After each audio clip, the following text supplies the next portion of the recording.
This e-text is otherwise provided to you, as is no other. Warranties of any kind, express or implied, are made to you as to the e-text or any medium it may be on, including but not limited to warranties of merchantability or fitness for a particular purpose. Some states do not allow disclaimers of implied warranties or the exclusion or limitation of consequential damages, so the above disclaimers and exclusions may not apply to you, and you may have other legal rights.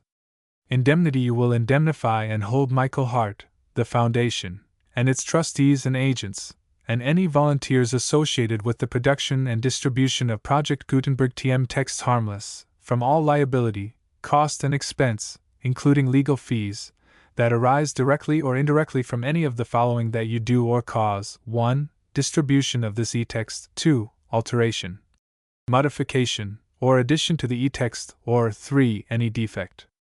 Distribution under Project Gutenberg TM. You may distribute copies of this e-text electronically, or by disc, book, or any other medium if you either delete this small print and all other references to Project Gutenberg, or 1. Only give exact copies of it. Among other things, this requires that you do not remove, alter, or modify the e-text or this small print statement.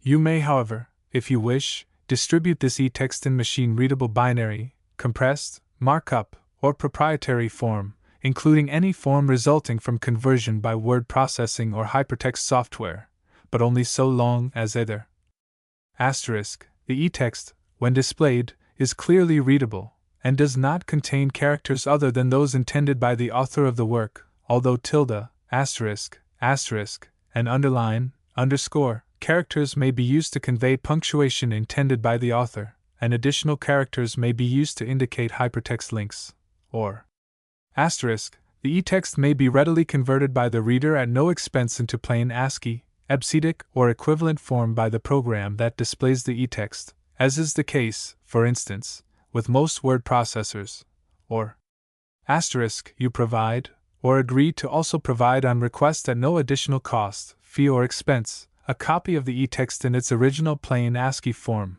or in EBCDIC or other equivalent proprietary form.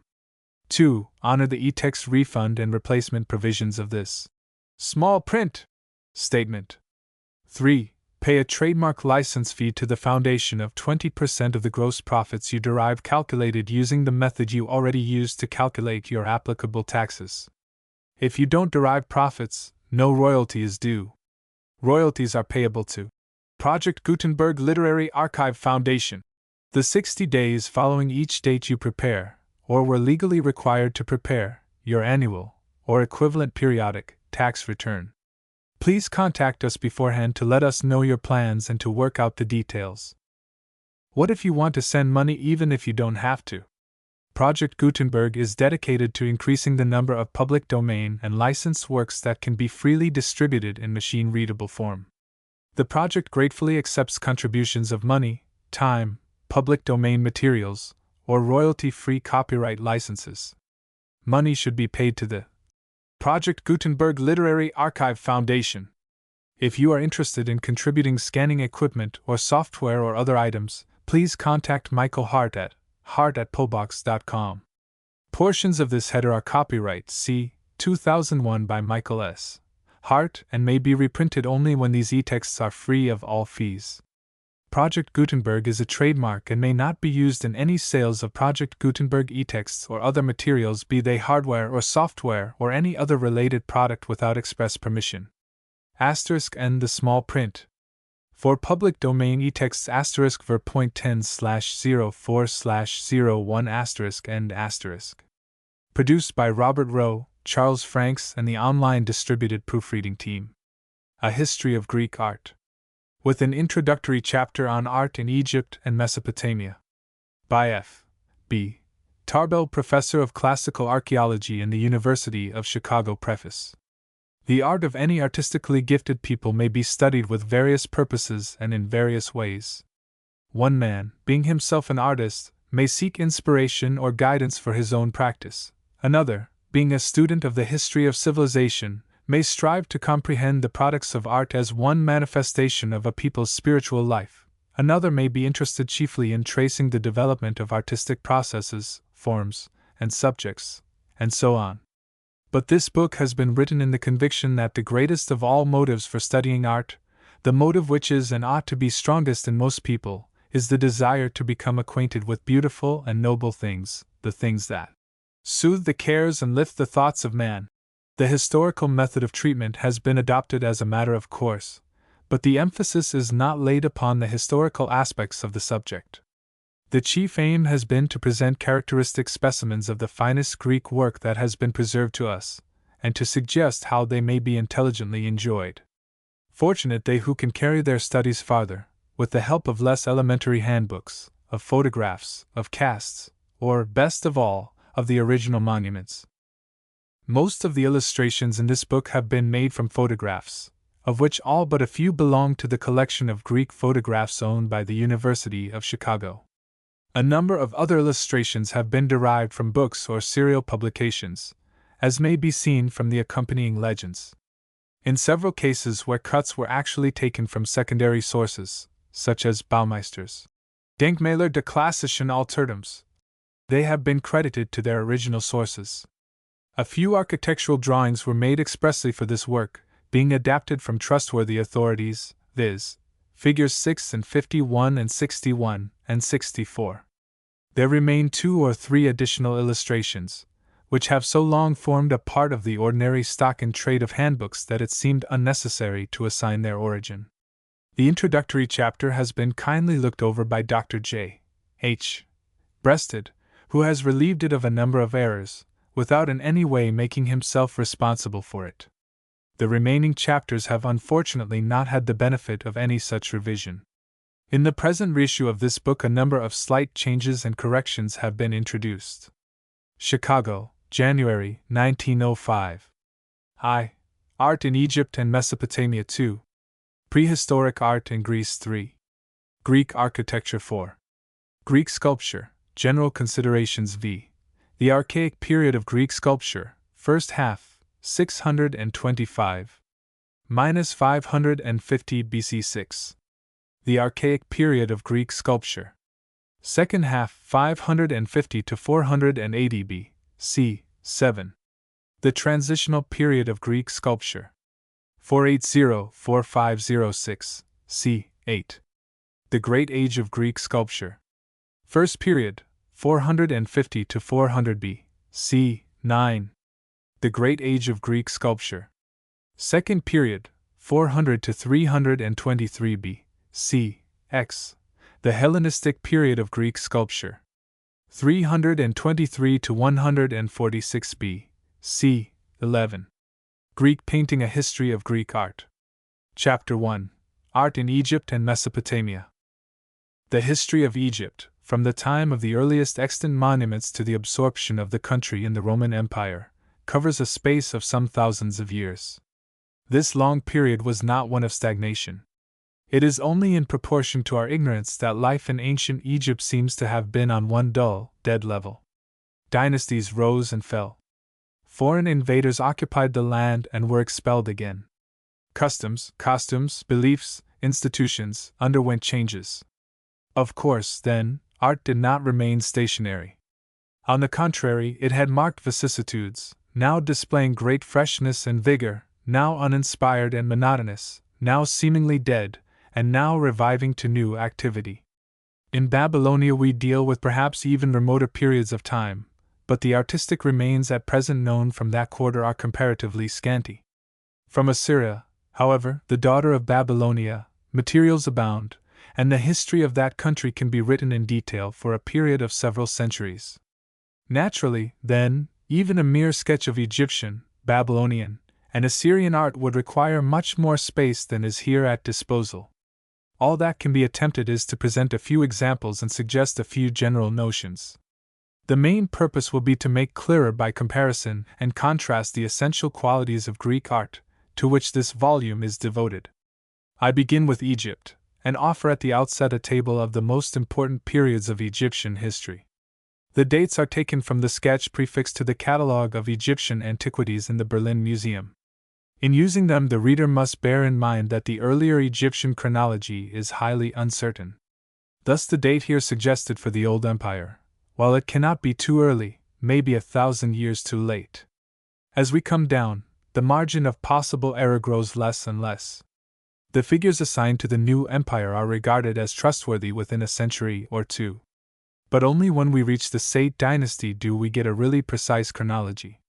Chief periods of Egyptian history: Old Empire, with capital at Memphis, dynasties 4 to 5, 2800 to 2500 B.C., or earlier, and dynasty 6.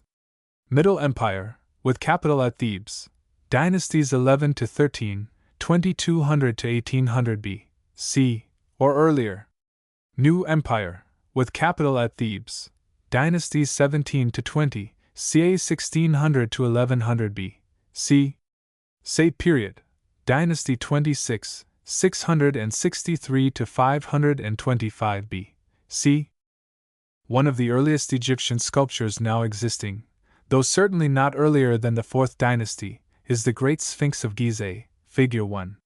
The creature crouches in the desert, a few miles to the north of the ancient Memphis, just across the Nile from the modern city of Cairo. With the body of a lion and the head of a man, it represented a solar deity and was an object of worship. It is hewn from the living rock and is of colossal size, the height from the base to the top of the head being about 70 feet and the length of the body about 150 feet. The paws and breast were originally covered with a limestone facing. The present dilapidated condition of the monument is due partly to the tooth of time, but still more to wanton mutilation at the hands of fanatical Mohammedans. The body is now almost shapeless. The nose, the beard, and the lower part of the headdress are gone. The face is seamed with scars. Yet the strange monster still preserves a mysterious dignity, as though it were guardian of all the secrets of ancient Egypt, but disdained to betray them. The art which conceived and carved this prodigious statue, says Professor Maspero, footnote, Manual of Egyptian Archaeology 2nd edition 1895 page 208, was a finished art, an art which had attained self-mastery, and was sure of its effects. How many centuries had it taken to arrive at this degree of maturity and perfection? It is impossible to guess. The long process of self-schooling in artistic methods which must have preceded this work is hidden from us. We cannot trace the progress of Egyptian art from its timid, awkward beginnings to the days of its conscious power, as we shall find ourselves able to do in the case of Greek art. The evidence is annihilated, or is hidden beneath the sand of the desert, perhaps to be one day revealed. Should that day come, a new first chapter in the history of Egyptian art will have to be written. There are several groups of pyramids, large and small at Gizeh and elsewhere, almost all of which belong to the Old Empire. The 3 great pyramids of Gizeh are among the earliest. They were built by 3 kings of the 4th dynasty, Cheops, Chufu, Chephren, Shapur, and Mycerinus, Menkaure. They are gigantic sepulchral monuments in which the mummies of the kings who built them were deposited. The Pyramid of Cheops, Figure 1, at the right, the largest of all, was originally 481 feet 4 inches in height, and was thus doubtless the loftiest structure ever reared in pre-Christian times. The side of the square base measured 755 feet 8 inches. The pyramidal mass consists in the main of blocks of limestone, and the exterior was originally cased with fine limestone, so that the surfaces were perfectly smooth. At present the casing is gone, and instead of a sharp point at the top there is a platform about 30 feet square. In the heart of the mass was the granite chamber where the king's mummy was laid. It was reached by an ingenious system of passages, strongly barricaded. Yet all these precautions were ineffectual to save King Cheops from the hand of the spoiler. Chephren's pyramid, Figure 1, at the left, is not much smaller than that of Cheops, its present height being about 450 feet, while the height of the third of this group, that of Mycerinus, is about 210 feet. No wonder that the pyramids came to be reckoned among the 7 wonders of the world. While kings erected pyramids to serve as their tombs, officials of high rank were buried in, or rather under, structures of a different type, now commonly known under the Arabic name of mastabas. The mastaba may be described as a block of masonry of limestone or sun-dried brick, oblong in plan, with the sides built battering, i.e., sloping inward, and with a flat top. It had no architectural merits to speak of, and therefore need not detain us. It is worth remarking, however, that some of these mastabas contain genuine arches, formed of unbaked bricks. The knowledge and use of the arch in Egypt go back then to at least the period of the Old Empire. But the chief interest of the mastabas lies in the fact that they have preserved to us most of what we possess of early Egyptian sculpture. For in a small, inaccessible chamber, serdab, reserved in the mass of masonry were placed one or more portrait statues of the owner, and often of his wife and other members of his household, while the walls of another and larger chamber, which served as a chapel for the celebration of funeral rites, were often covered with painted bas-reliefs, representing scenes from the owner's life or whatever in the way of funeral offering and human activity could minister to his happiness. One of the best of the portrait statues of this period is the famous Sheikh el-Beled, chief of the village, attributed to the 4th or 5th dynasty, figure 2. The name was given by the Arab workmen, who, when the figure was first brought to light in the cemetery of Saqqara, thought they saw in it the likeness of their own sheikh. The man's real name, if he was the owner of the mastaba from whose serdab he was taken, was Ramka. The figure is less than life-sized, being a little over 3½ feet in height. It is of wood, a common material for sculpture in Egypt. The arms were made separately, the left of 2 pieces, and attached at the shoulders. The feet, which had decayed, have been restored. Originally the figure was covered with a coating of linen, and this was stucco, painted. The eyeballs are of opaque white quartz set in a bronze sheath, which forms the eyelids. In the center of each there is a bit of rock crystal, and behind this a shining nail. Footnote: Musée de Gizeh, Notice Sommaire, 1892. A contrivance which produces a marvelously realistic effect. The same thing, or something like it, is to be seen in other statues of the period. The attitude of Ramka is the usual one of Egyptian standing figures of all periods. The left leg is advanced. Both feet are planted flat on the ground, body and head face squarely forward. The only deviation from the most usual type is in the left arm, which is bent at the elbow, that the hand may grasp the staff of office. More often the arms both hang at the sides, the hands clenched, as in the admirable limestone figure of the priest, Arenopher, figure 3. The cross-legged scribe of the Louvre, figure 4, illustrates another and less stereotyped attitude. This figure was found in the tomb of one Sekum Ka, along with 2 statues of the owner and a group of the owner, his wife, and son.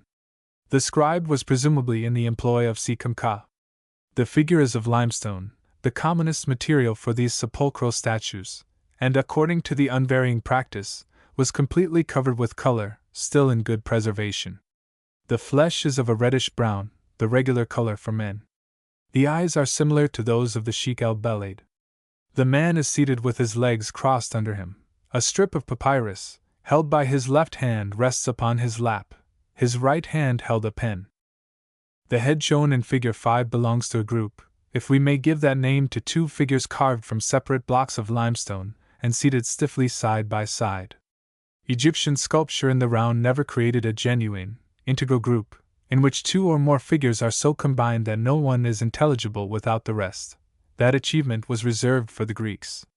The lady in this case was a princess, her husband, by whom she sits, a high priest of Heliopolis. She is dressed in a long, white smock, in which there is no indication of folds. On her head is a wig, from under which, in front, her own hair shows. Her flesh is yellow, the conventional tint for women, as brownish red was for men. Her eyes are made of glass. The specimens given have been selected with the purpose of showing the sculpture of the Old Empire at its best.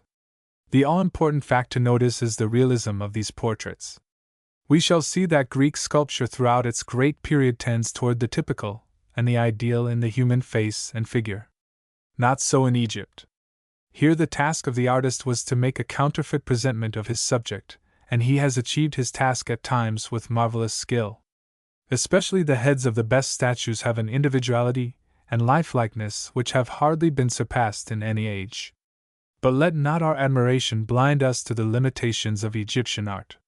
The sculptor never attains to freedom in the posing of his figures. Whether the subject sits, stands, kneels, or squats, the body and head always face directly forward. And we look in vain for any appreciation on the sculptor's part of the beauty of the athletic body or of the artistic possibilities of drapery. There is more variety of pose in the painted bas-reliefs with which the walls of the mastaba chapels are covered. Here are scenes of agriculture, cattle tending, fishing, bread making, and so on, represented with admirable vivacity, though with certain fixed conventionalities of style. There are endless entertainment and instruction for us in these pictures of old Egyptian life. Yet no more here than in the portrait statues do we find a feeling for beauty of form or a poetic, idealizing touch. As from the Old Empire, so from the Middle Empire, almost the only works of man surviving to us are tombs and their contents. These tombs have no longer the simple mastaba form, but are either built up of sun-dried brick in the form of a block capped by a pyramid, or are excavated in the rock. The former class offers little interest from the architectural point of view. But some of the rock-cut tombs of Beni Hassan, belonging to the 12th dynasty, exhibit a feature which calls for mention. These tombs have been so made as to leave pillars of the living rock standing, both at the entrance and in the chapel. The simplest of these pillars are square in plan and somewhat tapering. Others, by the chamfering off of their edges, have been made 8-sided. A repetition of the process gave 16-sided pillars. The 16 sides were then hollowed out, channeled. The result is illustrated by Figure 6. It will be observed that the pillar has a low, round base, with beveled edge, also, at the top, a square abacus, which is simply a piece of the original 4-sided pillar, left untouched. Such polygonal pillars as these are commonly called protodoric columns. The name was given in the belief that these were the models from which the Greeks derived their Doric columns, and this belief is still held by many authorities. With the new empire we begin to have numerous and extensive remains of temples, while those of an earlier date have mostly disappeared. Figure 7 may afford some notion of what an Egyptian temple was like. This one is at Luxor, on the site of ancient Thebes in Upper Egypt. It is one of the largest of all, being over 800 feet in length. Like many others, it was not originally planned on its present scale, but represents 2 or 3 successive periods of construction, Ramses II, of the 19th dynasty, having given it its final form by adding to an already finished building all that now stands before the second pair of towers. As so extended, the building has 3 pylons, as they are called, pylon being the name for the pair of sloping-sided towers with gateway between. Behind the first pylon comes an open court surrounded by a cloister with double rows of columns. The second and third pylons are connected with one another by a covered passage, an exceptional feature. Then comes a second open court, then a hypostyle hall, i.e., a hall with flat roof supported by columns, and finally, embedded in the midst of various chambers, the relatively small sanctuary, inaccessible to all save the king and the priests. Notice the double line of sphinxes flanking the avenue of approach, the 2 granite obelisks at the entrance, and the 4 colossal seated figures in granite representing Ramses II. All characteristic features. Figure 8 is taken from a neighboring and still more gigantic temple, that of Karnak. Imagine an immense hall, 170 feet deep by 329 feet broad. Down the middle run 2 rows of 6 columns each. The nearest ones in the picture have been restored, nearly 70 feet high. They have campaniform, bell-shaped capitals. On either side are 7 rows of shorter columns, somewhat more than 40 feet high. These, as may be indistinctly seen at the right of our picture, have capitals of a different type, called, from their origin rather than from their actual appearance, lotiform or lotus bud capitals. There was a clear story over the 4 central rows of columns, with windows in its walls. The general plan, therefore, of this hypostyle hall has some resemblance to that of a Christian basilica, but the columns are much more numerous and closely set. Walls and columns were covered with hieroglyphic texts and sculptured and painted scenes. The total effect of this colossal piece of architecture, even in its ruin, is one of overwhelming majesty. No other work of human hand strikes the beholder with such a sense of awe. Figure 9 is a restoration of one of the central columns of this hall. Except for one fault, say Messrs. Perrault and Chippy's footnote. Histoire de l'art Égypte. Page 576. The translation given above differs from that in the English edition of Perrault and Chippy's Art in Ancient Egypt, Volume 2, page 123. This column would be one of the most admirable creations of art. It would hardly be inferior to the most perfect columns of Greece. The one fault, a grave one to a critical eye, is the meaningless and inappropriate block inserted between the capital and the horizontal beam which it is the function of the column to support. The type of column used in the side aisles of the hall at Karnak is illustrated by Figure 10, taken from another temple. It is much less admirable, the contraction of the capital toward the top producing an unpleasant effect. Other specimens of these two types of column vary widely from those of Karnak, for Egyptian architects did not feel obliged, like Greek architects, to conform, with but slight liberty of deviation, to established canons of form and proportion. Nor are these two by any means the only forms of support used in the temple architecture of the new empire. The Proto-Doric column continued in favor under the new empire, though apparently not later. We find it, for example, in some of the outlying buildings at Karnak. Then there was the column whose capital was adorned with 4 heads in relief of the goddess Hathor, not to speak of other varieties. Whatever the precise form of the support, it was always used to carry a horizontal beam. Although the Egyptians were familiar from very early times with the principle of the arch, and although examples of its use occur often enough under the new empire, we do not find columns or piers used, as in Gothic architecture, to carry a vaulting. In fact, the genuine vault is absent from Egyptian temple architecture, although in the temple of Abydos false or corbelled vaults, cf. page 49, do occur. Egyptian architects were not gifted with a fine feeling for structural propriety, or unity. A few of their small temples are simple and coherent in plan and fairly tasteful in details. But it is significant that a temple could always be enlarged by the addition of parts not contemplated in the original design. The result in such a case was a vast, rambling edifice, whose merits consisted in the imposing character of individual parts, rather than in an organic and symmetrical relation of parts to whole. Statues of the new empire are far more numerous than those of any other period, but few of them will compare in excellence with the best of those of the old empire.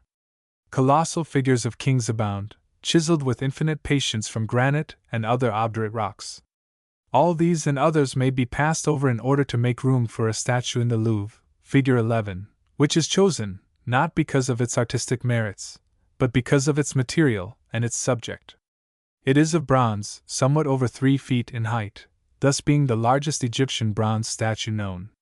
It was cast in a single piece, except for the arms, which were cast separately and attached. The date of it is in dispute, one authority assigning it to the 18th dynasty and another bringing it down as late as the 7th century BC. Be that as it may, the art of casting hollow bronze figures is of high antiquity in Egypt.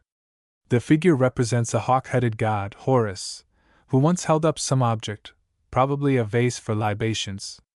Egyptian divinities are often represented with the heads of animals, Anubis with the head of a jackal, Hathor with that of a cow, Sebek with that of a crocodile, and so on. This in itself shows a lack of nobility in the popular theology. Moreover, it is clear that the best talents of sculptors were engaged upon portraits of kings and queens and other human beings, not upon figures of the gods.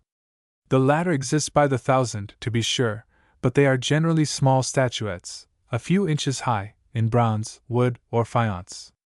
And even if sculptors had been encouraged to do their best in bodying forth the forms of gods, they would hardly have achieved high success. The exalted imagination was lacking. Among the innumerable painted bas-reliefs covering the walls of tombs and temples, those of the great temple of Abydos in Upper Egypt hold a high place. One enthusiastic art critic has gone so far as to pronounce them the most perfect, the most noble bas-reliefs ever chiseled. A specimen of this work, now, alas, more defaced than is here shown, is given in Figure 12. King Seti I, of the 19th dynasty, stands in an attitude of homage before a seated divinity, of whom almost nothing appears in the illustration. On the palm of his right hand he holds a figure of Maat, goddess of truth. In front of him is a libation standard, on which rests a bunch of lotus flowers, buds, and leaves. The first remark to be made about this work is that it is genuine relief. The forms are everywhere modeled, whereas in much of what is commonly called bas-relief in Egypt, the figures are only outlined and the spaces within the outlines are left flat. As regards the treatment of the human figure, we have here the stereotyped Egyptian conventions. The head, except the eye, is in profile, the shoulders in front view, the abdomen in three-quarters view, the legs again in profile. As a result of the distortion of the body, the arms are badly attached at the shoulders. Furthermore, the hands, besides being very badly drawn, have in this instance the appearance of being mismated with the arms, while both feet look like right feet. The dress consists of the usual loincloth and of a thin, transparent overgarment, indicated only by a line in front and below. Now surely no one will maintain that these methods and others of like sort which there is no opportunity here to illustrate are the most artistic ever devised. Nevertheless, serious technical faults and shortcomings may coexist with great merits of composition and expression. So it is in this relief of Seti. The design is stamped with unusual refinement and grace. The theme is hackneyed enough, but its treatment here raises it above the level of commonplace. Egyptian bas-reliefs were always completely covered with paint, laid on in uniform tints. Paintings on a flat surface differ in no essential respect from these painted bas-reliefs. The conventional and untruthful methods of representing the human form, as well as other objects, buildings, landscapes, etc., are the same in the former as in the latter. The coloring, too, is of the same sort, there being no attempt to render gradations of color due to the play of light and shade. Figure 13, a lute player from a royal tomb of the 18th dynasty, illustrates some of these points. The reader who would form an idea of the composition of extensive scenes must consult works more especially devoted to Egyptian art. He will be rewarded with many a vivid picture of ancient Egyptian life. Art was at a low ebb in Egypt during the centuries of Libyan and Ethiopian domination which succeeded the new empire. There was a revival under the Saite monarchy in the 7th and 6th centuries BC. To this period is assigned a superb head of dark green stone, figure 14, recently acquired by the Berlin Museum. It has been broken from a standing or kneeling statue. The form of the closely shaven skull and the features of the strong face, wrinkled by age, have been reproduced by the sculptor with unsurpassable fidelity. The number of works emanating from the same school as this is very small, but in quality they represent the highest development of Egyptian sculpture. It is fit that we should take our leave of Egyptian art with such a work as this before us, a work which gives us the quintessence of the artistic genius of the race. Babylonia was the seat of a civilization perhaps more hoary than that of Egypt. The known remains of Babylonian art, however, are at present far fewer than those of Egypt, and will probably always be so. There being practically no stone in the country and wood being very scarce, buildings were constructed entirely of bricks, some of them merely sun-dried, others kiln-baked. The natural wells of bitumen supplied a tenacious mortar. Footnote: compare Genesis 11:3. And they had brick for stone, and slime had they for mortar. The ruins that have been explored at Teo, Nippur, and elsewhere, belong to city walls, houses, and temples. The most peculiar and conspicuous feature of the temple was a lofty rectangular tower of several stages, each stage smaller than the one below it. The arch was known and used in Babylonia from time immemorial. As for the ornamental details of buildings, we know very little about them except that large use was made of enameled bricks. The only early Babylonian sculptures of any consequence that we possess are a collection of broken reliefs and a dozen sculptures in the round, found in a group of mounds called Teo and now in the Louvre. The reliefs are extremely rude. The statues are much better and are therefore probably of later date. They are commonly assigned by students of Babylonian antiquities to about 3000 BC. Figure 15 reproduces one of them. The material, as of the other statues found at the same place, is a dark and excessively hard igneous rock, dolerite. The person represented is one Gudea, the ruler of a small semi-independent principality. On his lap he has a tablet on which is engraved the plan of a fortress, very interesting to the student of military antiquities. The forms of the body are surprisingly well given, even the knuckles of the fingers being indicated. As regards the drapery, it is noteworthy that an attempt has been made to render folds on the right breast and the left arm. The skirt of the dress is covered with an inscription in cuneiform characters. Figure 16 belongs to the same group of sculptures as the seated figure just discussed. Although this head gives no such impression of lifelikeness as the best Egyptian portraits, it yet shows careful study. Cheeks, chin, and mouth are well rendered. The eyelids, though too wide open, are still good. Notice the inner corners. The eyebrows are less successful.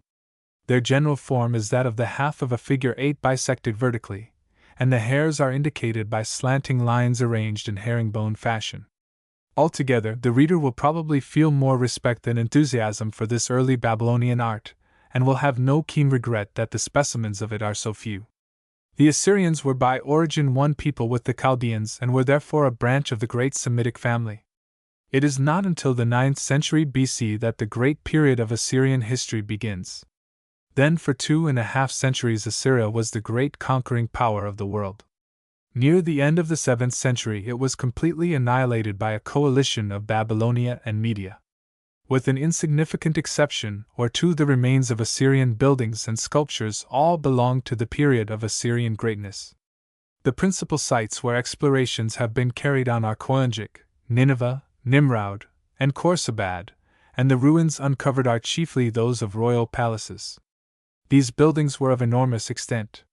The palace of Sennacherib at Nineveh, for example, covered more than 20 acres. Although the country possessed building stone in plenty, stone was not used except for superficial ornamentation, baked and unbaked bricks being the architect's sole reliance. This was a mere blind following of the example of Babylonia, from which Assyria derived all its culture. The palaces were probably only 1 story in height. Their principal splendor was in their interior decoration of painted stucco, enameled bricks, and above all, painted reliefs in limestone or alabaster. The great Assyrian bas-reliefs covered the lower portions of the walls of important rooms. Designed to enrich the royal palaces, they drew their principal themes from the occupations of the kings. We see the monarch offering sacrifice before a divinity, or, more often, engaged in his favorite pursuits of war and hunting. These extensive compositions cannot be adequately illustrated by 2 or 3 small pictures. The most that can be done is to show the sculptor's method of treating single figures. Figure 17 is a slab from the earliest series we possess, that belonging to the palace of Ashurnasirpal, 884 to 860 BC, at Nimrud. It represents the king facing to right, with a bowl for libation in his right hand and his bow in his left, while a eunuch stands fronting him. The artistic style exhibited here remains with no essential change throughout the whole history of Assyrian art. The figures are in profile, except that the king's further shoulder is thrown forward in much the fashion which we have found the rule in Egypt, and the eyes appear as in front view. Both king and attendant are enveloped in long robes, in which there is no indication of folds, though fringes and tassels are elaborately rendered. The faces are of a strongly marked Semitic cast, but without any attempt at portraiture. The hair of the head ends in several rows of snail-shell curls, and the king's beard has rows of these curls alternating with more natural-looking portions. Little is displayed of the body except the forearms, whose anatomy, though intelligible, is coarse and false. As for minor matters, such as the too high position of the ears, and the unnatural shape of the king's right hand, it is needless to dwell upon them. A cuneiform inscription runs right across the relief, interrupted only by the fringes of the robes. Figure 18 shows more distinctly the characteristic Assyrian method of representing the human head. Here are the same Semitic features, the eye in front view, and the strangely curled hair and beard. The only novelty is the incised line which marks the iris of the eye. This peculiarity is first observed in work of Sargon's time, 722 to 705 B.C. A constant and striking feature of the Assyrian palaces was afforded by the great, winged, human-headed bulls, which flanked the principal doorways. The one herewith given, figure 19, is from Sargon's palace at Khorsabad. The peculiar methods of Assyrian sculpture are not ill-suited to this fantastic creature, an embodiment of force and intelligence. One special peculiarity will not escape the attentive observer. Like all his kind, except in Sennacherib's palace, this bull has 5 legs. He was designed to be looked at from directly in front or from the side, not from an intermediate point of view. Assyrian art was not wholly without capacity for improvement.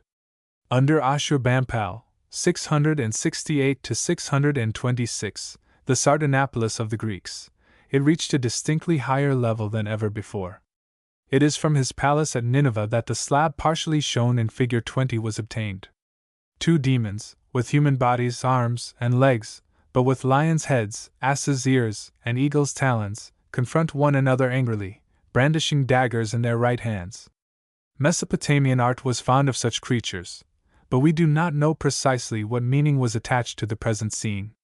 We need therefore consider only stylistic qualities. As the two demons wear only short skirts reaching from the waist to the knees, their bodies are more exposed than those of men usually are. We note the inaccurate anatomy of breast, abdomen, and back, in dealing with which the sculptor had little experience to guide him. A marked difference is made between the outer and the inner view of the leg, the former being treated in the same style as the arms in Figure 17. The arms are here better, because less exaggerated. The junction of human shoulders and animal necks is managed with no sort of verisimilitude.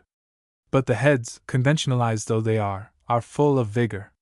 One can almost hear the angry snarl and see the lightning flash from the eyes. It is, in fact, in the rendering of animals that Assyrian art attains to its highest level. In Ashurbanipal's palace, extensive hunting scenes give occasion for introducing horses, dogs, wild asses, lions, and lionesses, and these are portrayed with a keen eye for characteristic forms and movements. One of the most famous of these animal figures is the lioness shown in Figure 21. The creature has been shot through with 3 great arrows. Blood gushes from her wounds. Her hind legs are paralyzed and drag helplessly behind her.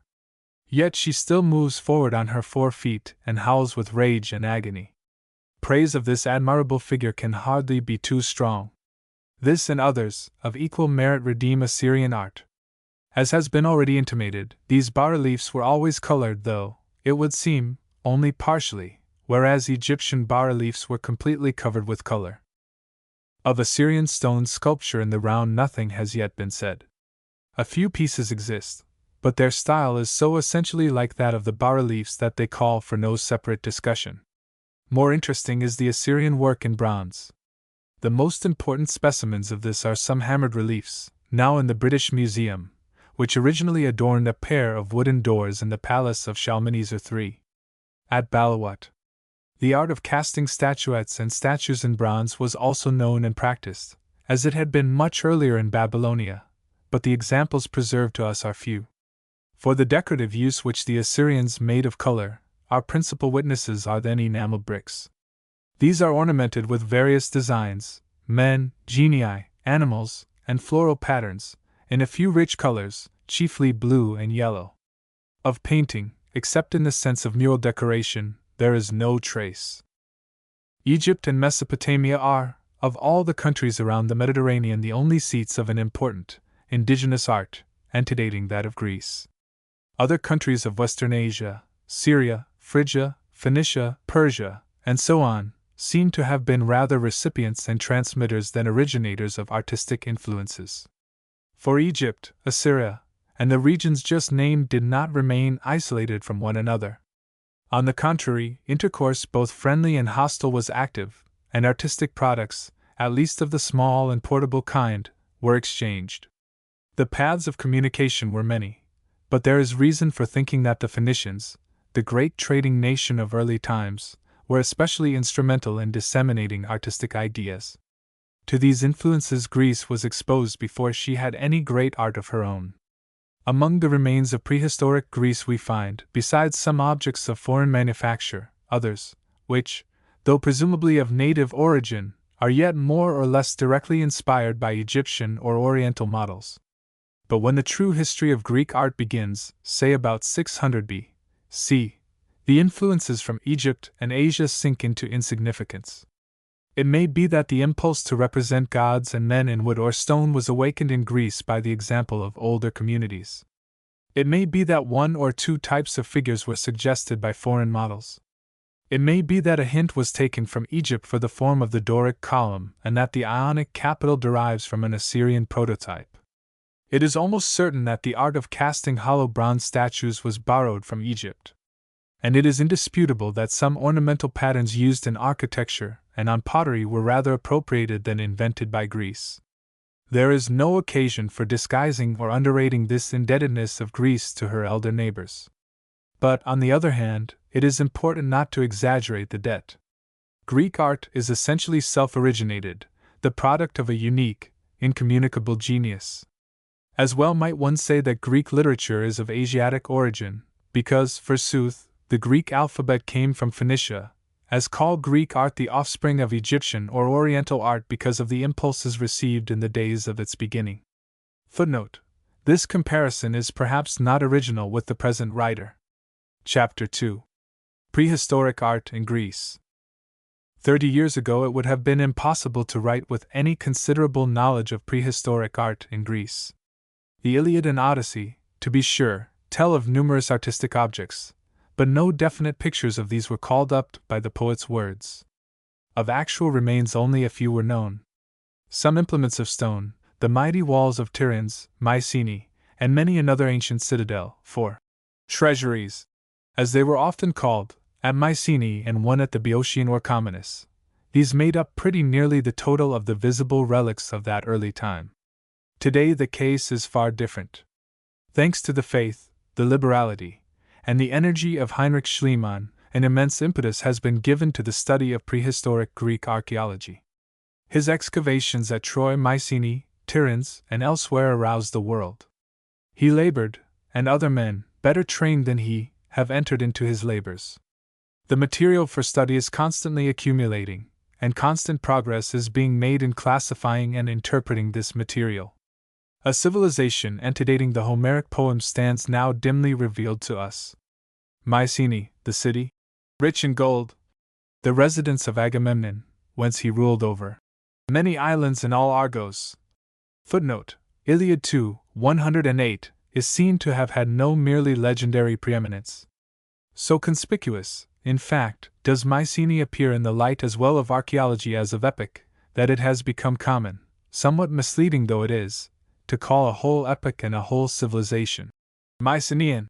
This Mycenaean civilization was widely extended over the Greek islands and the eastern portions of continental Greece in the second millennium before our era. Exact dates are very risky, but it is reasonably safe to say that this civilization was in full development as early as the 15th century BC, and that it was not wholly superseded till considerably later than 1000 BC. It is our present business to gain some acquaintance with this epoch on its artistic side. It will be readily understood that our knowledge of the long period in question is still very fragmentary, and that, in the absence of written records, our interpretation of the facts is hardly better than a groping in the dark. Fortunately, we can afford, so far as the purposes of this book are concerned, to be content with a slight review. For it seems clear that the Mycenaean civilization developed little which can be called artistic in the highest sense of that term. The real history of Greek art, that is to say, of Greek architecture, sculpture, and painting, begins much later. Nevertheless, it will repay us to get some notion, however slight, of such prehistoric Greek remains as can be included under the broadest acceptation of the word art. In such a survey it is usual to give a place to early walls of fortification, although these, to be sure, were almost purely utilitarian in their character. The classic example of these constructions is the citadel wall of Tiryns in Argolis. Figure 22 shows a portion of this fortification on the east side, with the principal approach. Huge blocks of roughly dressed limestone, some of those in the lower courses estimated to weigh 13 or 14 tons apiece, are piled one upon another, the interstices having been filled with clay and smaller stones. This wall is of varying thickness, averaging at the bottom about 25 feet. At two places, viz., at the south end and on the east side near the southeast corner, the thickness is increased, in order to give room in the wall for a row of store chambers with communicating gallery. Figure 23 shows one of these galleries in its present condition. It will be seen that the roof has been formed by pushing the successive courses of stones further and further inward from both sides until they meet. The result is in form a vault, but the principle of the arch is not there. inasmuch as the stones are not jointed radially, but lie on approximately horizontal beds. Such a construction is sometimes called a corbelled, arch, or vault. Similar walls to those of Tiryns are found in many places, though nowhere else are the blocks of such gigantic size. The Greeks of the historical period viewed these imposing structures with as much astonishment as do we, and attributed them, of at least those in Argos, to the Cyclopes, a mythical folk, conceived in this connection as masons of superhuman strength. Hence the adjective Cyclopean or Cyclopean, whose meaning varies unfortunately in modern usage, but which is best restricted to walls of the Tyrinthian type, that is to say, walls built of large blocks not accurately fitted together, the interstices being filled with small stones. This style of masonry seems to be always of early date. Portions of the citadel wall of Mycenae are Cyclopean. Other portions, quite probably of later date, show a very different character, figure 24. Here the blocks on the outer surface of the wall, though irregular in shape, are fitted together with close joints. This style of masonry is called polygonal and is to be carefully distinguished from Cyclopean, as above defined. Finally, still other portions of this same Mycenaean wall show on the outside a near approach to what is called ashlar masonry, in which the blocks are rectangular and laid in even horizontal courses. This is the case near the Lion Gate, the principal entrance to the citadel. Figure 25. Next to the walls of fortification, the most numerous early remains of the builder's art in Greece are the beehive, tombs of which many examples have been discovered in Argolis, Laconia, Attica, Boeotia, Thessaly, and Crete. At Mycenae alone there are 8 now known, all of them outside the citadel. The largest and most imposing of these, and indeed of the entire class, is the one commonly referred to by the misleading name of the Treasury of Atrus. Figure 26 gives the section through this tomb. A straight passage AB, flanked by walls of ashlar masonry and open to the sky, leads to a doorway B. This doorway, once closed with heavy doors, was framed with an elaborate architectural composition, of which only small fragments now exist, and these widely dispersed in London, Berlin, Karlsruhe, Munich, Athens, and Mycenae itself. In the decoration of this facade, rosettes and running spirals played a conspicuous part, and on either side of the doorway stood a column which tapered downwards and was ornamented with spirals arranged in zigzag bands. This downward tapering column, so unlike the columns of classic times, seems to have been in common use in Mycenaean architecture. Inside the doors comes a short passage BC, roofed by 2 huge lintel blocks, the inner one of which is estimated to weigh 132 tons. The principal chamber, D, which is embedded in the hill, is circular in plan, with a lower diameter of about 47 feet. Its wall is formed of horizontal courses of stone, each pushed further inward than the one below it, until the opening was small enough to be covered by a single stone. The method of roofing is therefore identical in principle with that used in the galleries and store chambers of Tiryns. But here the blocks have been much more carefully worked and accurately fitted, and the exposed ends have been so beveled as to give to the whole interior a smooth, curved surface. Numerous horizontal rows of small holes exist, only partly indicated in our illustration, beginning in the 4th course from the bottom and continuing at intervals probably to the top. In some of these holes bronze nails still remain. These must have served for the attachment of some sort of bronze decoration. The most careful study of the disposition of the holes has led to the conclusion that the 4th and 5th courses were completely covered with bronze plates, presumably ornamented, and that above this there were rows of single ornaments, possibly rosettes. Figure 27 will give some idea of the present appearance of this chamber, which is still complete, except for the loss of the bronze decoration and 2 or 3 stones at the top. The small doorway which is seen here, as well as in figure 26, leads into a rectangular chamber, hewn in the living rock. This is much smaller than the main chamber. At Orchomenus in Boeotia are the ruins of a tomb scarcely inferior in size to the Treasury of Atrus, and once scarcely less magnificent. Here too, besides the beehive construction, there was a lateral, rectangular chamber, a feature which occurs only in these 2 cases. Excavations conducted here by Schliemann in 1880–81 brought to light the broken fragments of a ceiling of greenish schist with which this lateral chamber was once covered. Figure 28 shows this ceiling restored. The beautiful sculptured decoration consists of elements which recur in almost the same combination on a fragment of painted stucco from the Palace of Tiryns. The pattern is derived from Egypt. The two structures just described were long ago broken into and despoiled. If they stood alone, we could only guess at their original purpose. But some other examples of the same class have been left unmolested or less completely ransacked, until in recent years they could be studied by scientific investigators. Furthermore, we have the evidence of numerous rock-cut chambers of analogous shape, many of which have been recently opened in a virgin condition. Thus it has been put beyond a doubt that these subterranean beehive chambers were sepulchral monuments, the bodies having been laid in graves within. The largest and best built of these tombs, if not all, must have belonged to princely families. Even the dwelling houses of the chieftains who ruled at Tiryns and Mycenae are known to us by their remains. The Palace of Tiryns occupied the entire southern end of the citadel, within the massive walls above described. Its ruins were uncovered in 1884–85. The plan and the lower portions of the walls of an extensive complex of gateways, open courts, and closed rooms were thus revealed. There are remains of a similar building at Mycenae, but less well preserved, while the citadels of Athens and Troy present still more scanty traces of an analogous kind. The walls of the Tyrinthian palace were not built of gigantic blocks of stone, such as were used in the citadel wall. That would have been a reckless waste of labor.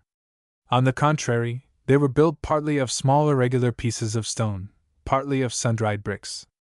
Clay was used to hold these materials together, and beams of wood, bond timbers, were laid lengthwise here and there in the wall to give additional strength. Where columns were needed, they were in every case of wood, and consequently have long since decomposed and disappeared. Considerable remains, however, were found of the decorations of the interior. Thus there are bits of what must once have been a beautiful frieze of alabaster, inlaid with pieces of blue glass. A restored piece of this, sufficient to give the pattern, is seen in Figure 29.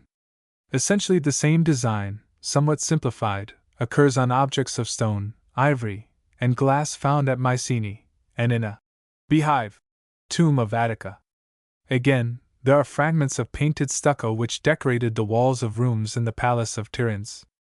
The largest and most interesting of these fragments is shown in Figure 30. A yellow and red bull is represented against a blue background, galloping furiously to left, tail in air. Above him is a man of slender build, nearly naked. With his right hand the man grasps one of the bull's horns, his right leg is bent at the knee and the foot seems to touch with its toes the bull's back. His outstretched left leg is raised high in air. We have several similar representations on objects of the Mycenaean period, the most interesting of which will be presently described, see page 67. The comparison of these with one another leaves little room for doubt that the Tyrinthian fresco was intended to portray the chase of a wild bull. But what does the man's position signify? Has he been tossed into the air by the infuriated animal? Has he adventurously vaulted upon the creature's back? Or did the painter mean him to be running on the ground, and finding the problem of drawing the two figures in their proper relation too much for his simple skill, did he adopt the childlike expedient of putting one above the other? This last seems much the most probable explanation, especially as the same expedient is to be seen in several other designs belonging to this period. At Mycenae also, both in the principal palace which corresponds to that of Tiryns and in a smaller house, remains of wall frescoes have been found. These, like those of Tiryns, consisted partly of merely ornamental patterns, partly of genuine pictures, with human and animal figures. But nothing has there come to light at once so well preserved and so spirited as the bull fresco from Tiryns. Painting in the Mycenaean period seems to have been nearly, if not entirely, confined to the decoration of house walls and of pottery. Similarly, sculpture had no existence as a great, independent art. There is no trace of any statue in the round of life size or anything approaching that. This agrees with the impression we get from the Homeric poems, where, with possibly one exception, footnote, Iliad 6, 273, 303, There is no allusion to any sculptured image. There are, to be sure, primitive statuettes, one class of which, very rude and early, in fact pre-Mycenaean in character, is illustrated by Figure 31. Images of this sort have been found principally on the islands of the Greek archipelago. They are made of marble or limestone, and represent a naked female figure standing stiffly erect, with arms crossed in front below the breasts. The head is of extraordinary rudeness, the face of a horseshoe shape, often with no feature except a long triangular nose. What religious ideas were associated with these barbarous little images by their possessors we can hardly guess. We shall see that when a truly Greek art came into being, figures of goddesses and women were decorously clothed. Excavations on Mycenaean sites have yielded quantities of small figures, chiefly of painted terracotta, cf. Figure 43, but also of bronze or lead. Of sculpture on a larger scale we possess nothing except the gravestones found at Mycenae, and the relief which has given a name, albeit an inaccurate one, to the Lion Gate. The gravestones are probably the earlier. They were found within a circular enclosure just inside the Lion Gate, above a group of 6 graves, the so-called pit graves or shaft graves of Mycenae. The best preserved of these gravestones is shown in Figure 32. The field, bordered by a double fillet, is divided horizontally into 2 parts. The upper part is filled with an ingeniously contrived system of running spirals. Below is a battle scene. A man in a chariot is driving at full speed, and in front there is a naked foot soldier, enemy, with a sword in his uplifted left hand. Spirals, apparently meaningless, fill in the vacant spaces. The technique is very simple. The figures having been outlined, the background has been cut away to a shallow depth. Within the outlines there is no modeling, the surfaces being left flat. It is needless to dwell on the shortcomings of this work, but it is worth while to remind the reader that the gravestone commemorates one who must have been an important personage, probably a chieftain, and that the best available talent would have been secured for the purpose. The famous relief above the Lion Gate of Mycenae, figures 25, 33, though probably of somewhat later date than the sculptured gravestones, is still generally believed to go well back into the 2nd millennium before Christ. It represents 2 lionesses, not lions, facing one another in heraldic fashion, their forepaws resting on what is probably to be called an altar or pair of altars. Between them is a column, which tapers downward, cf. the columns of the Treasury of Atrus, page 53, surmounted by what seems to be a suggestion of an entablature. The heads of the lionesses, originally made of separate pieces and attached, have been lost. Otherwise the work is in good preservation, in spite of its uninterrupted exposure for more than 3,000 years. The technique is quite different from that of the gravestones, for all parts of the relief are carefully modeled. The truth to nature is also far greater here, the animals being tolerably lifelike. The design is one which recurs with variations on 2 or 3 engraved gems of the Mycenaean period, cf. Figure 40, as well as in a series of later Phrygian reliefs in stone. Placed in this conspicuous position above the principal entrance to the citadel, it may perhaps have symbolized the power of the city and its rulers. If sculpture in stone appears to have been very little practiced in the Mycenaean age, the arts of the goldsmith, silversmith, gem engraver, and ivory carver were in great requisition. The shaft graves of Mycenae contain, besides other things, a rich treasure of gold objects, masks, drinking cups, diadems, earrings, finger rings, and so on, also several silver vases. One of the latter may be seen in Figure 43. It is a large jar, about 2½ feet in height, decorated below with horizontal flutings and above with continuous spirals and repoussé, i.e., hammered, work. Most of the gold objects must be passed over, interesting though many of them are. But we may pause a moment over a group of circular ornaments in thin gold leaf about 2½ inches in diameter, of which 701 specimens were found, all in a single grave. The patterns on these discs were not executed with a free hand, but by means of a mold. There are 14 patterns in all, some of them made up of spirals and serpentine curves, others derived from vegetable and animal forms. 2 of the latter class are shown in figures 34 and 35. One is a butterfly, the other a cuttlefish, both of them skillfully conventionalized. It is interesting to note how the antennae of the butterfly, and still more the arms of the cuttlefish, are made to end in the favorite spiral. The sculptures and gold objects which have been thus far described or referred to were in all probability executed by native, or at any rate by resident, workmen, though some of the patterns clearly betray Oriental influence. Other objects must have been, others may have been, actually imported from Egypt or the East. It is impossible to draw the line with certainty between native and imported. Thus the admirable silver head of a cow from one of the shaft graves, figure 36, has been claimed as an Egyptian or a Phoenician production, but the evidence adduced is not decisive. Similarly with the fragment of a silver vase shown in figure 37. This has a design in relief, repoussé, representing the siege of a walled town or citadel. On the walls is a group of women making frantic gestures. The defenders, most of them naked, are armed with bows and arrows and slings. On the ground lie slingstones and throwing sticks, footnote. So explained by Mr. A. J. Evans in the Journal of Hellenic Studies, 13, page 199, which may be supposed to have been hurled by the enemy. In the background there are 4 nondescript trees, perhaps intended for olive trees. Another variety of Mycenaean metalwork is of a much higher order of merit than the dramatic but rude relief on this silver vase. I refer to a number of inlaid dagger blades, which were found in 2 of the shaft graves. Figure 38 reproduces one side of the finest of these. It is about 9 inches long. The blade is of bronze, while the rivets by which the handle was attached are of gold. The design was inlaid in a separate thin slip of bronze, which was then inserted into a sinking on the blade.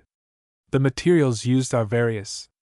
The lions and the naked parts of the men are of gold, the shields and trunks of the men of electrum, a mixture of gold and silver, the hair of the men, the manes of the lions, and some other details of an unidentified dark substance. The background, to the edges of the inserted slip, was covered with a black enamel. The scene is a lion hunt. 4 men, one armed only with a bow, the others with lances and huge shields of 2 different forms, are attacking a lion. A 5th hunter has fallen and lies under the lion's 4 paws. The beast has already been run through with a lance, the point of which is seen protruding from his haunch, but he still shows fight, while his 2 companions dash away at full speed. The design is skillfully composed to fill the triangular space, and the attitudes of men and beasts are varied, expressive, and fairly truthful. Another of these dagger blades has a representation of panthers hunting ducks by the banks of a river in which what may be lotus plants are growing. The lotus would point toward Egypt as the ultimate source of the design. Moreover, a dagger of similar technique has been found in Egypt in the tomb of a queen belonging to the end of the 17th dynasty. On the other hand, the dress and the shields of the men engaged in the lion hunt are identical with those on a number of other Mycenaean articles, gems, statuettes, etc., which it is difficult to regard as all of foreign importation. The probability, then, seems to be that while the technique of the dagger blades was directly or indirectly derived from Egypt, the specimens found at Mycenae were of local manufacture. The greatest triumph of the goldsmith's art in the Mycenaean period does not come from Mycenae. The 2 gold cups shown in figure 39 were found in 1888 in a beehive tomb at Vaphio in Laconia. Each cup is double. That is to say, there is an outer cup, which has been hammered into shape from a single disc of gold and which is therefore without a joint, and an inner cup, similarly made, whose upper edge is bent over the outer cup so as to hold the 2 together. The horizontal parts of the handles are attached by rivets, while the intervening vertical cylinders are soldered. The designs in repoussé work are evidently pendants to one another. The first represents a hunt of wild bulls. One bull, whose appearance indicates the highest pitch of fury, has dashed a would-be captor to earth and is now tossing another on his horns. A second bull, entangled in a stout net, writhes and bellows in the vain effort to escape. A third gallops at full speed from the scene of his comrade's captivity. The other design shows us 4 tame bulls. The first submits with evident impatience to his master. The next 2 stand quietly, with an almost comical effect of good nature and contentment. The 4th advances slowly, browsing. In each composition the ground is indicated, not only beneath the men and animals, but above them, wherever the design affords room. It is an example of the same naive perspective which seems to have been employed in the Tyrinthian bull fresco, figure 30. The men, too, are of the same build here as there, and the bulls have similarly curving horns. There are several trees on the cups, 2 of which are clearly characterized as palms, while the others resemble those in figure 37, and may be intended for olives. The bulls are rendered with amazing spirit and understanding. True, there are palpable defects, if one examines closely. For example, the position of the bull in the net is quite impossible. But in general the attitudes and expressions are as lifelike as they are varied. Evidently we have here the work of an artist who drew his inspiration directly from nature. Engraved gems were in great demand in the Mycenaean period, being worn as ornamental beads, and the work of the gem engraver, like that of the goldsmith, exhibits excellent qualities. The usual material was some variety of ornamental stone, agate, jasper, rock crystal, etc. There are 2 principal shapes, the one lenticular, the other elongated or glandular, figures 40-41. The designs are engraved in intaglio, but, our illustrations being made, as is usual, from plaster impressions, they appear as cameos. Among the subjects the lion plays an important part, sometimes represented singly, sometimes in pairs, sometimes devouring a bull or stag. Cattle, goats, deer, and fantastic creatures, sphinxes, griffins, etc., are also common. So are human figures, often engaged in war or the chase. In the best of these gems the work is executed with great care, and the designs, though often inaccurate, are nevertheless vigorous. Very commonly, however, the distortion of the figure is carried beyond all bounds. Figure 40 was selected for illustration, not because it is a particularly favorable specimen of its class, but because it offers an interesting analogy to the relief above the lion gate. It represents 2 lions rampant, their 4 paws resting on an altar, their heads, oddly enough, combined into one. The column which figures in the relief above the gate is absent from the gem, but is found on another specimen from Mycenae, where the animals, however, are winged griffins. Figure 41 has only a standing man, of the wasp-waisted figure and wearing the girdle with which other representations have now made us familiar. It remains to glance at the most important early varieties of Greek pottery. We need not stop here to study the rude, unpainted, mostly hand-made vases from the earliest strata at Troy and Tiryns, nor the more developed, yet still primitive, ware of the island of Thera. But the Mycenaean pottery is of too great importance to be passed over. This was the characteristic ware of the Mycenaean civilization. The probability is that it was manufactured at several different places, of which Mycenae may have been one and perhaps the most important. It was an article of export, and thus found its way even into Egypt, where specimens have been discovered in tombs of the 18th dynasty and later. The variations in form and ornamentation are considerable, as is natural with an article whose production was carried on at different centers and during a period of centuries. Figure 42 shows a few of the characteristic shapes and decorations. Some additional pieces may be seen in Figure 43. The Mycenaean vases are mostly wheel-made.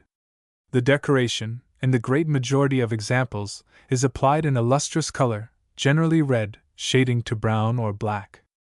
The favorite elements of design are bands and spirals and a variety of animal and vegetable forms, chiefly marine. Thus the vase at the bottom of Figure 42, on the left, has a conventionalized nautilus. The one at the top, on the right, shows a pair of lily-like plants, and the jug in the middle of Figure 43 is covered with the stalks and leaves of what is perhaps meant for seaweed. Quadrupeds and men belong to the latest period of the style, the vase painters of the early and central Mycenaean periods having abstained, for some reason or other, from those subjects which formed the stock in trade of the gem engravers. The Mycenaean pottery was gradually superseded by pottery of an essentially different style, called geometric, from the character of its painted decorations. It is impossible to say when this style made its first appearance in Greece, but it seems to have flourished for some hundreds of years and to have lasted till as late as the end of the 8th century B.C. It falls into several local varieties, of which the most important is the Athenian. This is commonly called Dipylon pottery, from the fact that the cemetery near the Dipylon, the chief gate of ancient Athens, has supplied the greatest number of specimens. Some of these dipylon vases are of great size and served as funeral monuments. Figure 44 gives a good example of this class. It is 4 feet high. Both the shape and the decoration are very different from those of the Mycenaean style. The surface is almost completely covered by a system of ornament in which zigzags, meanders, and groups of concentric circles play an important part. In this system of geometric patterns, zones or friezes are reserved for designs into which human and animal figures enter. The center of interest is in the middle of the upper frieze, between the handles. Here we see a corpse upon a funeral bier, drawn by a 2-horse wagon. To right and left are mourners arranged in 2 rows, one above the other. The lower frieze, which encircles the vase about at its middle, consists of a line of 2-horse chariots and their drivers. The drawing of these designs is illustrated on a larger scale on the right and left of the vase in Figure 44. It is more childish than anything we have seen from the Mycenaean period. The horses have thin bodies, legs, and necks, and their heads look as much like fishes as anything. The men and women are just as bad. Their heads show no feature save, at most, a dot for the eye and a projection for the nose, with now and then a sort of tassel for the hair. Their bodies are triangular, except those of the charioteers, whose shape is perhaps derived from one form of Greek shield. Their thin arms, of varying lengths, are entirely destitute of natural shape. Their long legs, though thigh and calf are distinguished, are only a shade more like reality than the arms. Such incapacity on the part of the designer would be hard to explain, were he to be regarded as the direct heir of the Mycenaean culture. But the sources of the geometric style are probably to be sought among other tribes than those which were dominant in the days of Mycenae's splendor. Greek tradition tells of a great movement of population, the so-called Dorian migration, which took place some centuries before the beginning of recorded history in Greece. If that invasion and conquest of Peloponnesus by ruder tribes from the north be a fact, then the hypothesis is a plausible one which would connect the gradual disappearance of Mycenaean art with that great change. Geometric art, according to this theory, would have originated with the tribes which now came to the fore. Besides the geometric pottery and its offshoots, several other local varieties were produced in Greece in the 8th and 7th centuries. These are sometimes grouped together under the name of Orientalizing styles, because, in a greater or less degree, they show in their ornamentation the influence of Oriental models, of which the pure geometric style betrays no trace. It is impossible here to describe all these local wares, but a single plate from Rhodes, Figure 45, may serve to illustrate the degree of proficiency in the drawing of the human figure which had been attained about the end of the 7th century. Additional interest is lent to this design by the names attached to the 3 men. The combatants are Menelaus and Hector, the fallen warrior is Euphorbus. Here for the first time we find depicted a scene from the Trojan War. From this time on the epic legends form a large part of the repertory of the vase painters. Chapter 3. Greek Architecture. The supreme achievement of Greek architecture was the temple. In Imperial Rome, or in any typical city of the Roman Empire, the most extensive and imposing buildings were secular: basilicas, baths, amphitheaters, porticos, aqueducts. In Athens, on the other hand, or in any typical Greek city, there was little or nothing to vie with the temples and the sacred edifices associated with them. Public secular buildings, of course, there were, but the little we know of them does not suggest that they often ranked among the architectural glories of the country. Private houses were in the best period of small pretensions. It was to the temple and its adjunct buildings that the architectural genius and the material resources of Greece were devoted. It is the temple, then, which we have above all to study. Before beginning, however, to analyze the artistic features of the temple, it will be useful to consider the building materials which a Greek architect had at his disposal and his methods of putting them together.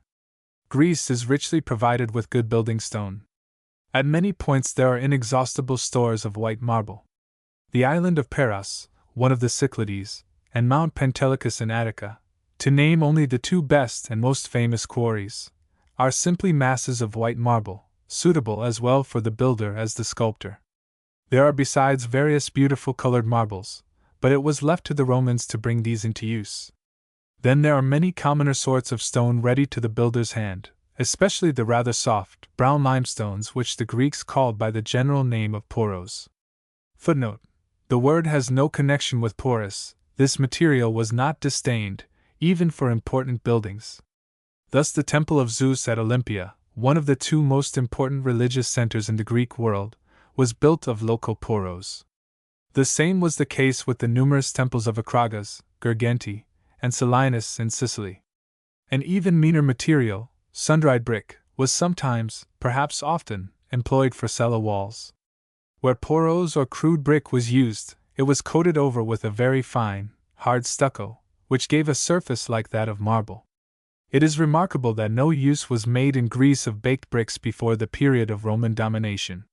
Roof tiles of terracotta were in use from an early period, and Greek travelers to Babylonia brought back word of the use of baked bricks in that country.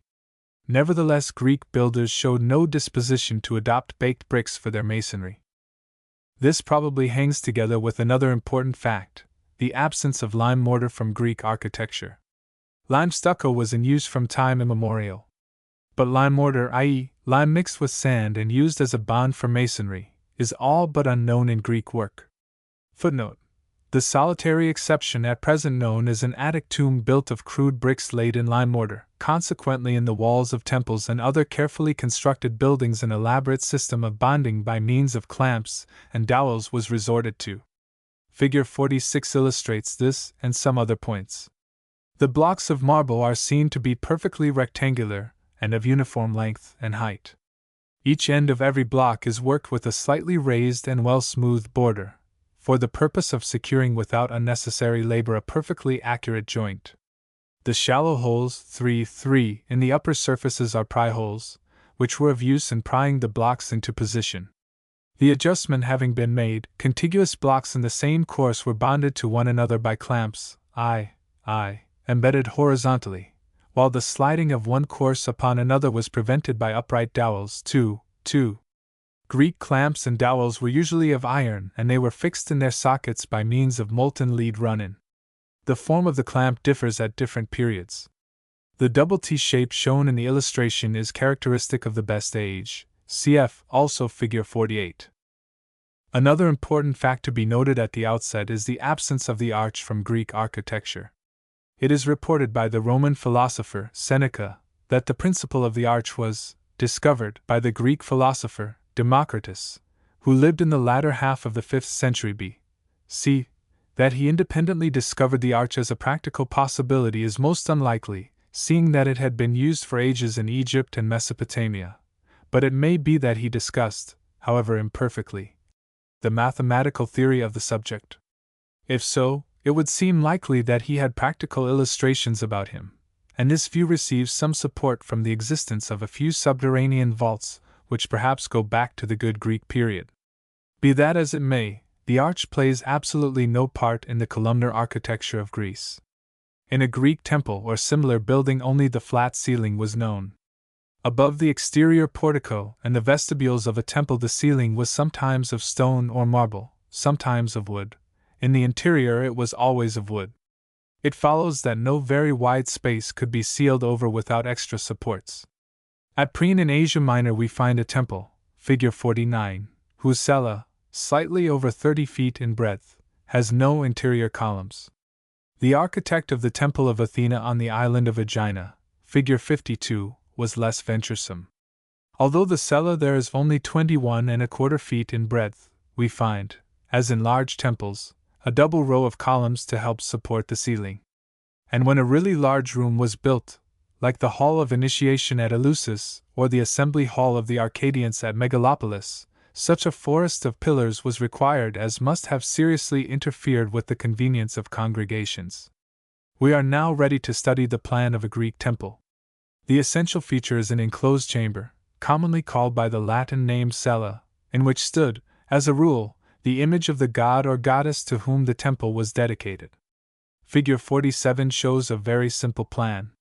Here the side walls of the cella are prolonged in front and terminate in ante, see below, page 88. Between the ante are 2 columns. This type of temple is called a templum in antis.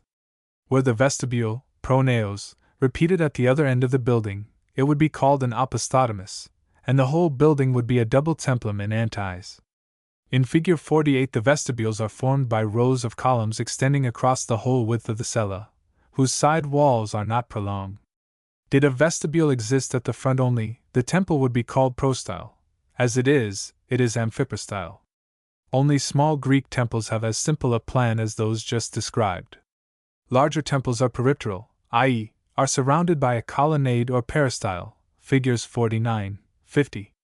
In Figure 49, the cella with its vestibules has the form of a double templum in antis. In Figure 50, it is amphiprostyle. A further difference should be noted. In Figure 49, which is the plan of an Ionic temple, the antae and columns of the vestibules are in line with columns of the outer row, at both the ends and the sides. In Fig.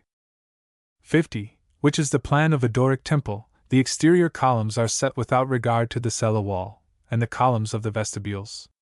This is a regular difference between Doric and Ionic temples, though the rule is subject to a few exceptions in the case of the former. The plan of almost any Greek temple will be found to be referable to one or other of the types just described, although there are great differences in the proportions of the several parts. It remains only to add that in almost every case the principal front was toward the east, or nearly so. When Greek temples were converted into Christian churches, as often happened, it was necessary, in order to conform to the Christian ritual, to reverse this arrangement and to place the principal entrance at the western end. The next thing is to study the principal elements of a Greek temple as seen in elevation. This brings us to the subject of the Greek orders. There are two principal orders in Greek architecture, the Doric and the Ionic. Figures 51 and 61 show a characteristic specimen of each. The term order, it should be said, is commonly restricted in architectural parlance to the column and entablature. Our illustrations, however, show all the features of a Doric and an Ionic facade. There are several points of agreement between the two. In each the columns rest on a stepped base, called the crepidoma, the uppermost step of which is the stylobate. In each the shaft of the column tapers from the lower to the upper end, is channeled or fluted vertically, and is surmounted by a projecting member called a capital. In each the entablature consists of three members: architrave, frieze, and cornice. There the important points of agreement end. The differences will best be fixed in mind by a detailed examination of each order separately.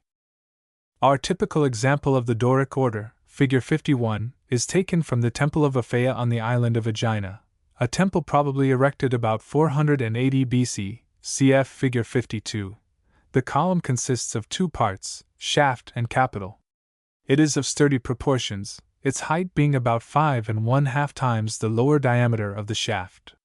If the shaft tapered upward at a uniform rate, it would have the form of a truncated cone. Instead of that, the shaft has an entasis or swelling. Imagine a vertical section to be made through the middle of the column. If, then, the diminution of the shaft were uniform, the sides of this section would be straight lines. In reality, however, they are slightly curved lines, convex outward. This addition to the form of a truncated cone is the entasis. It is greatest at about 1/3 or 1/2 the height of the shaft, and there amounts, in cases that have been measured, to from 1/80th to 1/140 of the lower diameter of the shaft. Footnote: observe that the entasis is so slight that the lowest diameter of the shaft is always the greatest diameter. The illustration is unfortunately not quite correct since it gives the shaft a uniform diameter for about 1/3 of its height. In some early Doric temples, as the one at Assos in Asia Minor, there is no entasis. The channels or flutes in our typical column are 20 in number. More rarely we find 16, much more rarely larger multiples of 4. These channels are so placed that one comes directly under the middle of each face of the capital. They are comparatively shallow, and are separated from one another by sharp edges or arises. The capital, though worked out of one block, may be regarded as consisting of two parts: a cushion-shaped member called an echinus, encircled below by 3 to 5 annulets, cf. Figures 59, 60, and a square slab called an abacus, the latter so placed that its sides are parallel to the sides of the building. The architrave is a succession of horizontal beams resting upon the columns. The face of this member is plain, except that along the upper edge there runs a slightly projecting flat band called a tinea, with regulae and guttae at equal intervals. These last are best considered in connection with the frieze. The frieze is made up of alternating triglyphs and metopes. A triglyph is a block whose height is nearly twice its width. Upon its face are two furrows, triangular in plan, and its outer edges are chamfered off. Thus we may say that the triglyph has two furrows and two half-furrows. These do not extend to the top of the block. A triglyph is placed over the center of each column and over the center of each intercolumniation. But at the corners of the buildings the intercolumniations are diminished, with the result that the corner triglyphs do not stand over the centers of the corner columns, but farther out, cf. Figure 52. Under each triglyph there is worked upon the face of the architrave, directly below the tinea, a regula, shaped like a small cleat, and to the under surface of this regula is attached a row of 6 cylindrical or conical guttae. Between every two triglyphs, and standing a little farther back, there is a square or nearly square slab or block called a metope. This has a flat band across the top. For the rest, its face may be either plain or sculptured in relief. The uppermost member of the entablature, the cornice, consists principally of a projecting portion, the corona, on whose inclined undersurface or soffit are rectangular projections, the so-called mutules, best seen in the frontispiece, one over each triglyph and each metope. 3 rows of 6 guttae each are attached to the undersurface of a mutual. Above the cornice, at the east and west ends of the building, come the triangular pediments or gables, formed by the sloping roof and adapted for groups of sculpture. The pediment is protected above by a raking cornice, which has not the same form as the horizontal cornice, the principal difference being that the undersurface of the raking cornice is concave and without mutules. Above the raking cornice comes a sima or gutter facing, which in buildings of good period has a curvilinear profile. This sima is sometimes continued along the long sides of the building, and sometimes not. When it is so continued, waterspouts are inserted into it at intervals, usually in the form of lions' heads. Figure 53 shows a fine lion's head of this sort from a 6th century temple on the Athenian Acropolis. If it be added that upon the apex and the lower corners of the pediment there were commonly pedestals which supported statues or other ornamental objects, Figure 52, mention will have been made of all the main features of the exterior of a Doric peripteral temple. Every other part of the building had likewise its established form, but it will not be possible here to describe or even to mention every detail. The most important member not yet treated of is the antain. An antain may be described as a pilaster forming the termination of a wall. It stands directly opposite a column and is of the same height with it, its function being to receive one end of an architrave block, the other end of which is borne by the column. The breadth of its front face is slightly greater than the thickness of the wall. The breadth of a side face depends upon whether or not the antain supports an architrave on that side, figures 47 and 48 and 49, 50. The Doric antain has a special capital, quite unlike the capital of the column. Figure 54 shows an example from a building erected in 437 to 32 B.C. Its most striking feature is the Doric cyma, or hawk's beak molding, the characteristic molding of the Doric style, Figure 55, used also to crown the horizontal cornice and in other situations, Figure 51 and frontispiece. Below the capital the antenna is treated precisely like the wall of which it forms a part, that is to say, its surfaces are plain, except for the simple base molding, which extends also along the foot of the wall. The method of sealing the peristyle and vestibules by means of ceiling beams on which rest slabs decorated with square, recessed panels or coffers may be indistinctly seen in Figure 56. Within the cella, when columns were used to help support the wooden ceiling, there seem to have been regularly 2 ranges, one above the other. This is the only case, so far as we know, in which Greek architecture of the best period put one range of columns above another. There were probably no windows of any kind, so that the cella received no daylight, except such as entered by the great front doorway, when the doors were open. Footnote: this whole matter, however, is in dispute. Some authorities believe that large temples were hypoetherial, i.e., open, or partly open, to the sky, or in some way lighted from above. In Figure 56 an open grating has been inserted above the doors, but for such an arrangement in a Greek temple there is no evidence, so far as I am aware. The roof beams were of wood. The roof was covered with terracotta or marble tiles. Such are the main features of a Doric temple, those last mentioned not being peculiar to the Doric style. Little has been said thus far of variation in these features. Yet variation there was. Not to dwell on local differences, as between Greece proper and the Greek colonies in Sicily, there was a development constantly going on, changing the forms of details and the relative proportions of parts, and even introducing new features originally foreign to the style. Thus the column grows slenderer from century to century. In early examples it is from 4 to 5 lower diameters in height in the best period, 5th and 4th centuries, about 5 1/2, in the post-classical period, 6 to 7. The difference in this respect between early and late examples may be seen by comparing the 6th century temple of Poseidon, at Paestum in southern Italy, figure 57, with the 3rd century temple of Zeus at Nemea, figure 58. Again, the echinus of the capital is in the early period widely flaring, making in some very early examples an angle at the start of not more than 15 or 20 degrees with the horizontal, figure 59. In the best period it rises more steeply, starting at an angle of about 50 degrees with the horizontal and having a profile which closely approaches a straight line, until it curves inward under the abacus, figure 51. In the post-classical period it is low and sometimes quite conical, figure 60. In general, the degeneracy of post-classical Greek architecture is in nothing more marked than in the loss of those subtle curves which characterize the best Greek work. Other differences must be learned from more extended treatises. The Ionic order was of a much more luxuriant character than the Doric. Our typical example, figure 61, is taken from the Temple of Priene in Asia Minor, a temple erected about 340 to 30 B.C. The column has a base consisting of a plain square plinth, 2 trocoli with moldings, and a torus, fluted horizontally. The Ionic shaft is much slenderer than the Doric, the height of the column, including base and capital, being in different examples from 8 to 10 times the lower diameter of the shaft.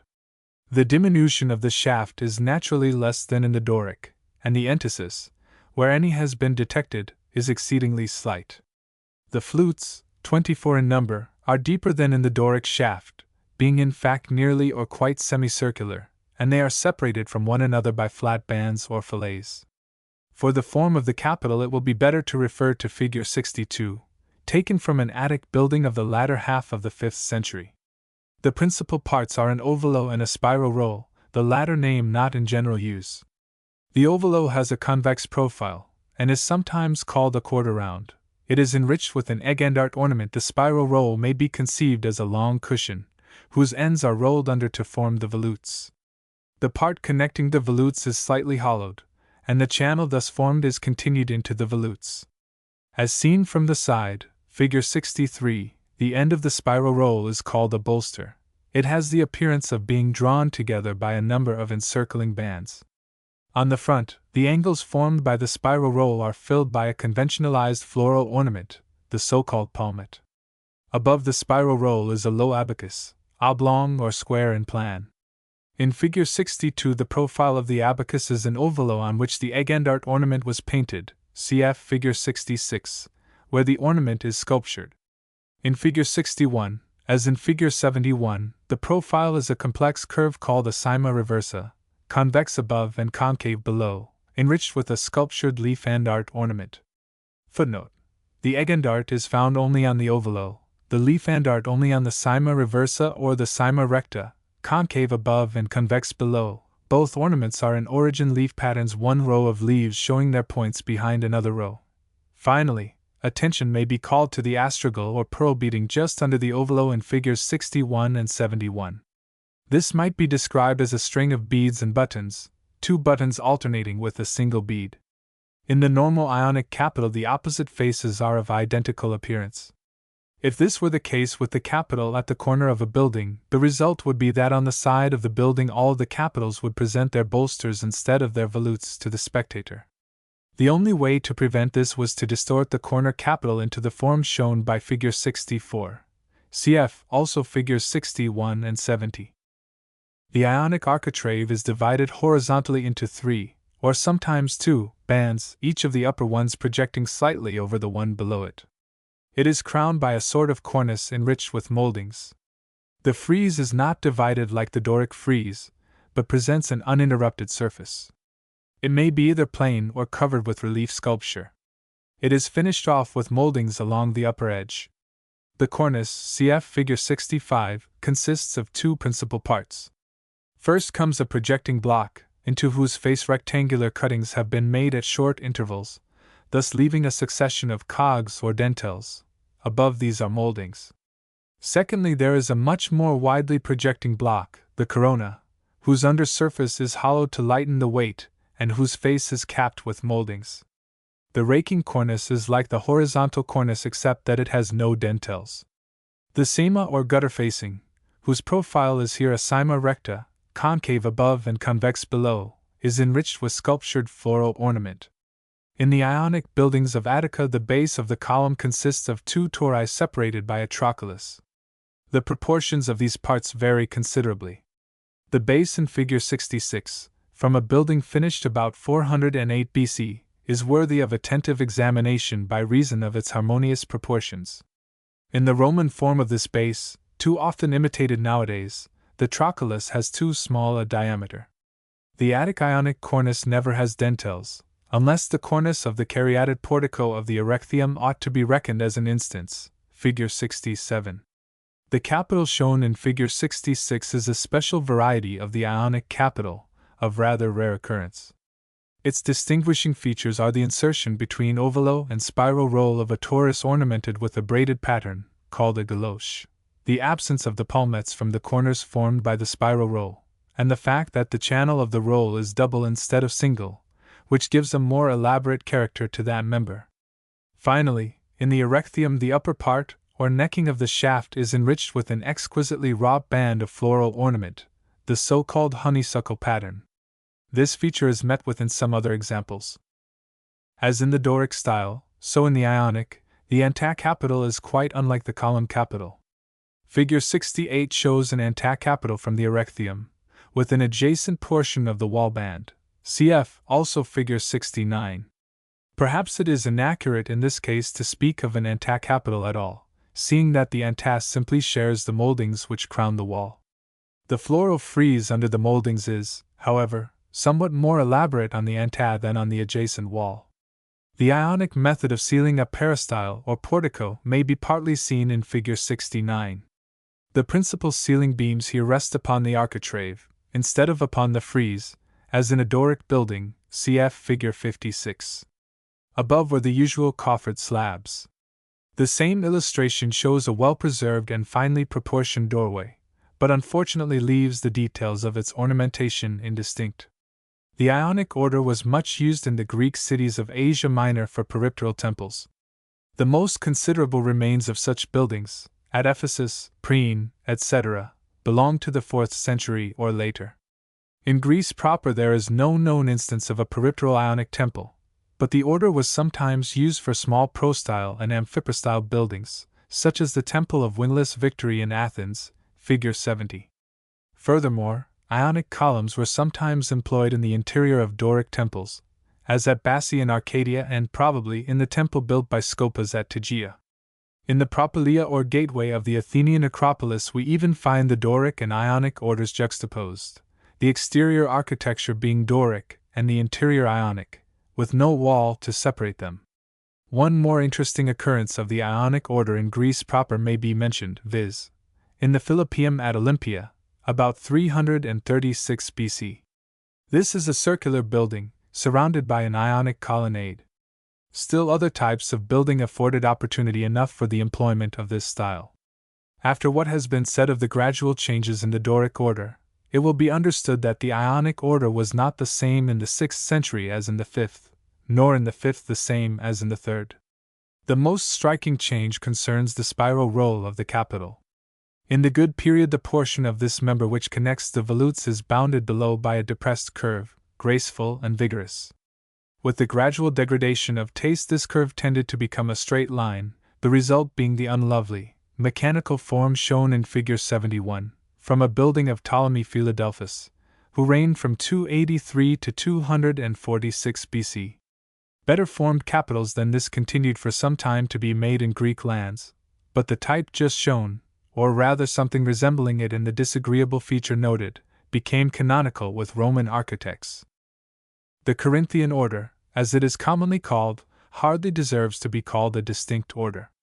Its only peculiar feature is the capital, otherwise it agrees with the Ionic order. The Corinthian capital is said to have been invented in the 5th century, and a solitary specimen, of a meager and rudimentary type, found in 1812 in the Temple of Apollo at Bassae, but since lost, was perhaps an original part of that building, about 430 B.C.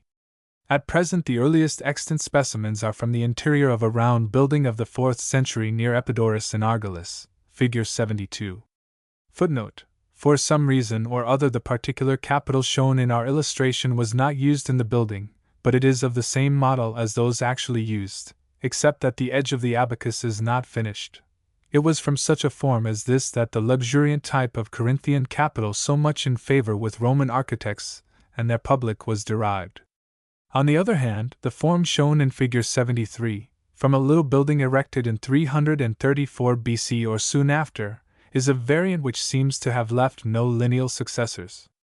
In its usual form, the Corinthian capital has a cylindrical core, which expands slightly toward the top so as to become bell-shaped. Around the lower part of this core are 2 rows of conventionalized acanthus leaves, 8 in each row. From these rise 8 principal stalks, each, in fully developed examples, wrapped about its base with an acanthus leaf, which combine, 2 and 2, to form 4 volutes, helices, one under each corner of the abacus, while smaller stalks, branching from the first, cover the rest of the upper part of the core. There is commonly a floral ornament on the middle of each face at the top. Finally, the abacus has, in plan, the form of a square whose sides have been hollowed out and whose corners have been truncated.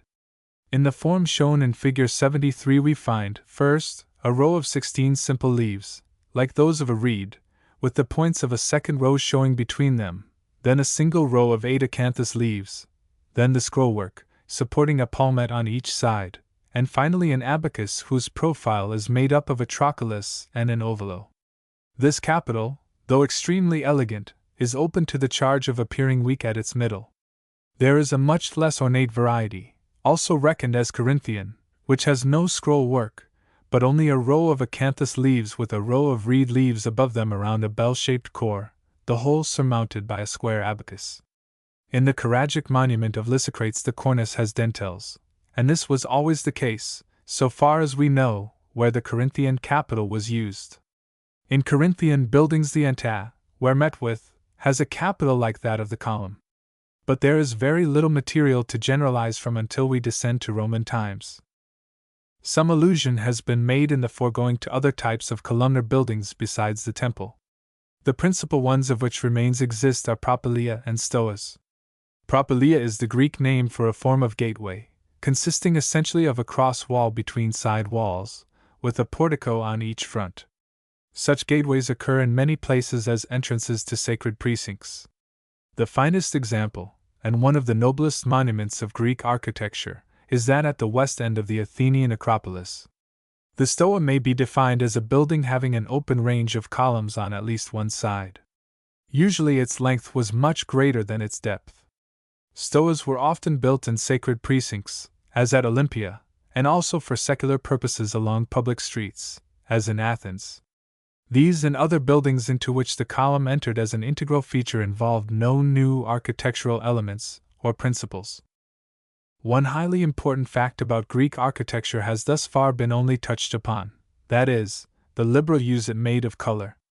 The ruins of Greek temples are today monochromatic, either glittering white, as is the temple at Sunium, or of a golden brown, as are the Parthenon and other buildings of Pentelic marble, or of a still warmer brown, as are the limestone temples of Paestum and Girgenti, Acragas.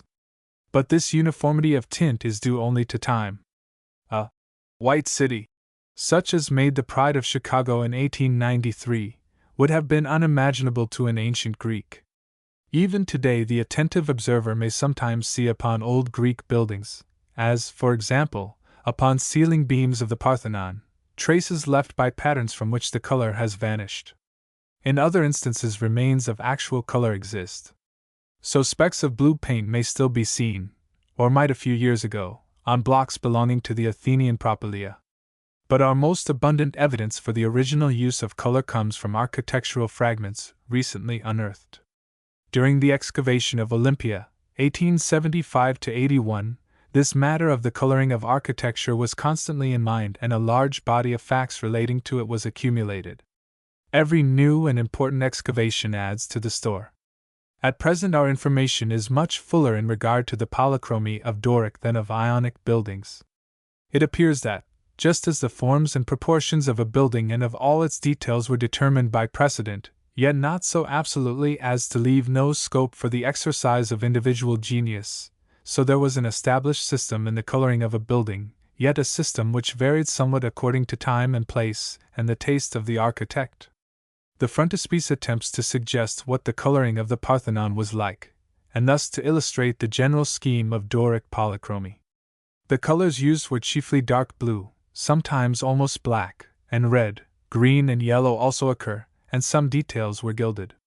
The coloration of the building was far from total. Plain surfaces, as walls, were unpainted. So too were the columns, including, probably, their capitals, except between the annulets. Thus color was confined to the upper members, the triglyphs, the undersurface, soffit, of the cornice, the sema, the antacapitals, cf. Figure 54, the ornamental details generally, the coffers of the ceiling, and the backgrounds of sculpture.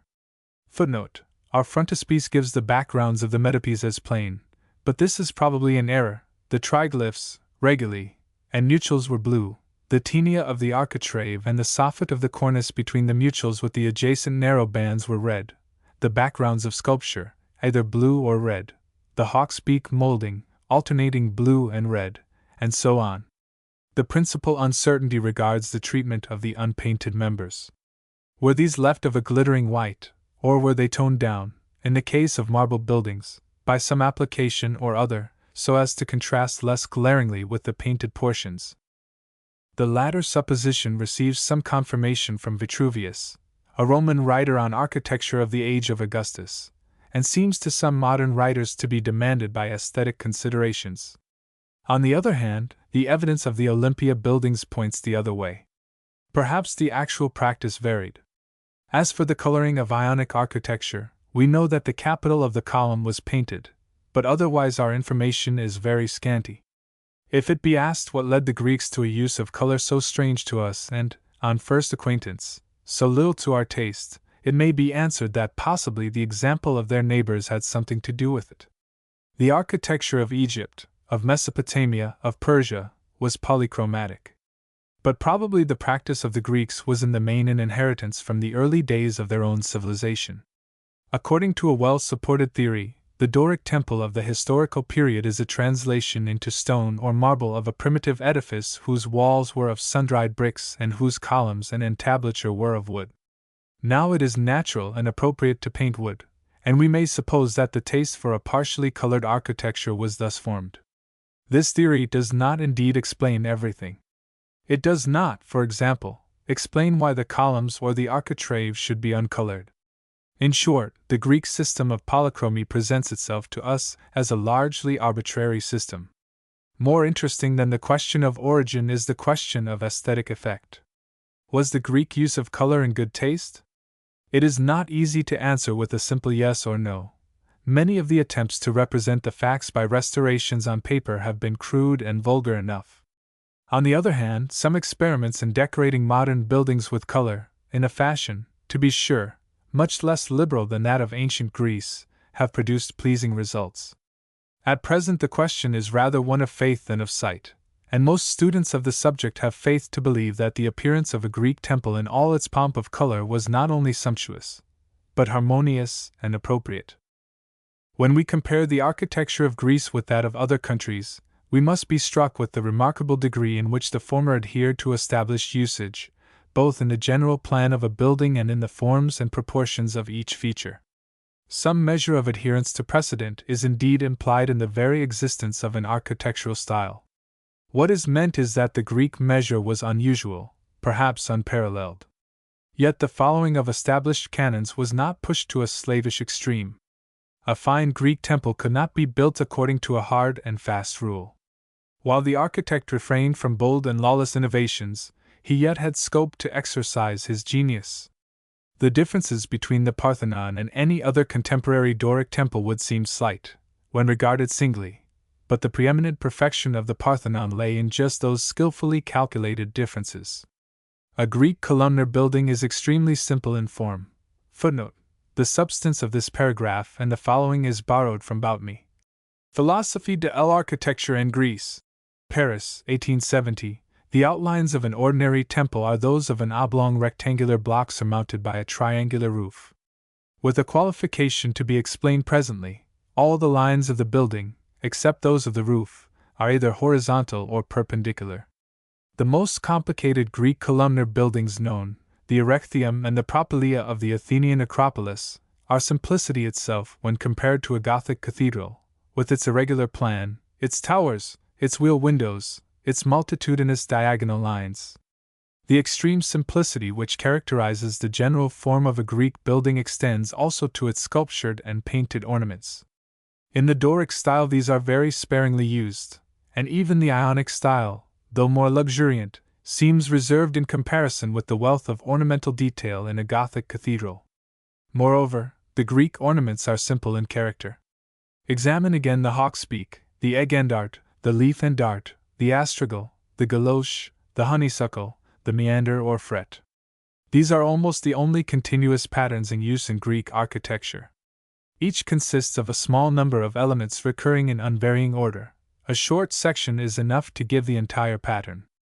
Contrast this with the string course in the nave of the Cathedral of Amiens, where the motive of the design undergoes constant variation, no piece exactly duplicating its neighbor, or with the intricate interlacing patterns of Arabic decoration, and you will have a striking illustration of the Greek love for the finite and comprehensible.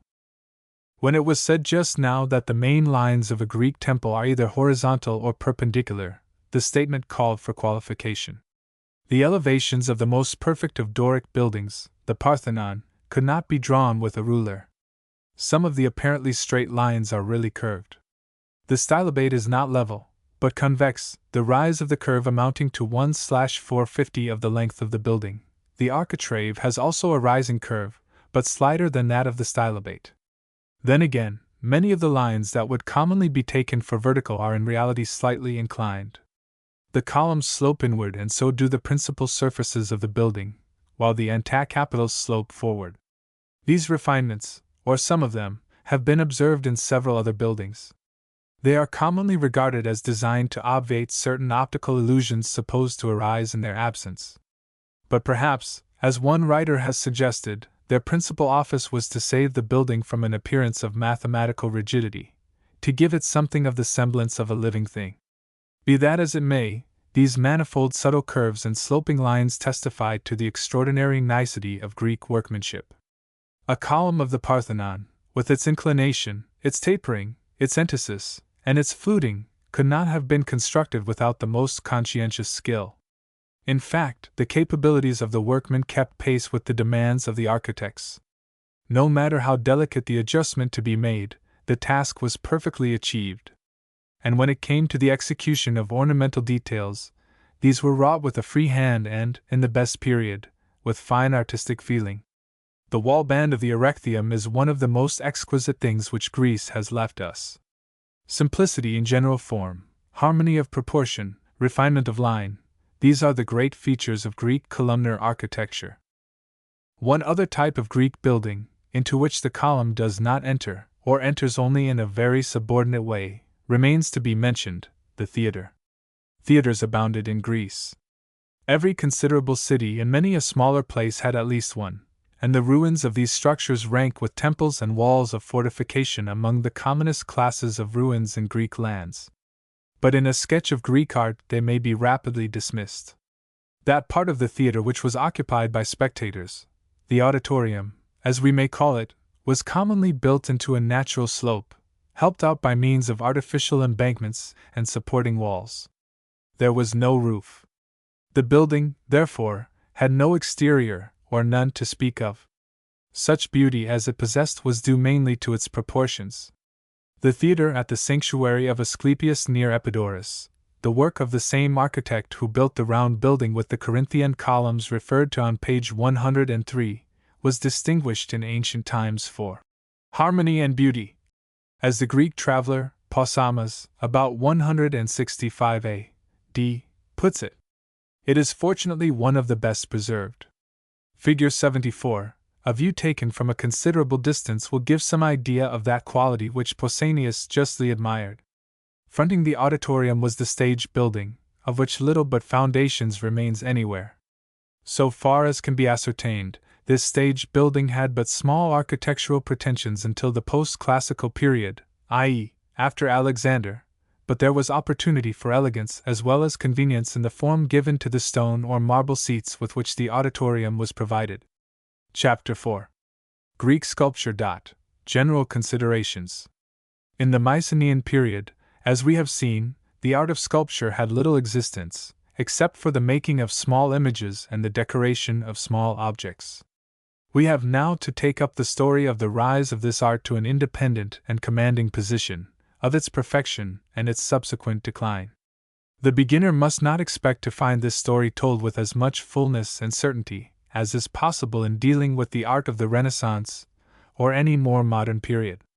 The impossibility of equal fullness and certainty here will become apparent when we consider what our materials for constructing a history of Greek sculpture are.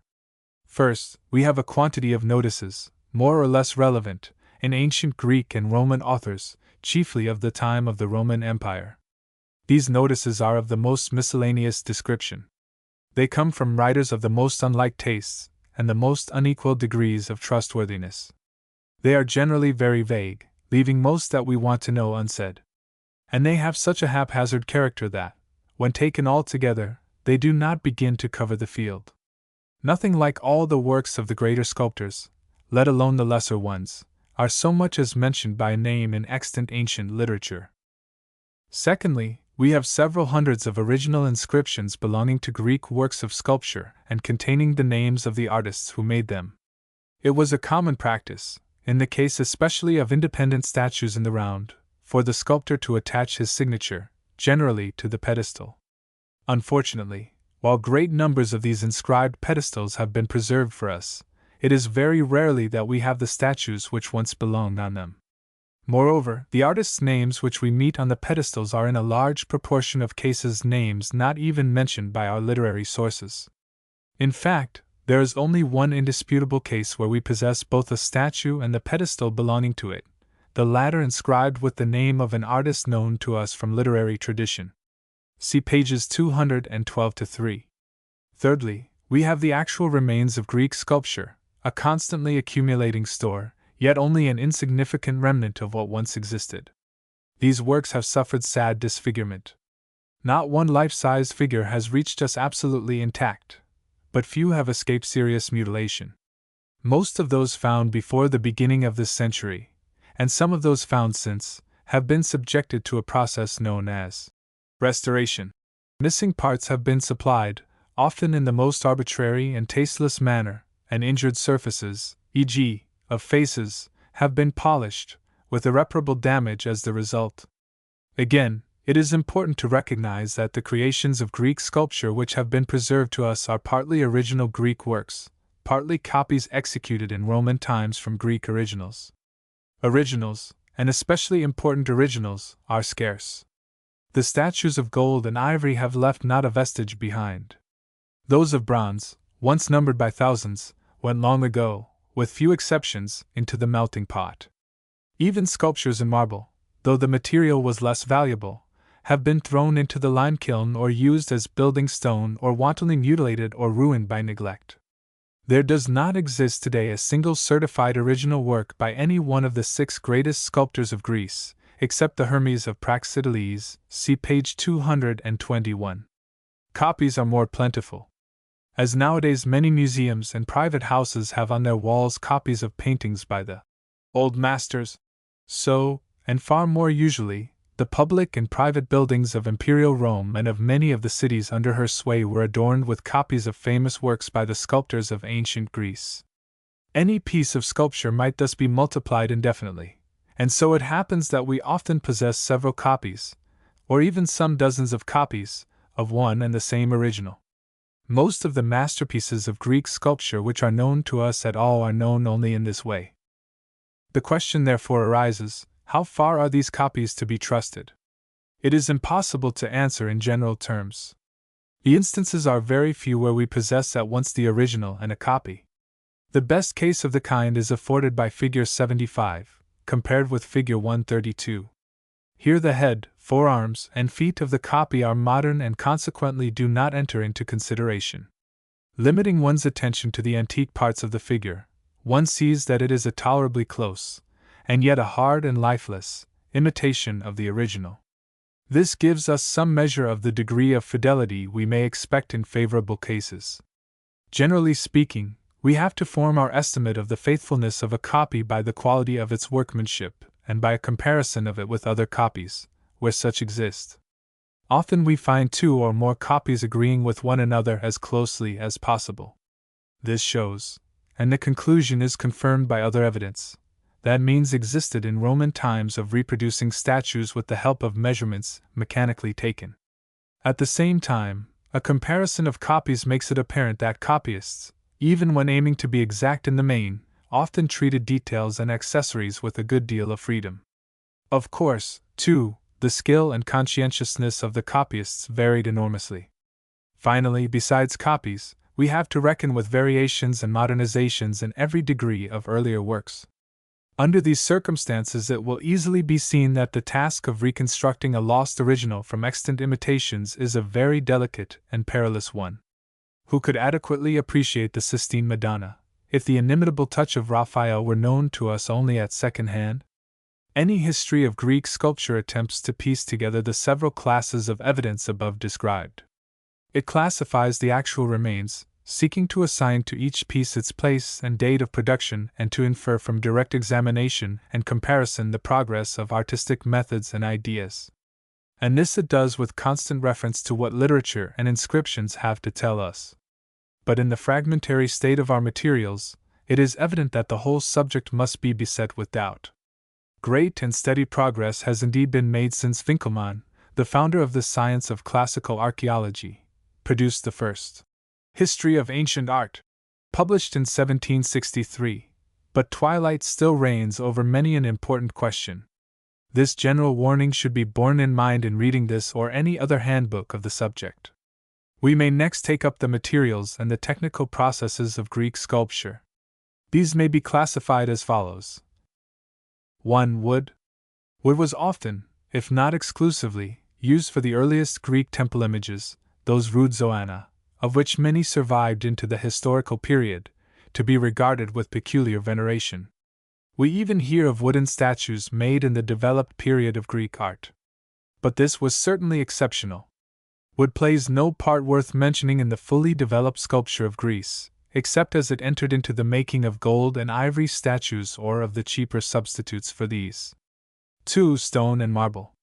Various uncrystallized limestones were frequently used in the Archaic period and here and there even in the 5th century. But white marble, in which Greece abounds, came also early into use, and its immense superiority to limestone for statuary purposes led to the abandonment of the latter.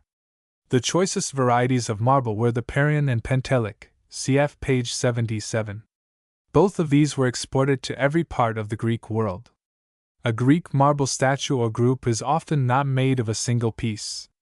Thus the Aphrodite of Melos, page 249, was made of two principal pieces, the junction coming just above the drapery, while several smaller parts, including the left arm, were made separately and attached.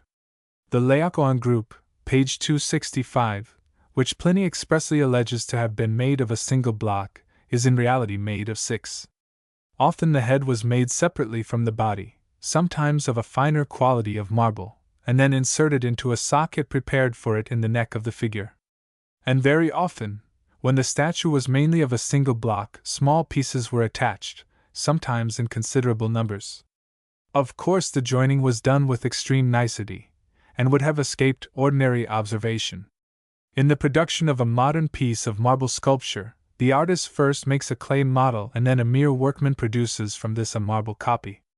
In the best period of Greek art, on the other hand, there seems to have been no mechanical copying of finished models. Preliminary drawings or even clay models, perhaps small, there must often have been to guide the eye, but the sculptor, instead of copying with the help of exact measurements, struck out freely, as genius and training inspired him. If he made a mistake, the result was not fatal, for he could repair his error by attaching a fresh piece of marble. Yet even so, the ability to work in this way implies marvelous precision of eye and hand. To this ability and this method we may ascribe something of the freedom, the vitality, and the impulsiveness of Greek marble sculpture, qualities which the mechanical method of production tends to destroy. Observe too that, while pediment groups, metopes, friezes, and reliefs upon pedestals would often be executed by subordinates following the design of the principal artist, any important single statue or group in marble was in all probability chiseled by the very hand of the master. Another fact of importance, a fact which few are able to keep constantly enough in their thoughts, is that Greek marble sculpture was always more or less painted. This is proved both by statements in ancient authors and by the fuller and more explicit evidence of numberless actual remains. See especially pages 148–247. From these sources we learn that eyes, eyebrows, hair, and perhaps lips were regularly painted, and that draperies and other accessories were often painted in whole or in part. As regards the treatment of flesh, the evidence is conflicting. Some instances are reported where the flesh of men was colored a reddish brown, as in the sculpture of Egypt. But the evidence seems to me to warrant the inference that this was unusual in marble sculpture. On the Alexander sarcophagus, the nude flesh has been by some process toned down to an ivory tint, and this treatment may have been the rule, although most sculptures which retain remains of color show no trace of this. Observe that wherever color was applied, it was laid on in flat tints, i.e., not graded or shaded. This polychromatic character of Greek marble sculpture is at variance with what we moderns have been accustomed to since the Renaissance. By practice and theory we have been taught that sculpture and painting are entirely distinct arts. And in the austere renunciation by sculpture of all color there has even been seen a special distinction, a claim to precedence in the hierarchy of the arts. The Greeks had no such idea. The sculpture of the older nations about them was polychromatic. Their own early sculpture in wood and coarse stone was almost necessarily so. Their architecture, with which sculpture was often associated, was so likewise. The coloring of marble sculpture, then, was a natural result of the influences by which that sculpture was molded. And of course, the Greek eye took pleasure in the combination of form and color, and presumably would have found pure white figures like ours dull and cold. We are better circumstanced for judging Greek taste in this matter than in the matter of colored architecture, for we possess Greek sculptures which have kept their coloring almost intact. A sight of the Alexander sarcophagus, if it does not revolutionize our own taste, will at least dispel any fear that a Greek artist was capable of outraging beautiful form by a vulgarizing addition. 3. Bronze. This material, an alloy of copper with tin and sometimes lead, always more expensive than marble, was the favorite material of some of the most eminent sculptors, Myron, Polyclitus, Lysippus, and for certain purposes was always preferred. The art of casting small, solid bronze images goes far back into the prehistoric period in Greece. At an early date, too, we cannot say how early, large bronze statues could be made of a number of separate pieces, shaped by the hammer and riveted together. Such a work was seen at Sparta by the traveler Pausanias, and was regarded by him as the most ancient existing statue in bronze. A great impulse must have been given to bronze sculpture by the introduction of the process of hollow casting. Pausanias repeatedly attributes the invention of this process to Rhecus and Theodorus, two Samian artists, who flourished apparently early in the 6th century. This may be substantially correct, but the process is much more likely to have been borrowed from Egypt than invented independently. In producing a bronze statue, it is necessary first to make an exact clay model. This done, the usual Greek practice seems to have been to dismember the model and take a casting of each part separately. The several bronze pieces were then carefully united by rivets or solder, and small defects were repaired by the insertion of quadrangular patches of bronze. The eye sockets were always left hollow in the casting, and eyeballs of glass, metal, or other materials, imitating cornea and iris, were inserted. Footnote: marble statues also sometimes had inserted eyes. Finally, the whole was gone over with appropriate tools, the hair, for example, being furrowed with a sharp graver and thus receiving a peculiar, metallic definiteness of texture. A hollow bronze statue being much lighter than one in marble and much less brittle, a sculptor could be much bolder in posing a figure of the former material than one of the latter. Hence, when a Greek bronze statue was copied in marble in Roman times, a disfiguring support, not present in the original, had often to be added, cf. Figs. 101, 104, etc.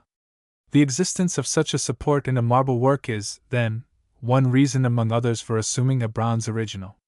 Other indications pointing the same way are afforded by a peculiar sharpness of edge, example, of the eyelids and the eyebrows, and by the metallic treatment of the hair.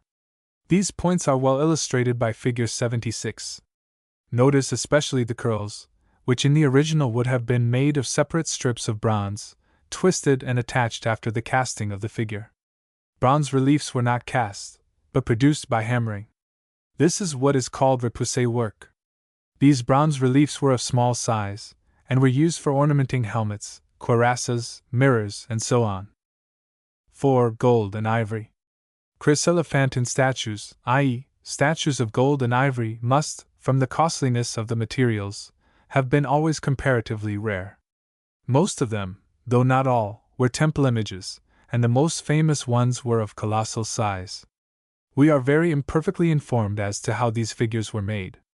The colossal ones contained a strong framework of timbers and metal bars, over which was built a figure of wood. To this the gold and ivory were attached, ivory being used for flesh and gold for all other parts. The gold on the Athena of the Parthenon, cf. page 186, weighed a good deal over a ton. But costly as these works were, the admiration felt for them seems to have been untainted by any thought of that fact.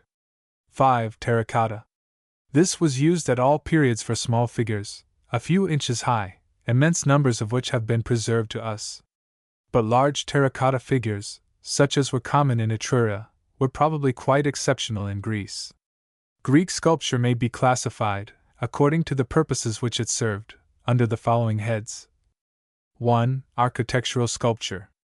A temple could hardly be considered complete unless it was adorned with more or less of sculpture. The chief place for such sculpture was in the pediments, and especially in the principal, or eastern pediment. Relief sculpture might be applied to Doric metopes or an Ionic frieze. And finally, single statues or groups might be placed, as acroteria, upon the apex and lower corners of a pediment. Other sacred buildings besides temples might be similarly adorned. But we hear very little of sculpture on secular buildings. 2. Cult images. As a rule, every temple or shrine contained at least one statue of the divinity, or of each divinity, worshipped there. 3. Votive sculptures.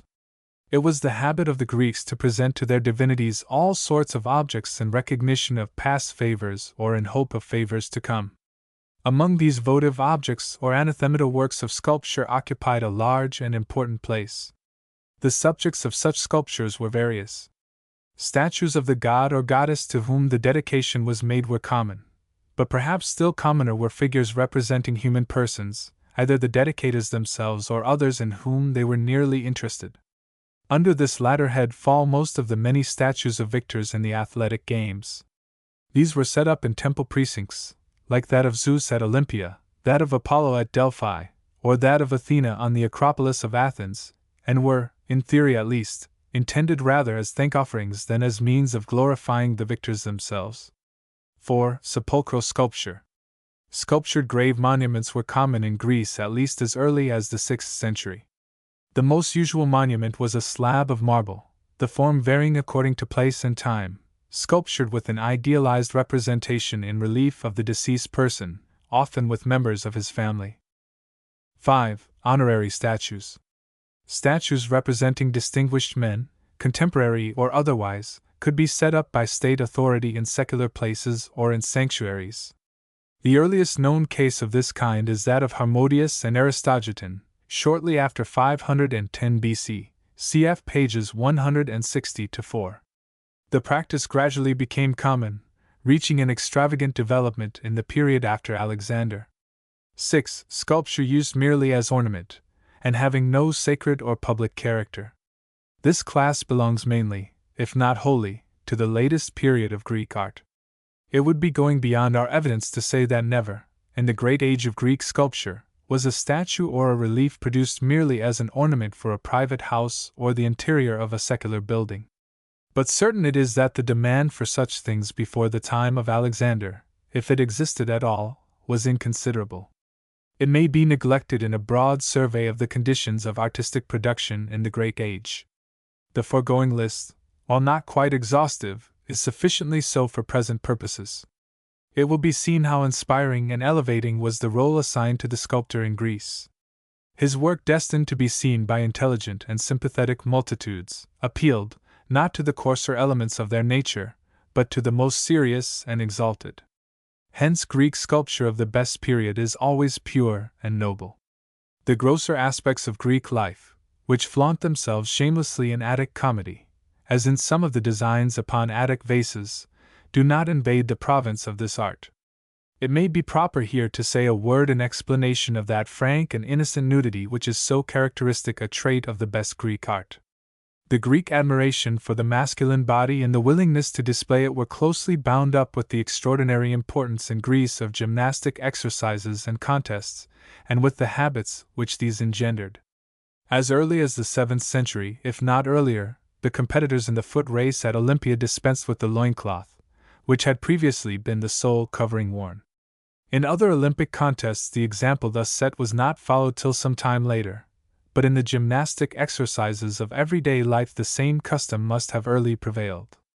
Thus, in contrast to primitive Greek feeling and to the feeling of barbarians, generally, the exhibition by men among men of the naked body came to be regarded as something altogether honorable. There could not be better evidence of this than the fact that the archer god, Apollo, the purest god in the Greek pantheon, does not deign in Greek art to veil the glory of his form. Greek sculpture had a strongly idealizing bent. Gods and goddesses were conceived in the likeness of human beings, but human beings freed from eerie blemish, made august and beautiful by the artistic imagination.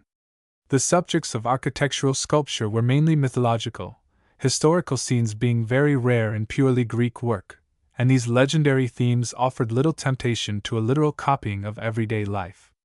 But what is most noteworthy is that even in the representation of actual human persons, example, in athlete statues and upon grave monuments, Greek sculpture in the best period seems not to have even aimed at exact portraiture. The development of realistic portraiture belongs mainly to the age of Alexander and his successors. Mr. Ruskin goes so far as to say that a Greek never expresses personal character, and never expresses momentary passion. Footnote: Erythra Pentelicii. Lecture 6, Section 191, 193. These are reckless verdicts, needing much qualification. For the art of the 4th century they will not do at all, much less for the later period. But they may be of use if they lead us to note the preference for the typical and permanent with which Greek sculpture begins, and the very gradual way in which it progresses toward the expression of the individual and transient.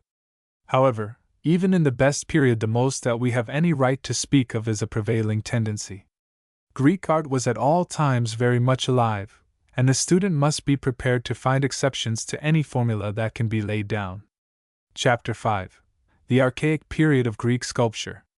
First half, 625 - 550 BC. The date above suggested for the beginning of the period with which we have first to deal must not be regarded as making any pretense to exactitude. We have no means of assigning a definite date to any of the most primitive-looking pieces of Greek sculpture. All that can be said is that works which can be confidently dated about the middle of the 6th century show such a degree of advancement, as implies more than half a century of development since the first rude beginnings. Tradition and the more copious evidence of actual remains teach us that these early attempts at sculpture in stone or marble were not confined to any one spot or narrow region. On the contrary, the centers of artistic activity were numerous and widely diffused: the islands of Crete, Paros, and Naxos, the Ionic cities of Asia Minor, and the adjacent islands of Chios and Samos, in Greece proper, Boeotia, Attica, Argolis, Arcadia, Laconia, in Sicily, the Greek colony Selinus, and doubtless many others. It is very difficult to make out how far these different spots were independent of one another. How far, in other words, we have a right to speak of local schools of sculpture. Certainly there was from the first a good deal of action and reaction between some of these places, and one chief problem of the subject is to discover the really originative centers of artistic impulse, and to trace the spread of artistic types and styles and methods from place to place. Instead of attempting here to discuss or decide this difficult question, it will be better simply to pass in review a few typical works of the early archaic period from various sites. The first place may be given to a marble image, figure 77, found in 1878 on the island of Delos, that ancient center of Apollon worship for the Ionians. On the left side of the figure is engraved in early Greek characters a metrical inscription, recording that the statue was dedicated to Artemis by one Nicandra of Naxos. Whether it was intended to represent the goddess Artemis or the woman Nicandra, we cannot tell, nor is the question of much importance to us. We have here an extremely rude attempt to represent a draped female form. The figure stands stiffly erect, the feet close together, the arms hanging straight down, the face looking directly forward. The garment envelopes the body like a close-fitting sheath, without a suggestion of folds. The trunk of the body is flat or nearly so at the back, while in front the prominence of the breasts is suggested by the simple device of two planes, an upper and a lower, meeting at an angle. The shapeless arms were not detached from the sides, except just at the waist. Below the girdle the body is bounded by parallel planes in front and behind and is rounded off at the sides. A short projection at the bottom, slightly rounded and partly divided, does duty for the feet. The features of the face are too much battered to be commented upon. The most of the hair falls in a rough mass upon the back, but on either side a bunch, divided by grooves into 4 locks, detaches itself and is brought forward upon the breast. This primitive image is not an isolated specimen of its type. Several similar figures or fragments of figures have been found on the island of Delos, in Boeotia, and elsewhere. A small statuette of this type, found at Olympia, but probably produced at Sparta, has its ugly face tolerably preserved. Another series of figures, much more numerously represented, gives us the corresponding type of male figure. One of the earliest examples of this series is shown in figure 78, a life-size statue of Gnossian marble, found on the island of Thera in 1836. The figure is completely nude. The attitude is like that of the female type just described, except that the left foot is advanced. Other statues, agreeing with this one in attitude, but showing various stages of development, have been found in many places, from Samos on the east to Actium on the west. Several features of this class of figures have been thought to betray Egyptian influence. Footnote: see Wolters's edition of Friedrichs's Gypsabgus Antiker Bildwerk, pages 11-12. The rigid position might be adopted independently by primitive sculpture anywhere. But the fact that the left leg is invariably advanced, the narrowness of the hips, and the too high position frequently given to the ears, did this group of coincidences with the stereotyped Egyptian standing figures come about without imitation? There is no historical difficulty in the way of assuming Egyptian influence, for as early as the 7th century Greeks certainly visited Egypt, and it was perhaps in this century that the Greek colony of Naucratis was founded in the delta of the Nile. Here was a chance for Greeks to see Egyptian statues, and besides, Egyptian statuettes may have reached Greek shores in the way of commerce. But be the truth about this question what it may, the early Greek sculptors were as far as possible from slavishly imitating a fixed prototype. They used their own eyes and strove, each in his own way, to render what they saw. This is evident when the different examples of the class of figures now under discussion are passed in review. Our figure from Thera is hardly more than a first attempt. There is very little of anatomical detail, and what there is not correct. Especially the form and the muscles of the abdomen are not understood. The head presents a number of characteristics which were destined long to persist in Greek sculpture. Such are the protuberant eyeballs, the prominent cheekbones, the square, protruding chin. Such, too, is the formation of the mouth, with its slightly upturned corners, a feature almost, though not quite, universal in Greek faces for more than a century. This is the sculptor's childlike way of imparting a look of cheerfulness to the countenance, and with it often goes an upward slant of the eyes from the inner to the outer corners.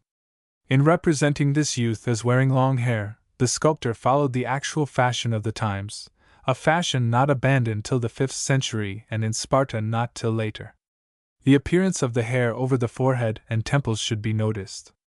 It is arranged symmetrically in flat spiral curls, 5 curls on each side. Symmetry in the disposition of the front hair is constant in early Greek sculpture, and some scheme or other of spiral curls is extremely common. It was at one time thought that these nude standing figures all represented Apollo. It is now certain that Apollo was sometimes intended, but equally certain that the same type was used for men.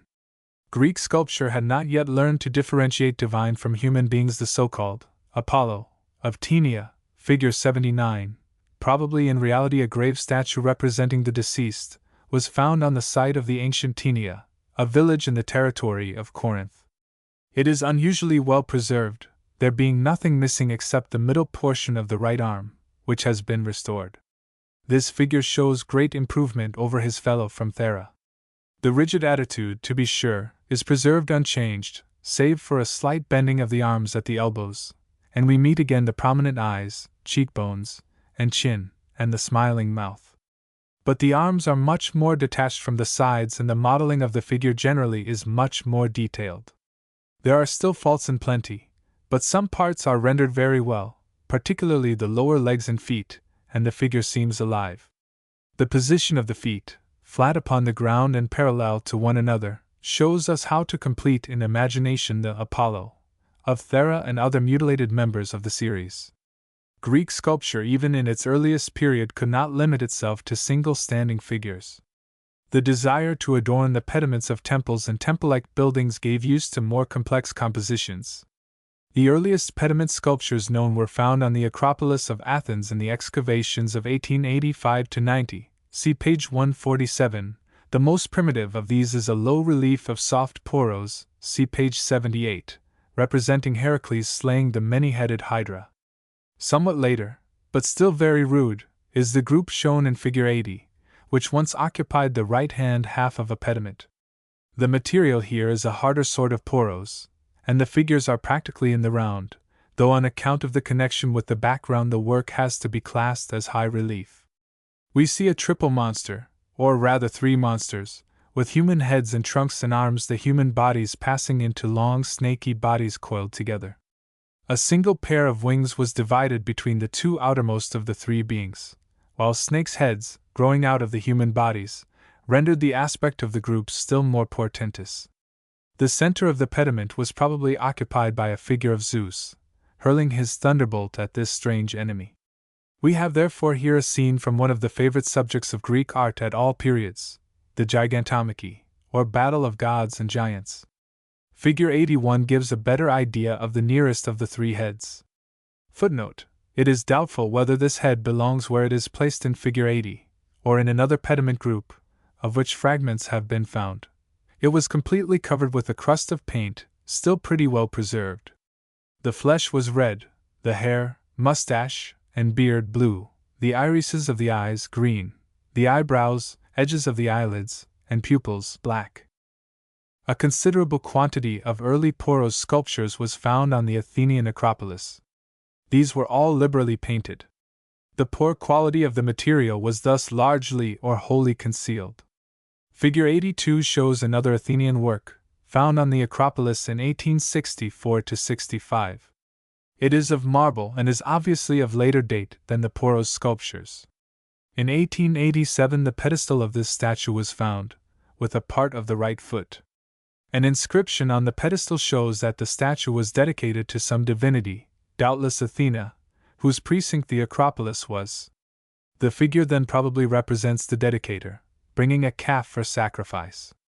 The position of the body and legs is here the same as in the Apollo, figures, but the subject has compelled the sculptor to vary the position of the arms. Another difference from the Apollo figures lies in the fact that this statue is not wholly naked. The garment, however, is hard to make out, for it clings closely to the person of the wearer and betrays its existence only along the edges. The sculptor had not yet learned to represent the folds of drapery. The British Museum possesses a series of 10 seated figures of Parian marble, which were once ranged along the approach to an important temple of Apollo near Miletus. Figure 83 shows 3 of these. They are placed in their assumed chronological order, the earliest furthest off. Only the first 2 belong in the period now under review. The figures are heavy and lumpish, and are enveloped, men and women alike, in draperies, which leave only the heads, the forearms, and the toes exposed. It is interesting to see the successive sculptors attacking the problem of rendering the folds of loose garments. Not until we reach the latest of the 3 statues do we find any depth given to the folds, and that figure belongs distinctly in the latter half of the Archaic period. Transporting ourselves now from the eastern to the western confines of Greek civilization, we may take a look at a sculptured metope from Selinus in Sicily, figure 84. That city was founded, according to our best ancient authority, about the year 629 BC, and the temple from which our metope is taken is certainly one of the oldest, if not the oldest, of the many temples of the place. The material of the metope, as of the whole temple, is a local poros, and the work is executed in high relief. The subject is Perseus cutting off the head of Medusa. The Gorgon is trying to run away. The position given to her legs is used in early Greek sculpture and vase painting to signify rapid motion, but is overtaken by her pursuer. From the blood of Medusa sprang, according to the legend, the winged horse, Pegasus, and the artist, wishing to tell as much of the story as possible, has introduced Pegasus into his composition, but has been forced to reduce him to miniature size. The goddess Athena, the protectress of Perseus, occupies what remains of the field. There is no need of dwelling in words on the ugliness of this relief, an ugliness only in part accounted for by the subject. The student should note that the body of each of the 3 figures is seen from the front, while the legs are in profile. The same distortion occurs in a second metope of this same temple, representing Heracles carrying off 2 prankish dwarfs who had tried to annoy him, and is in fact common in early Greek work. We have met something similar in Egyptian reliefs and paintings, cf. page 33, but this method of representing the human form is so natural to primitive art that we need not here assume the Egyptian influence. The garments of Perseus and Athena show so much progress in the representation of folds that one scruples to put this temple back into the 7th century, as some would have us do. Like the Poros sculptures of Attica, these Selinus metopes seem to have been covered with color. Figure 85 takes us back again to the island of Delos, where the statue came to light in 1877. It is of Parian marble, and is considerably less than life-sized. A female figure is here represented, the body unnaturally twisted at the hips, as in the Selinus metopes, the legs bent in the attitude of rapid motion. At the back there were wings, of which only the stumps now remain. A comparison of this statue with similar figures from the Athenian Acropolis has shown that the feet did not touch the pedestal, the drapery serving as a support. The intention of the artist, then, was to represent a flying figure, probably a Victory. The goddess is dressed in a chiton, shift, which shows no trace of folds above the girdle, while below the girdle, between the legs, there is a series of flat, shallow ridges. The face shows the usual archaic features, the prominent eyeballs, cheeks, and chin, and the smiling mouth. The hair is represented as fastened by a sort of hoop, into which metallic ornaments, now lost, were inserted. As usual, the main mass of the hair falls straight behind, and several locks, the same number on each side, are brought forward upon the breast. As usual, too, the front hair is disposed symmetrically. In this case, a smaller and a larger flat curl on each side of the middle of the forehead are succeeded by a continuous tress of hair arranged in 5 scallops. If, as has been generally thought, this statue belongs on an inscribed pedestal which was found near it, then we have before us the work of one Artemis of Chios, known to us from literary tradition as the first sculptor to represent Victory with wings. At all events, this, if a victory, is the earliest that we know. She awakens our interest, less for what she is in herself than because she is the forerunner of the magnificent victories of developed Greek art. Thus far we have not met a single work to which it is possible to assign a precise date. We have now the satisfaction of finding a chronological landmark in our path. This is afforded by some fragments of sculpture belonging to the old temple of Artemis at Ephesus.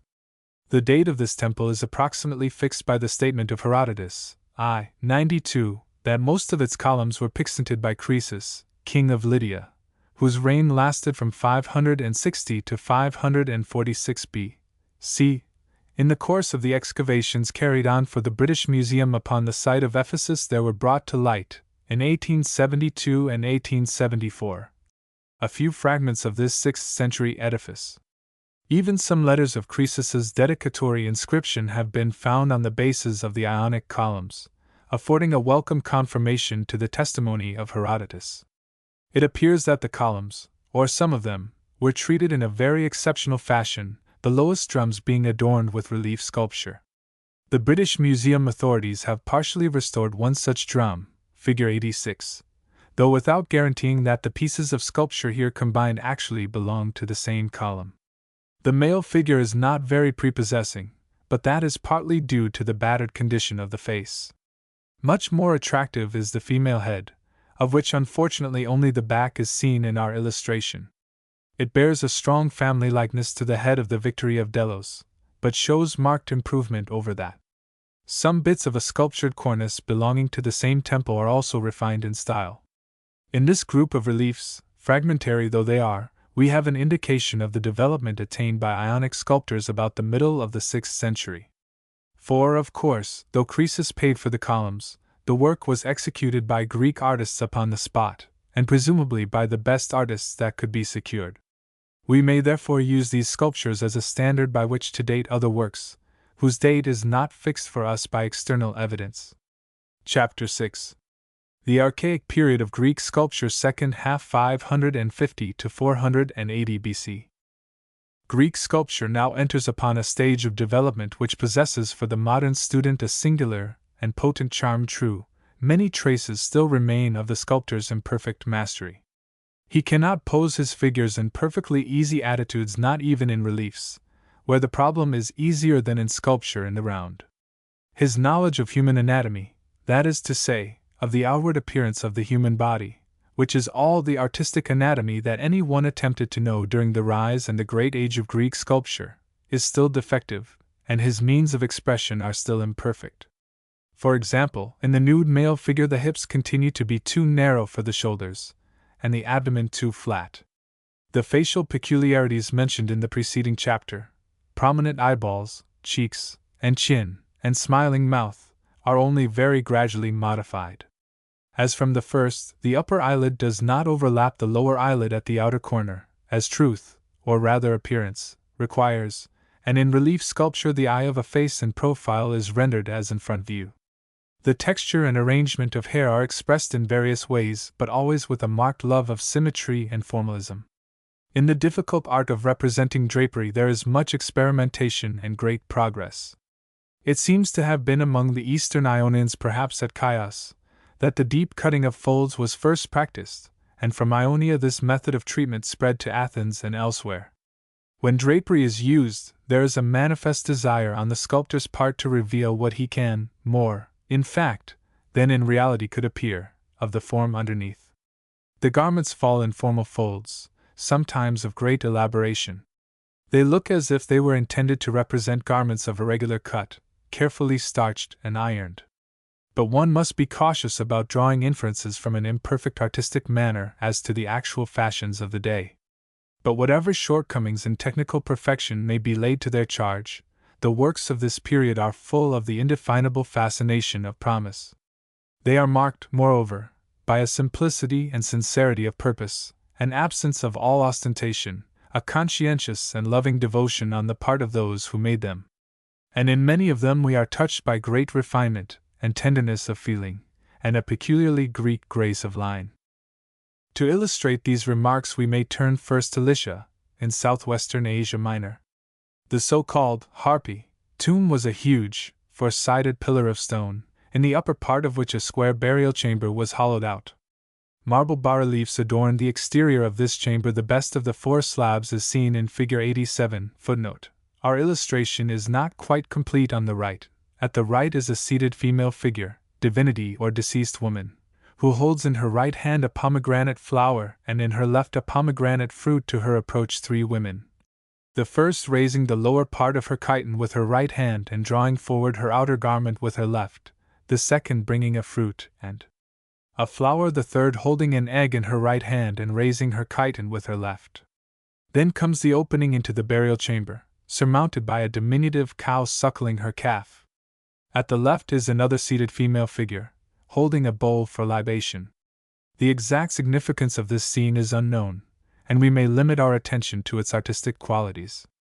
We have here our first opportunity of observing the principle of isocephaly in Greek relief sculpture, i.e., the convention whereby the heads of figures in an extended composition are ranged on nearly the same level, no matter whether the figures are seated, standing, mounted on horseback, or placed in any other position.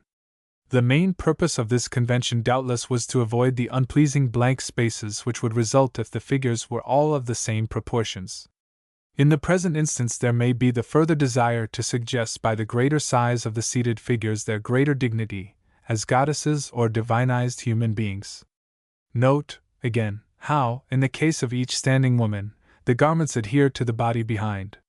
The sculptor here sacrifices truth for the sake of showing the outline of the figure.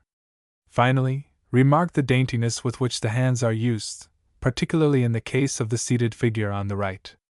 The date of this work may be put not much later than the middle of the 6th century, and the style is that of the Ionian school. Under the tyrant Pisistratus and his sons, Athens attained to an importance in the world of art which it had not enjoyed before. A fine Attic work, which we may probably attribute to the time of Pisistratus, is the grave monument of Aristion, Figure 88. The material is Pentelic marble. The form of the monument, a tall, narrow, slightly tapering slab or stele, is the usual one in Attica in this period. The man represented in low relief is, of course, Aristion himself. He had probably fallen in battle, and so is put before us armed. Over a short chiton he wears a leather cuirass with a double row of flaps below. On his head is a small helmet, which leaves his face entirely exposed. On his legs are greaves, and in his left hand he holds a spear. There is some constraint in the position of the left arm and hand, due to the limitations of space in general. The anatomy, so far as exhibited, is creditable, though fault might be found with the shape of the thighs. The hair, much shorter than is usual in the archaic period, is arranged in careful curls. The beard, trimmed to a point in front, is rendered by parallel grooves. The chiton, where it shows from under the cuirass, is arranged in symmetrical plates. There are considerable traces of color on the relief, as well as on the background. Some of these may be seen in our illustration on the cuirass. Our knowledge of early Attic sculpture has been immensely increased by the thorough exploration of the summit of the Athenian Acropolis in 1885–90. In regard to these important excavations, it must be remembered that in 480 and again in 479 the Acropolis was occupied by Persians belonging to Xerxes' invading army, who reduced the buildings and sculptures on that site to a heap of fire-blackened ruins. This debris was used by the Athenians in the generation immediately following toward raising the general level of the summit of the Acropolis. All this material, after having been buried for some 23.5 centuries, has now been recovered. In the light of the newly found remains, which include numerous inscribed pedestals, it is seen that under the rule of Pisistratus and his sons Athens attracted to itself talented sculptors from other Greek communities, notably from Chios and Ionia generally. It is to Ionian sculptors and to Athenian sculptors brought under Ionian influences that we must attribute almost all those standing female figures which formed the chief part of the new treasures of the Acropolis Museum. The figures of this type stand with the left foot, as a rule, a little advanced, the body and head facing directly forward with primitive stiffness. But the arms no longer hang straight at the sides, one of them, regularly the right, being extended from the elbow, while the other holds up the voluminous drapery. Many of the statues retain copious traces of color on hair, eyebrows, eyes, draperies, and ornaments. In no case does the flesh give any evidence of having been painted, cf. page 119. Figure 89 is taken from an illustration which gives the color as it was when the statue was first found, before it had suffered from exposure. Figure 90 is not in itself one of the most pleasing of the series, but it has a special interest, not merely on account of its exceptionally large size — it is over 6.5 feet high — but because we probably know the name and something more of its sculptor.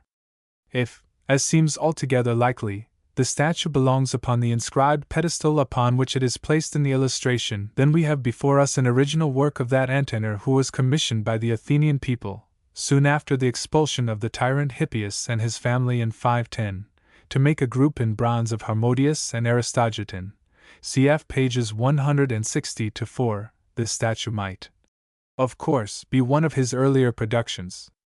At first sight, these figures strike many untrained observers as simply grotesque. Some of them are indeed odd.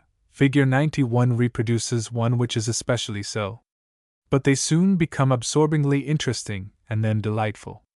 The strange-looking, puzzling garments. Footnote: Figure 91 wears only one garment, the Ionic chiton, a long, linen shift, girded at the waist and pulled up so as to fall over conceal the girdle. Figures 89 and 90. 92-93 wear over this a second garment which goes over the right shoulder, and under the left this overgarment reaches to the feet, so as to conceal the lower portion of the chiton. At the top it is folded over, or perhaps rather another piece of cloth is sewed on. This overfold, if it may be so called, appears as if cut with two or more long points below, which cling to the figure behind and fall in formal folds in front. The elaborately, often impossibly, arranged hair, the gracious countenances, a certain quaintness and refinement and unconsciousness of self, these things exercise over us an endless fascination. Who are these mysterious beings? We do not know. There are those who would see in them, or in some of them, representations of Athena, who was not only a martial goddess, but also patroness of spinning and weaving and all cunning handiwork. To others, including the writer, they seem, in their manifold variety, to be daughters of Athens. But if so, what a special claim these women had to be set up in effigy upon Athena's holy hill is an unsolved riddle. Before parting from their company, we must not fail to look at two fragmentary figures, figures 94, 95, the most advanced in style of the whole series and doubtless executed shortly before 480. In the former, presumably the earlier of the two, the marvelous arrangement of the hair over the forehead survives and the eyeballs still protrude unpleasantly. But the mouth has lost the conventional smile, and the modeling of the face is of great beauty. In the other, alone of the series, the hair presents a fairly natural appearance, the eyeballs lie at their proper depth, and the beautiful curve of the neck is not masked by the locks that fall upon the breasts. In this head, too, the mouth actually droops at the corners, giving a perhaps unintended look of seriousness to the face. The ear, though set rather high, is exquisitely shaped. Still more lovely than this lady is the youth's head shown in figure 96. Fate has robbed us of the body to which it belonged, but the head itself is in an excellent state of preservation. The face is one of singular purity and sweetness. The hair, once of a golden tint, is long behind and is gathered into two braids, which start from just behind the ears, cross one another, and are fastened together in front. The short front hair is combed forward and conceals the ends of the braids, and there is a mysterious puff in front of each ear.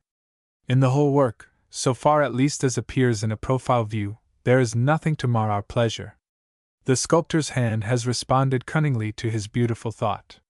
It is a pity not to be able to illustrate another group of Attic sculptures of the late Archaic period, the most recent addition to our store. The metopes of the treasury of the Athenians at Delphi, discovered during the excavations now in progress, are of extraordinary interest and importance, but only 2 or 3 of them have yet been published, and these in a form not suited for reproduction. The same is the case with another of the recent finds at Delphi, the sculptured frieze of the treasury of the Cnidians, already famous among professional students and destined to be known and admired by a wider public. Here, however, it is possible to submit a single fragment, which was found years ago, figure 97. It represents a 4-horse chariot approaching an altar. The newly found pieces of this frieze have abundant remains of color. The work probably belongs in the last quarter of the 6th century. The pediment figures from Aegina, the chief treasure of the Munich collection of ancient sculpture, were found in 1811 by a party of scientific explorers and were restored in Italy under the superintendence of the Danish sculptor, Thorvaldsen. Until lately, these Aeginetan figures were our only important group of late archaic Greek sculptures, and though that is no longer the case, they still retain, and will always retain, an especial interest and significance. They once filled the pediments of a Doric temple of Aphaea, of which considerable remains are still standing. There is no trustworthy external clue to the date of the building, and we are therefore obliged to depend for that on the style of the architecture and sculpture, especially the latter. In the dearth of accurately dated monuments which might serve as standards of comparison, great difference of opinion on this point has prevailed. But we are now somewhat better off, thanks to recent discoveries at Athens and Delphi, and we shall probably not go far wrong in assigning the temple with its sculptures to about 480 BC. Figure 52 illustrates, though somewhat incorrectly, the composition of the western pediment. The subject was a combat, in the presence of Athena, between Greeks and Asiatics, probably on the plain of Troy. A close parallelism existed between the two halves of the pediment, each figure, except the goddess and the fallen warrior at her feet, corresponding to a similar figure on the opposite side. Athena, protectress of the Greeks, stands in the center, figure 98. She wears two garments, of which the outer one, the only one seen in the illustration, is a marvel of formalism. Her aegis covers her breasts and hangs far down behind. The points of its scalloped edge once bristled with serpents' heads, and there was a gorgon's head in the middle of the front. She has upon her head a helmet with lofty crest, and carries shield and lance.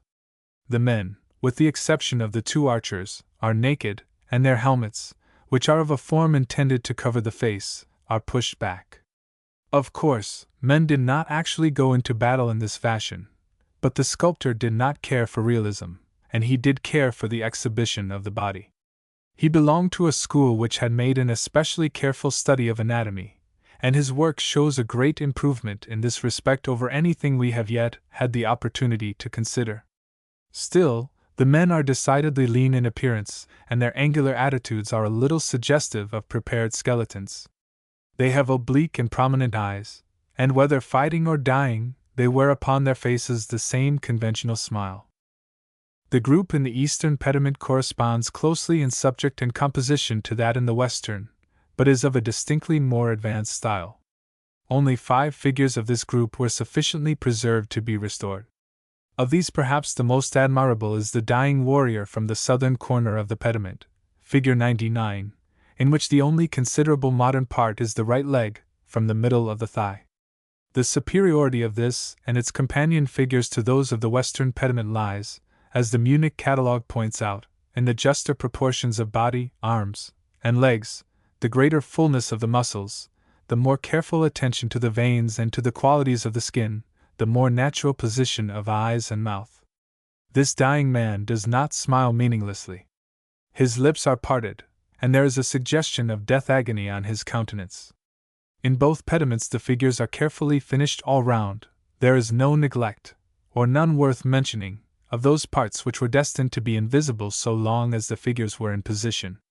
The Strangford, Apollo, figure 100, is of uncertain provenience, but is nearly related in style to the marbles of Aegina. This statue, by the position of body, legs, and head, belongs to the series of Apollo figures discussed above, pages 129 to 32, but the arms were no longer attached to the sides, and were probably bent at the elbows. The most obvious traces of a lingering archaism, besides the rigidity of the attitude, are the narrowness of the hips and the formal arrangement of the hair, with its double row of snail-shell curls.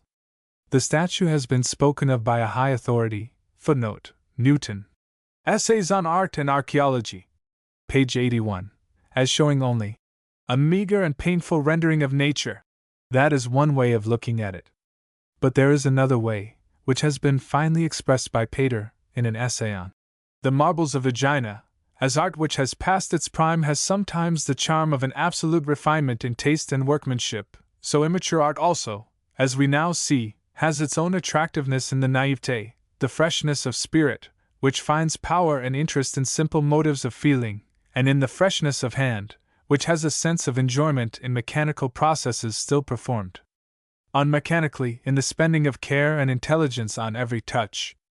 The workman is at work in dry earnestness, with a sort of hard strength of detail, a scrupulousness verging on stiffness, like that of an early Flemish painter.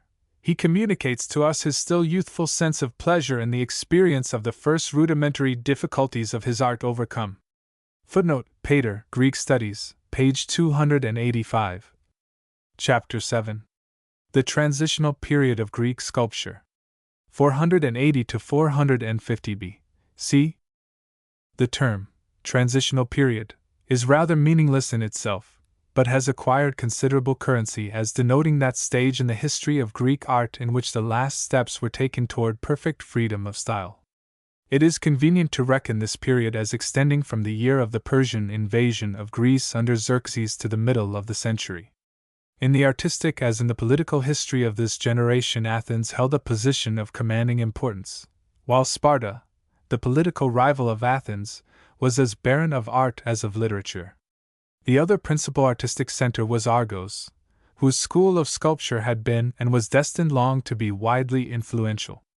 As for other local schools, the question of their centers and mutual relations is too perplexing and uncertain to be here discussed. In the 2 preceding chapters we studied only original works, but from this time on we shall have to pay a good deal of attention to copies, cf. pages 114 to 16. We begin with 2 statues in Naples, figure 101. The story of this group, for the 2 statues were designed as a group, is interesting. The 2 friends, Harmodius and Aristogiton, who in 514 had formed a conspiracy to rid Athens of her tyrants, but who had succeeded only in killing one of them, came to be regarded after the expulsion of the remaining tyrant and his family in 510 as the liberators of the city. Their statues in bronze, the work of Antenor, were set up on a terrace above the marketplace, cf. pages 124, 149. In 480 this group was carried off to Persia by Xerxes, and there it remained for 150 years or more when it was restored to Athens by Alexander the Great, or one of his successors. Athens, however, had as promptly as possible repaired her loss. Critias and Nisiotes, 2 sculptors who worked habitually in partnership, were commissioned to make a second group, and this was set up in 477-6 on the same terrace where the first had been. After the restoration of Antenor's statues toward the end of the 4th century, the 2 groups stood side by side. It was argued by a German archaeologist more than a generation ago that the 2 marble statues shown in figure 101 are copied from one of these bronze groups, and this identification has been all but universally accepted. The proof may be stated briefly as follows. First, several Athenian objects of various dates, from the 5th century BC onward, bear a design to which the Naples statues clearly correspond. One of these is a relief on a marble throne formerly in Athens. Our illustration of this, figure 102, is taken from a squeeze, or wet paper impression. This must then have been an important group in Athens. Secondly, the style of the Naples statues points to a bronze original of the early 5th century. Thirdly, the attitudes of the figures are suitable for Harmodius and Aristogiton, and we do not know of any other group of that period for which they are suitable. This proof, though not quite as complete as we should like, is as good as we generally get in these matters. The only question that remains in serious doubt is whether our copies go back to the work of Antenor or to that of Critias and Nisiotes. Opinions have been much divided on this point, but the prevailing tendency now is to connect them with the later artists. That is the view here adopted. In studying the 2 statues, it is important to recognize the work of the modern restorer. The figure of Aristogiton, the one on your left as you face the group, having been found in a headless condition, the restorer provided it with a head, which is antique, to be sure, but which is outrageously out of keeping, being of the style of a century later. The chief modern portions are the left hand of Aristogiton and the arms, right leg, and lower part of the left leg of Harmodius. As may be learned from the small copies, Aristogiton should be bearded, and the right arm of Harmodius should be in the act of being raised to bring down a stroke of the sword upon his antagonist. We have, then, to correct in imagination the restorer's misdoings, and also to omit the tree trunk supports, which the bronze originals did not need. Further, the two figures should probably be advancing in the same direction, instead of in converging lines. When these changes are made, the group cannot fail to command our admiration. It would be a mistake to fix our attention exclusively on the head of Harmodius. Seen in front view, the face, with its low forehead and heavy chin, looks dull, if not ignoble. But the bodies! In complete disregard of historic truth, the two men are represented in a state of ideal nudity, like the Aeginetan figures. The anatomy is carefully studied, the attitudes lifelike and vigorous. Finally, the composition is fairly successful. This is the earliest example preserved to us of a group of sculpture other than a pediment group. The interlocking of the figures is not yet so close as it was destined to be in many a more advanced piece of Greek statuary. But already the figures are not merely juxtaposed, they share in a common action, and each is needed to complete the other. Of about the same date, it would seem, or not much later, must have been a lost bronze statue, whose fame is attested by the existence of several marble copies. The best of these was found in 1862, in the course of excavating the Great Theatre on the southern slope of the Athenian Acropolis, figure 103. The naming of this figure is doubtful. It has been commonly taken for Apollo, while another view sees in it a pugilist. Recently the suggestion has been thrown out that it is Heracles. Be that as it may, the figure is a fine example of youthful strength and beauty. In pose it shows a decided advance upon the Strangford, Apollo, figure 100. The left leg is still slightly advanced, and both feet were planted flat on the ground, but more than half the weight of the body is thrown upon the right leg, with the result of giving a slight curve to the trunk, and the head is turned to one side. The upper part of the body is very powerful, the shoulders broad and held well back, the chest prominently developed. The face, in spite of its injuries, is one of singular refinement and sweetness. The long hair is arranged in two braids, as in figure 96, the only difference being that here the braids pass over instead of under the fringe of front hair. The rendering of the hair is in a freer style than in the case just cited, but of this difference a part may be chargeable to the copyist. Altogether we see here the stamp of an artistic manner very different from that of Critias and Nisiotes. Possibly, as some have conjectured, it is the manner of Calamus, an Attic sculptor of this period, whose eminence at any rate entitles him to a passing mention. But even the Attic origin of this statue is in dispute. We now reach a name of commanding importance, and one with which we are fortunately able to associate some definite ideas. It is the name of Myron of Athens, who ranks among the 6 most illustrious sculptors of Greece. It is worth remarking, as an illustration of the scantiness of our knowledge regarding the lives of Greek artists, that Myron's name is not so much as mentioned in extant literature before the 3rd century BC except for a precise, but certainly false, notice in Pliny, who represents him as flourishing in 420 to 416. Our literary sources yield only vague indications as to his date. These indications, such as they are, point to the transitional period.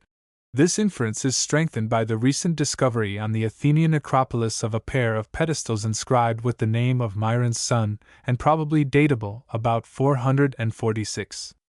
Finally, the argument is clinched by the style of Myron's most certainly identifiable work. Pliny makes Myron the pupil of an influential Argive master, Ageladas, who belongs in the late Archaic period. Whether or not such a relation actually existed, the statement is useful as a reminder of the probability that Argos and Athens were artistically in touch with one another. Beyond this, we get no direct testimony as to the circumstances of Myron's life. We can only infer that his genius was widely recognized in his lifetime, seeing that commissions came to him, not from Athens only, but also from other cities of Greece proper, as well as from distant Samos and Ephesus. His chief material was bronze, and colossal figures of gold and ivory are also ascribed to him. So far as we know, he did not work in marble at all. His range of subjects included divinities, heroes, men, and animals. Of no work of his do we hear so often or in terms of such high praise as of a certain figure of a cow, which stood on or near the Athenian Acropolis. A large number of athlete statues from his hand were to be seen at Olympia, Delphi, and perhaps elsewhere, and this side of his activity was certainly an important one.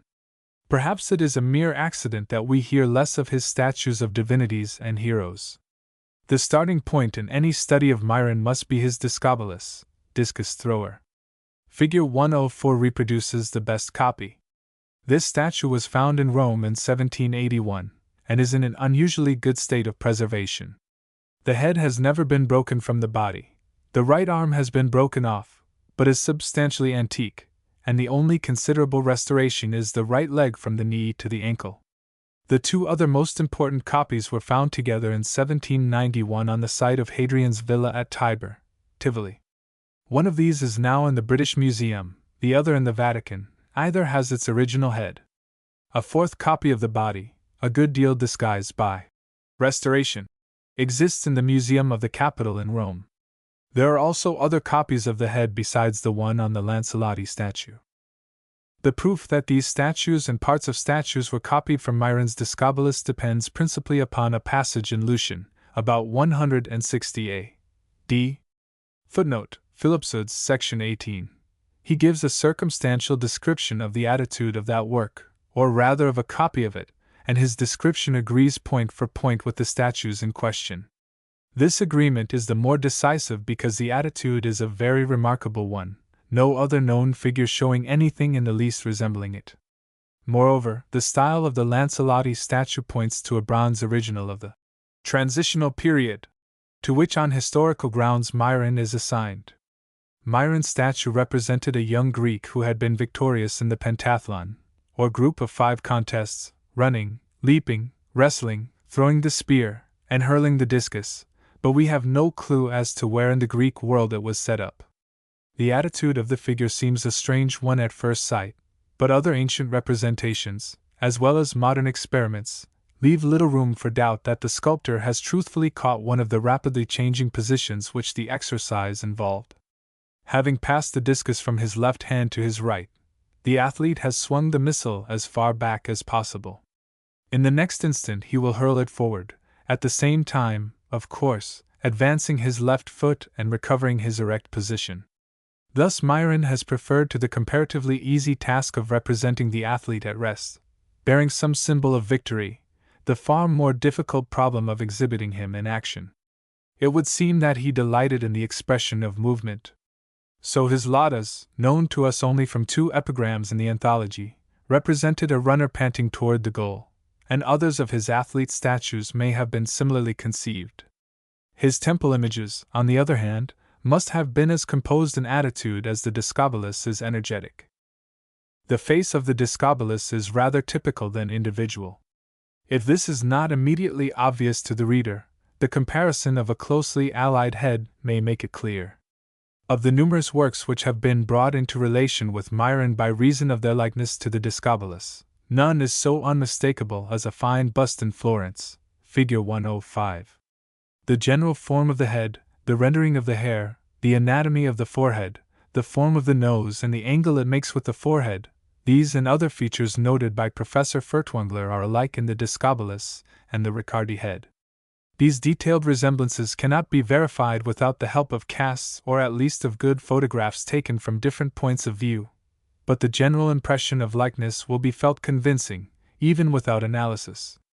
Now these 2 works represent different persons, the Riccardi head being probably copied from the statue of some ideal hero. And the point to be especially illustrated is that in the Discobolus we have not a realistic portrait, but a generalized type. This is not the same as to say that the face bore no recognizable resemblance to the young man whom the statue commemorated. Portraiture admits of many degrees, from literal fidelity to an idealization in which the identity of the subject is all but lost. All that is meant is that the Discobolus belongs somewhere near the latter end of the scale. In this absence of individualization we have a trait, not of Myron alone, but of Greek sculpture generally in its rise and in the earlier stages of its perfection. Cf. page 126. Another work of Myron has been plausibly recognized in a statue of a satyr in the Lateran Museum, figure 106. The evidence for this is too complex to be stated here. If the identification is correct, the Lateran statue is copied from the figure of Marsyas in a bronze group of Athena and Marsyas which stood on the Athenian Acropolis. The goddess was represented as having just flung down in disdain a pair of flutes. The satyr, advancing on tiptoe, hesitates between cupidity and the fear of Athena's displeasure.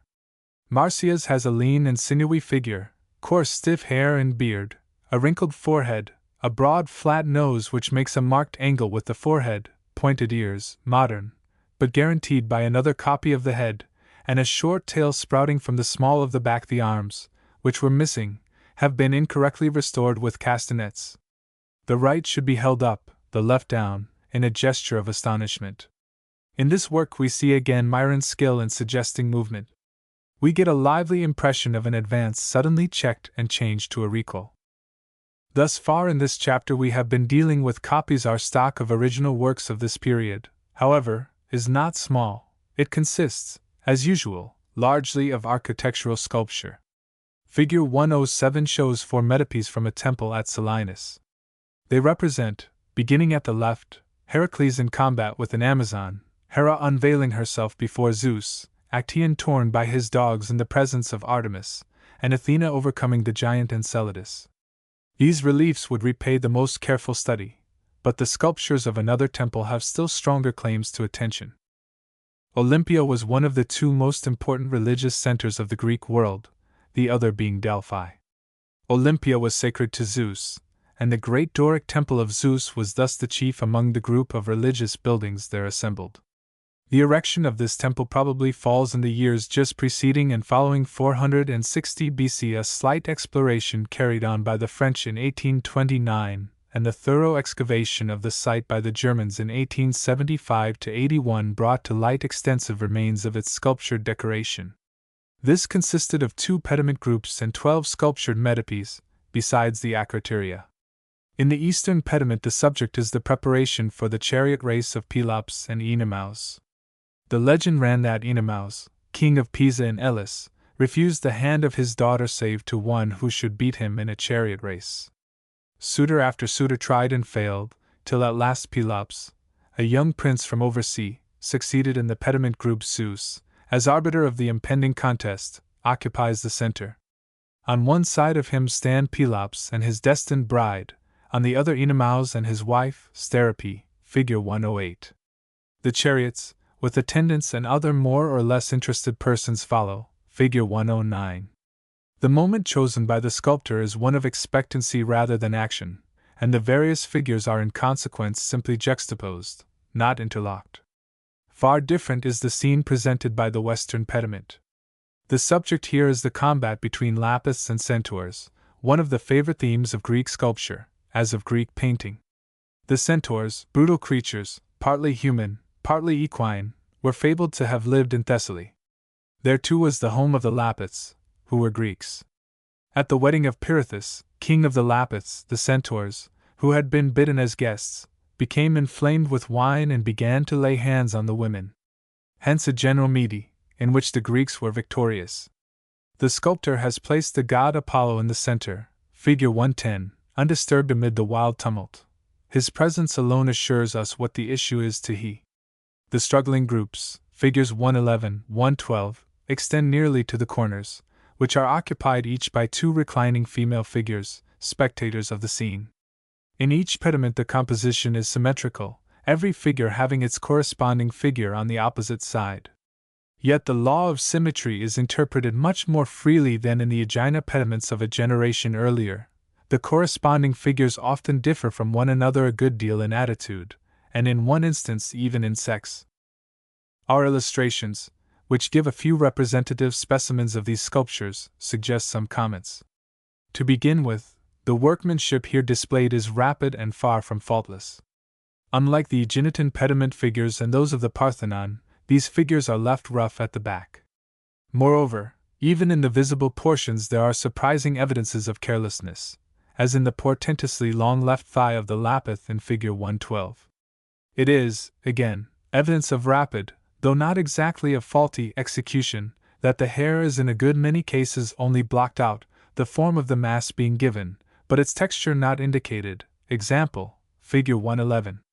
In the pose of the standing figures, example, Figure 108, with the weight borne about equally by both legs, we see a modified survival of the usual archaic attitude.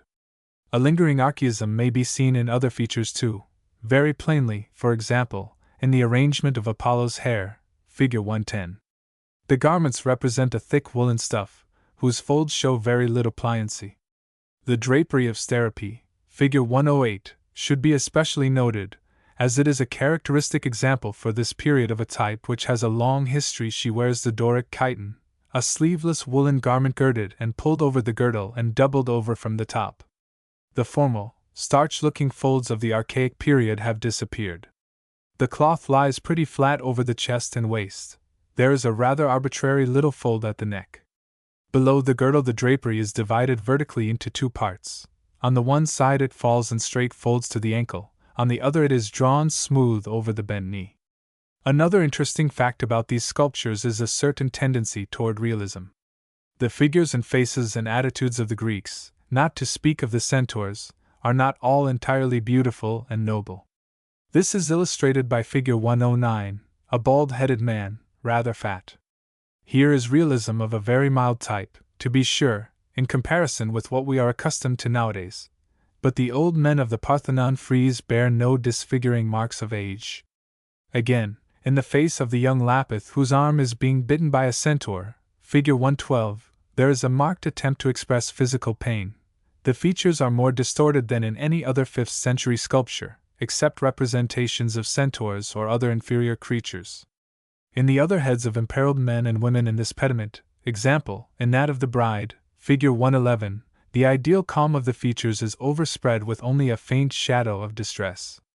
Lest what has been said should suggest that the sculptors of the Olympia pediment figures were indifferent to beauty, attention may be drawn again to the superb head of the Lapith bride. Apollo, too, Figure 110, though not that radiant god whom a later age conceived and bodied forth, has an austere beauty which only a dull eye can fail to appreciate.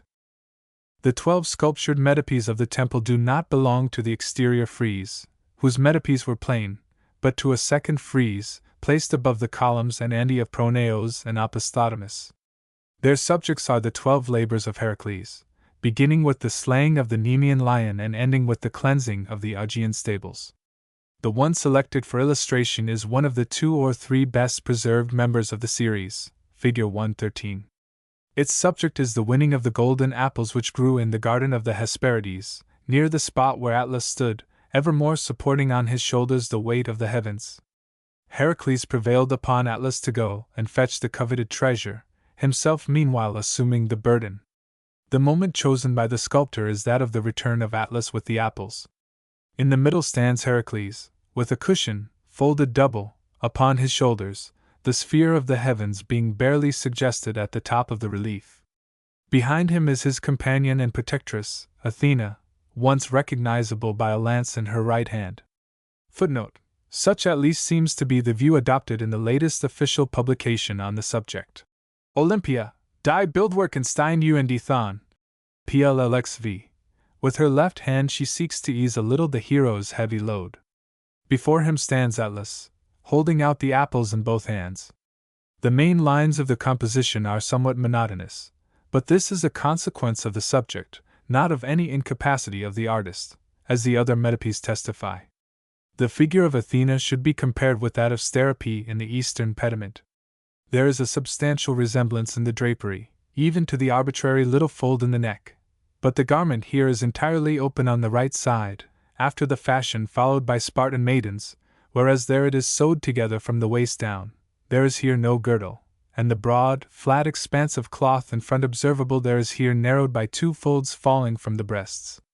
Figure 114 is added as a last example of the severe beauty to be found in these sculptures. It will be observed that the hair of this head is not worked out in detail, except at the front. This summary treatment of the hair is, in fact, more general in the metopes than in the pediment figures. The upper eyelid does not yet overlap the under eyelid at the outer corner, cf. Figure 110. The two pediment groups and the metopes of this temple show such close resemblances of style among themselves that they must all be regarded as products of a single school of sculpture, if not as designed by a single man. Pausanias says nothing of the authorship of the metopes, but he tells us that the sculptures of the eastern pediment were the work of Pausanias of Mende, an indisputable statue by whom is known, cf. page 213, and those of the western by Alcamenes, who appears elsewhere in literary tradition as a pupil of Phidias. On various grounds it seems almost certain that Pausanias was misinformed on this point. Thus we are left without trustworthy testimony as to the affiliations of the artist or artists to whom the sculptured decoration of this temple was entrusted. The so-called Hestia, Vesta, which formerly belonged to the Giustiniani family, figure 115, has of late years been inaccessible even to professional students. It must be one of the very best preserved of ancient statues in marble, as it is not reported to have anything modern about it except the index finger of the left hand. This hand originally held a scepter. The statue represents some goddess, it is uncertain what one. In view of the likeness in the drapery to some of the Olympia figures, no one can doubt that this is a product of the same period. In regard to the bronze statue shown in figure 116 there is more room for doubt, but the weight of opinion is in favor of placing it here. It is confidently claimed by a high authority that this is an original Greek bronze. There exist also fragmentary copies of the same in marble and free imitations in marble and in bronze. The statue represents a boy of perhaps 12, absorbed in pulling a thorn from his foot. We do not know the original purpose of the work. Perhaps it commemorated a victory won in a foot race of boys. The left leg of the figure is held in a position which gives a somewhat ungraceful outline. Praxiteles would not have placed it so. But how delightful is the picture of childish innocence and self-forgetfulness! This statue might be regarded as an epitome of the artistic spirit and capacity of the age. Its simplicity and purity and freshness of feeling, its not quite complete emancipation from the formalism of an earlier day. Chapter 8: The Great Age of Greek Sculpture, First Period 450 to 400 BC. The Age of Pericles, which, if we reckon from the first entrance of Pericles into politics, extended from about 466 to 429, has become proverbial as a period of extraordinary artistic and literary splendor. The real ascendancy of Pericles began in 447, and the achievements most properly associated with his name belong to the succeeding 15 years. Athens at this time possessed ample material resources, derived in great measure from the tribute of subject allies, and wealth was freely spent upon noble monuments of art. The city was fled with artists of high and low degree. Above them all ingenious towered Phidias, and to him, if we may believe the testimony of Plutarch, footnote, Life of Pericles, section 13, a general superintendence of all the artistic undertakings of the state was entrusted by Pericles. Great as was the fame of Phidias in after ages, we are left in almost complete ignorance as to the circumstances of his life. If he was really the author of certain works ascribed to him, he must have been born about 500 BC. This would make him as old, perhaps, as Myron. Another view would put his birth between 490 and 485, still another, as late as 480. The one undisputed date in his life is the year 438, when the gold and ivory statue of Athena in the Parthenon was completed. Touching the time and circumstances of his death we have two inconsistent traditions. According to the one, he was brought to trial in Athens immediately after the completion of the Athena on the charge of misappropriating some of the ivory with which he had been entrusted, but made his escape to Elis, where, after executing the gold and ivory Zeus for the temple of that god at Olympia, he was put to death for some unspecified reason by the Hellenes in 432 to 1. According to the other tradition, he was accused in Athens, apparently not before 432, of stealing some of the gold destined for the Athena and, when this charge broke down, of having sacrilegiously introduced his own and Pericles' portraits into the relief on Athena's shield. Being cast into prison, he died there of disease, or, as some said, of poison. The most famous works of Phidias were the two chryselephantine statues to which reference has just been made, and 2 or 3 other statues of the same materials were ascribed to him. He worked also in bronze and in marble. From a reference in Aristotle's Ethics, it might seem as if he were best known as a sculptor in marble, but only 3 statues by him are expressly recorded to have been of marble. Against a larger number of bronze his subjects were chiefly divinities. We hear of only 1 or 2 figures of human beings from his hands. Of the colossal Zeus at Olympia, the most august creation of Greek artistic imagination, we can form only an indistinct idea. The god was seated upon a throne, holding a figure of victory upon one hand and a scepter in the other. The figure is represented on 3 Elian coins of the time of Hadrian, 117 to 138 AD, but on too small a scale to help us much. Another coin of the same period gives a fine head of Zeus in profile, figure 117, footnote. A more truthful representation of this coin may be found in Gardner's Types of Greek Coins, Pi 1519, which is plausibly supposed to preserve some likeness to the head of Phidias's statue.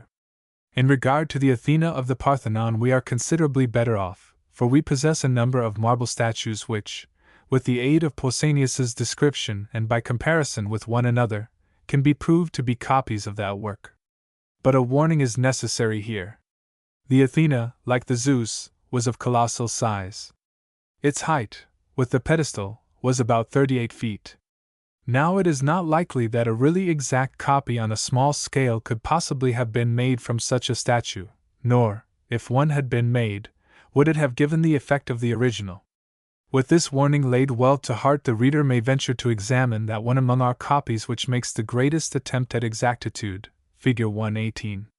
It is a statuette, not quite 3.5 feet high with the basis, found in Athens in 1880. The goddess stands with her left leg bent a little and pushed to one side. She is dressed in a heavy Doric chiton, open at the side. The girdle, whose ends take the form of snakes' heads, is worn outside the doubled-over portion of the garment. Above it the folds are carefully adjusted, drawn in symmetrically from both sides toward the middle. In the lower part of the figure there is the common vertical division into 2 parts, owing to the bending of one leg. Over the chiton is the aegis, much less long behind than in earlier art, cf. figure 98, fringed with snakes' heads and having a gorgon's mask in front. The helmet is an elaborate affair with 3 crests, the central one supported by a sphinx, the others by winged horses. The hinged cheek pieces are turned up. At the left of the goddess is her shield, within which coils a serpent. On her extended right hand stands a victory. The face of Athena is the most disappointing part of it all, but it is just there that the copyists must have failed most completely. Only the eye of faith, or better, the eye trained by much study of allied works, can divine in this poor little figure the majesty which awed the beholder of Phidias's work. Speculation has been busy in attempting to connect other statues that have been preserved to us with the name of Phidias.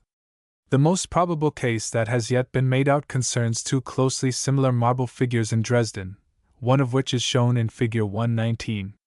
The head of this statue is missing, but its place has been supplied by a cast of a head in Bologna, figure 120, which has been proved to be another copy from the same original. This proof, about which there seems to be no room for question, is due to Professor Furtwängler, footnote. Masterpieces of Greek Sculpture, pages 4ff, who argues further that the statue as thus restored is a faithful copy of the Lemnian Athena of Phidias, a bronze work which stood on the Athenian Acropolis.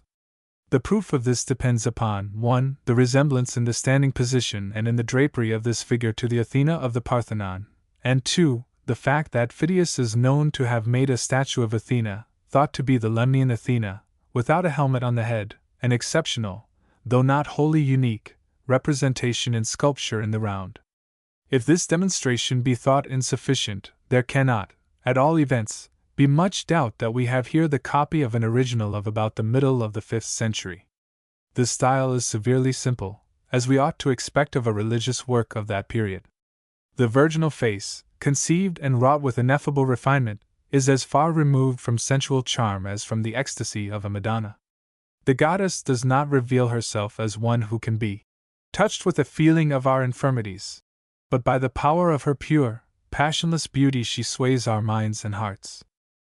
The supreme architectural achievement of the Periclean age was the Parthenon, which crowned the Athenian Acropolis.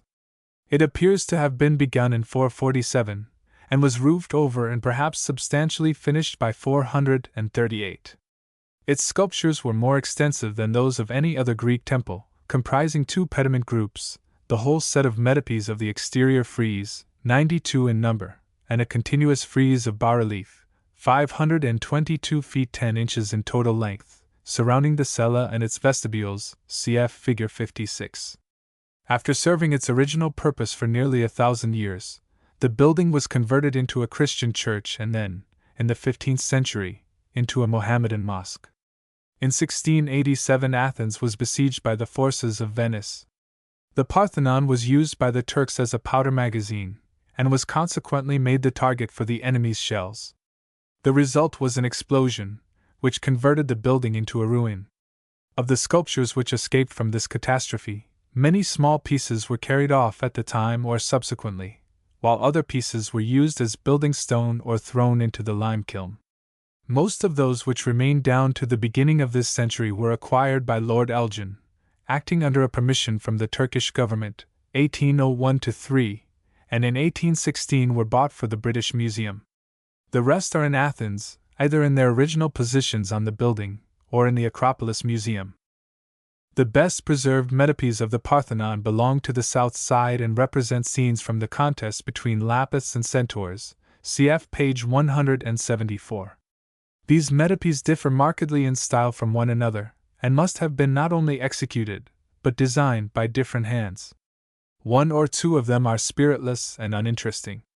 Others, while fine in their way, show little vehemence of action. Figure 121 gives one of this class. Figure 122 is very different. In this, the Lapith presses forward, advancing his left hand to seize the rearing centaur by the throat, and forcing him on his haunches. The right arm of the Lapith is drawn back, as if to strike. His right hand, now wanting, probably held a sword. The centaur, rearing up against his antagonist, tries in vain to pull away the left hand of the Lapith, which, in Cary's drawing, made in 1674, he grasps. Footnote A. H. Smith. Catalogue of Sculpture in the British Museum. Page 136. Observe how skillfully the design is adapted to the square field, so as to leave no unpleasant blank spaces, how flowing and free from monotony are the lines of the composition, how effective, in contrast with Figure 121, is the management of the drapery, and above all, what vigor is displayed in the attitudes. Figure 123 is of kindred character. These 2 metopes and 2 others, one representing a victorious centaur prancing in savage glee over the body of his prostrate foe, the other showing a Lapith about to strike a centaur already wounded in the back, are among the very best works of Greek sculpture preserved to us. The Parthenon frieze presents an idealized picture of the procession which wound its way upward from the marketplace to the Acropolis on the occasion of Athena's chief festival. Fully to illustrate this extensive and varied composition is out of the question here. All that is possible is to give 3 or 4 representative pieces and a few comments. Figure 124 shows the best preserved piece of the entire frieze. It belongs to a company of divinities, seated to right and left of the central group of the east front, and conceived as spectators of the scene. The figure at the left of the illustration is almost certainly Poseidon, and the others are perhaps Apollo and Artemis. In Figure 125, 3 youths advance with measured step, carrying jars filled with wine, while a 4th youth stoops to lift his jar. At the extreme right may be seen part of a flute player, whose figure was completed on the next slab. The attitudes and draperies of the 3 advancing youths, though similar, are subtly varied. So everywhere monotony is absent from the frieze. Figure 126 is taken from the most animated and crowded part of the design. Here Athenian youths, in a great variety of dress and undress, dash forward on small, mettlesome horses. Owing to the principle of isocephaly, cf. page 145, the mounted men are of smaller dimensions than those on foot, but the difference does not offend the eye. In Figure 127 we have, on a somewhat larger scale, the heads of 4 chariot horses instinct with fiery life. Figure 132 may also be consulted. An endless variety in attitude and spirit, from the calm of the ever-blessed gods to the most impetuous movement, grace and harmony of line, an almost faultless execution, such are some of the qualities which make the Parthenon frieze the source of inexhaustible delight. The composition of the group in the western pediment is fairly well known, thanks to a French artist, Jacques Carré, who made a drawing of it in 1674, when it was still in tolerable preservation. The subject was, in the words of Pausanias, the strife of Poseidon with Athena for the land of Attica. In the eastern pediment the subject was the birth of Athena. The central figures, 11 in number, had disappeared long before Carey's time, having probably been removed when the temple was converted into a church. On the other hand, the figures near the angles have been better preserved than any of those from the western pediment, with one exception. The names of these eastern figures have been the subject of endless guesswork. All that is really certain is that at the southern corner Helios, the sun god, was emerging from the sea in a chariot drawn by 4 horses, and at the northern corner Selene, the moon goddess, or perhaps Nyx, night, was descending in a similar chariot. Figure 128 is the figure that was placed next to the horses of Helios. The young god or hero reclines in an easy attitude on a rock. Under him are spread his mantle and the skin of a panther or some such animal. In figure 129 we have, beginning on the right, the head of one of Selene's horses and the torso of the goddess herself, then a group of 3 closely connected female figures, known as the 3 Fates, seated or reclining on uneven, rocky ground, and last the body and thighs of a winged goddess, Victory or Iris, perhaps belonging in the western pediment.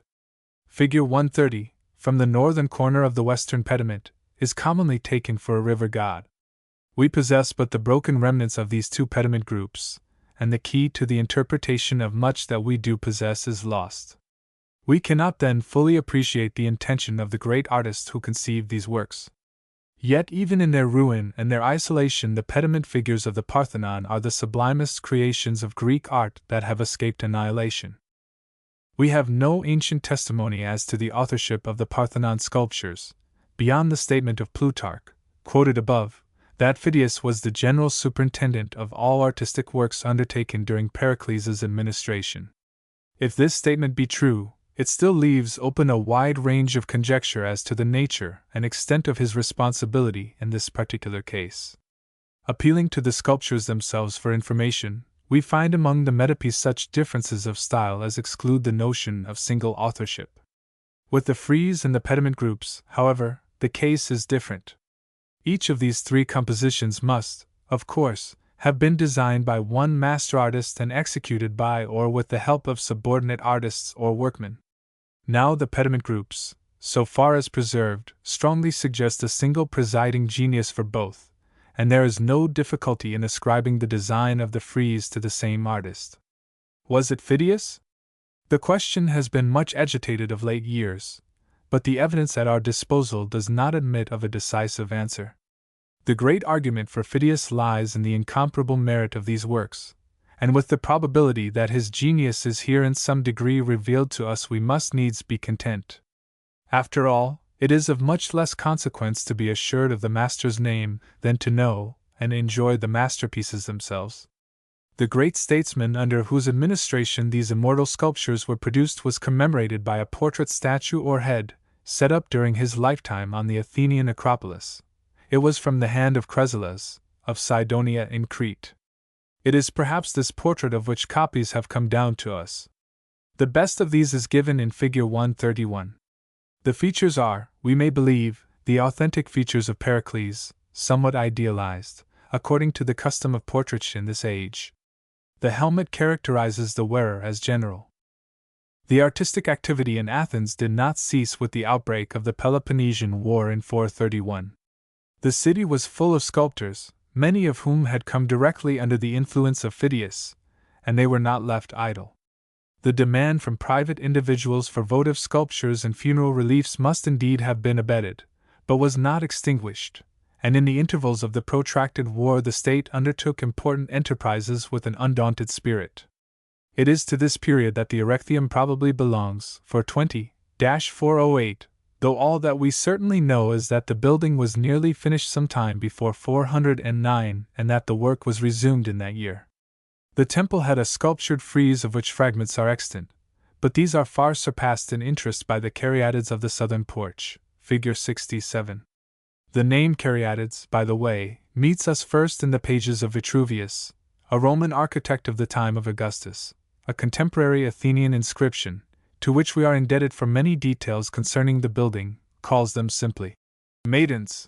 As you face the front of the porch, the 3 maidens on your right support themselves chiefly on the left leg, the 3 on your left on the right leg, figure 132, so that the leg in action is the one nearer to the end of the porch.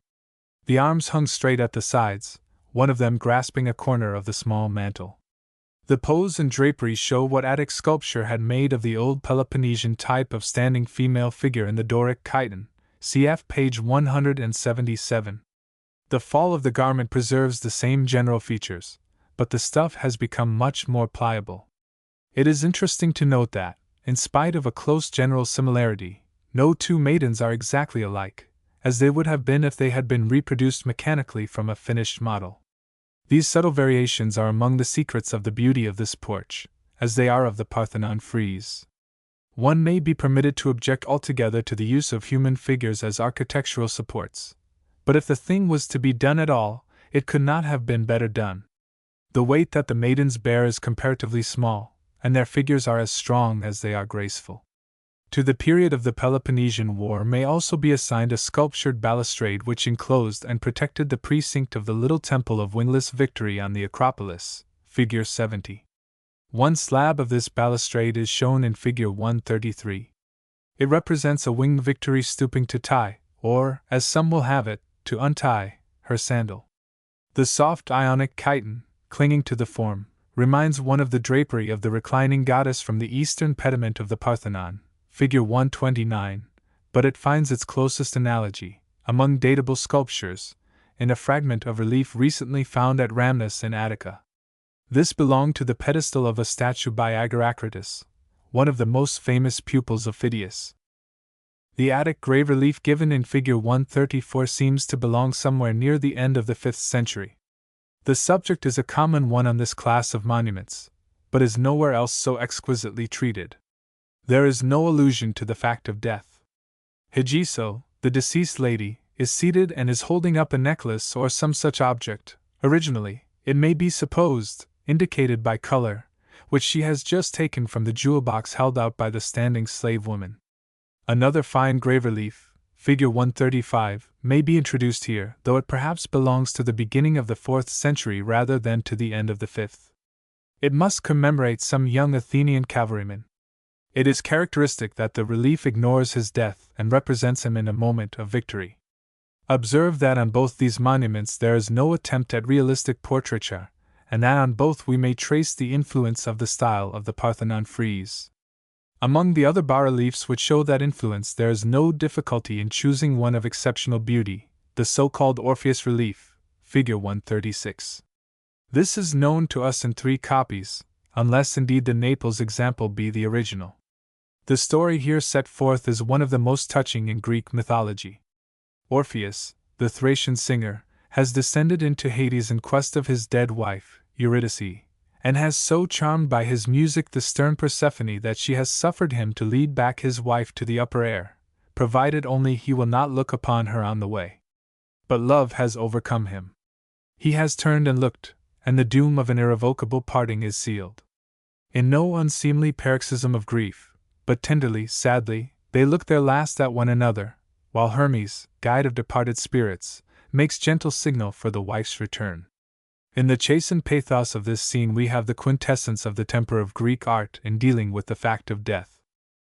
Turning now from Athens to Argos, which, though politically weak, was artistically the rival of Athens in importance, we find Polyclitus the dominant master there, as Phidias was in the other city. Polyclitus survived Phidias and may have been the younger of the two.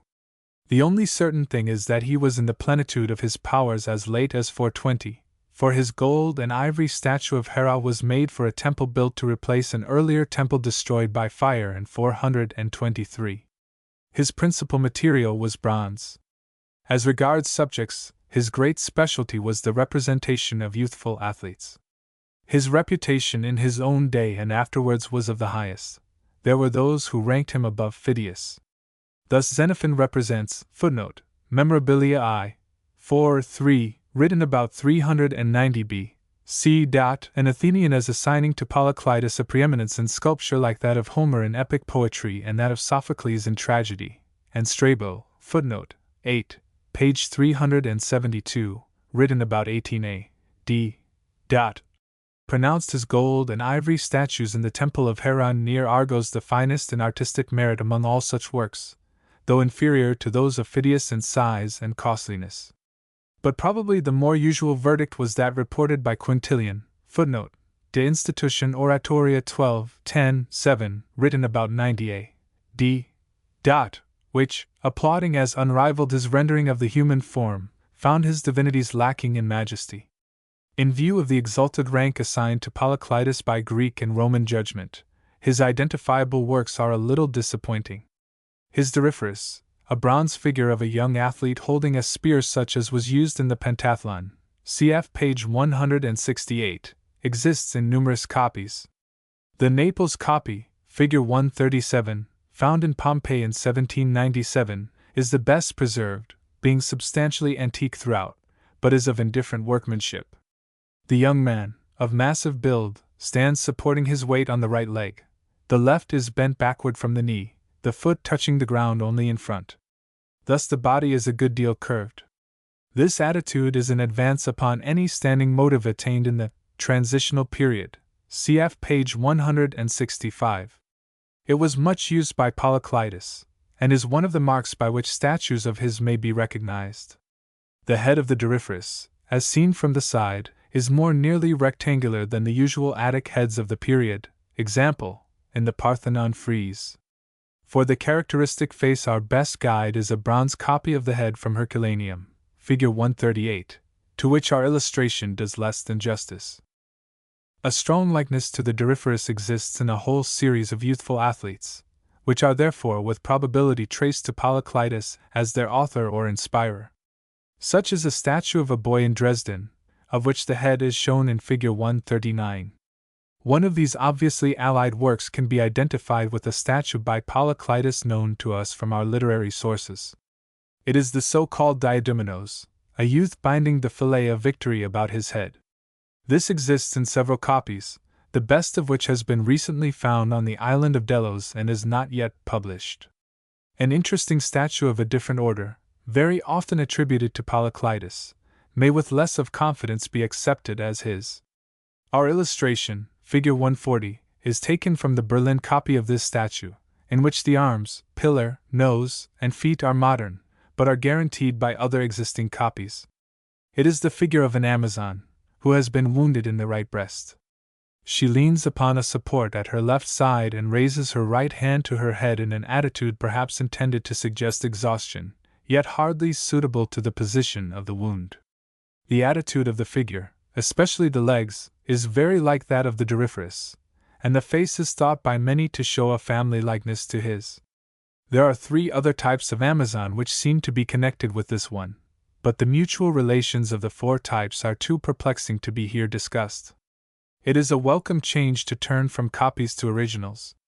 The American School of Classical Studies at Athens has carried on excavations, 1890–95, on the site of the famous sanctuary of Haran near Argos, and has uncovered the foundations both of the earlier temple, burned in 423, and of the later temple, in which stood the gold and ivory image by Polyclitus, as well as of adjacent buildings. Besides many other objects of interest, there have been brought to light several fragments of the metopes of the Second Temple, which, together with a few fragments from the same source found earlier, form a precious collection of materials for the study of the Argive school of sculpture of about 420. Still more interesting, at least to such as are not specialists, is a head which was found on the same site, figure 141, and which, to judge by its style, must date from the same period. It is a good illustration of the uncertainty which besets the attempt to classify extant Greek sculptures into local schools that this head has been claimed with equal confidence as Argive, footnote, so by Professor Charles Waldstein, who directed the excavations, and as Attic in style. In truth, Argive and Attic art had so acted and reacted upon one another that it is small wonder if their productions are in some cases indistinguishable by us. The last remark applies also to the bronze statue shown in Figure 142, which is believed by high authorities to be an original Greek work, and which has been claimed both for Athens and for Argos. The standing position, while not identical with that of the Doryphorus, the Diadomenos, and the wounded Amazon, is strikingly similar, as is also the form of the head. At all events, the statue is a fine example of apparently unstudied ease, of that consummate art which conceals itself. The only sculptor of the 5th century who is at once known to us from literary tradition and represented by an authenticated and original work is Paeonius of Mende in Thrace. He was an artist of secondary rank, if we may judge from the fact that his name occurs only in Pausanias, but in the brilliant period of Greek history even secondary artists were capable of work which less fortunate ages could not rival. Pausanias mentions a victory by Paeonius at Olympia, a votive offering of the Messenians for successes gained in war. Portions of the pedestal of this statue with the dedicatory inscription and the artist's signature were found on December 20, 1875, at the beginning of the German excavations, and the mutilated statue itself on the following day, Figure 143. A restoration of the figure by a German sculptor, Figure 144, may be trusted for nearly everything but the face. The goddess is represented in descending flight. Poised upon a triangular pedestal about 30 feet high, she seems all but independent of support. Her draperies, blown by the wind, form a background for her figure. An eagle at her feet suggests the element through which she moves. Never was a more audacious design executed in marble. Yet it does not impress us chiefly as a tour de force. The beholder forgets the triumph over material difficulties in the sense of buoyancy, speed, and grace which the figure inspires. Pausanias records that the Messenians of his day believed the statue to commemorate an event which happened in 425, while he himself preferred to connect it with an event of 453. The inscription on the pedestal is indecisive on this point. It runs in these terms: The Messenians and Naupactians dedicated this statue to the Olympian Zeus as a tithe of the spoils from their enemies. Paeonius of Mende made it, and he was victorious over his competitors in making the acroteria for the temple. The later of the two dates mentioned by Pausanias has been generally accepted, though not without recent protest. This would give about the year 423 for the completion and erection of this statue. Chapter 9. The Great Age of Greek Sculpture. Second period, 400 to 323 B.C. In the 4th century art became even more cosmopolitan than before. The distinctions between local schools were nearly effaced and the question of an artist's birthplace or residence ceases to have much importance. Athens, however, maintained her artistic preeminence through the first half or more of the century. Several of the most eminent sculptors of the period were certainly or probably Athenians, and others appear to have made Athens their home for a longer or shorter time. It is therefore common to speak of a younger Attic school, whose members would include most of the notable sculptors of this period. What the tendencies of the times were will best be seen by studying the most eminent representatives of this group or school. The first great name to meet us is that of Scopas of Paros. His artistic career seems to have begun early in the 4th century, for he was the architect of a temple of Athena at Tegea in Arcadia, which was built to replace one destroyed by fire in 395–4. He is active as late as the middle of the century, being one of 4 sculptors engaged on the reliefs of the mausoleum or funeral monument of Mausolus, satrap of Caria, who died in 351–0, or perhaps 2 years earlier. That is about all we know of his life, for it is hardly more than a conjecture that he took up his abode in Athens for a term of years. The works of his hands were widely distributed in Greece proper and on the coast of Asia Minor. Until lately nothing very definite was known of the style of Scopas. While numerous statues by him, all representing divinities or other imaginary beings, are mentioned in our literary sources, only one of these is described in such a way as to give any notion of its artistic character.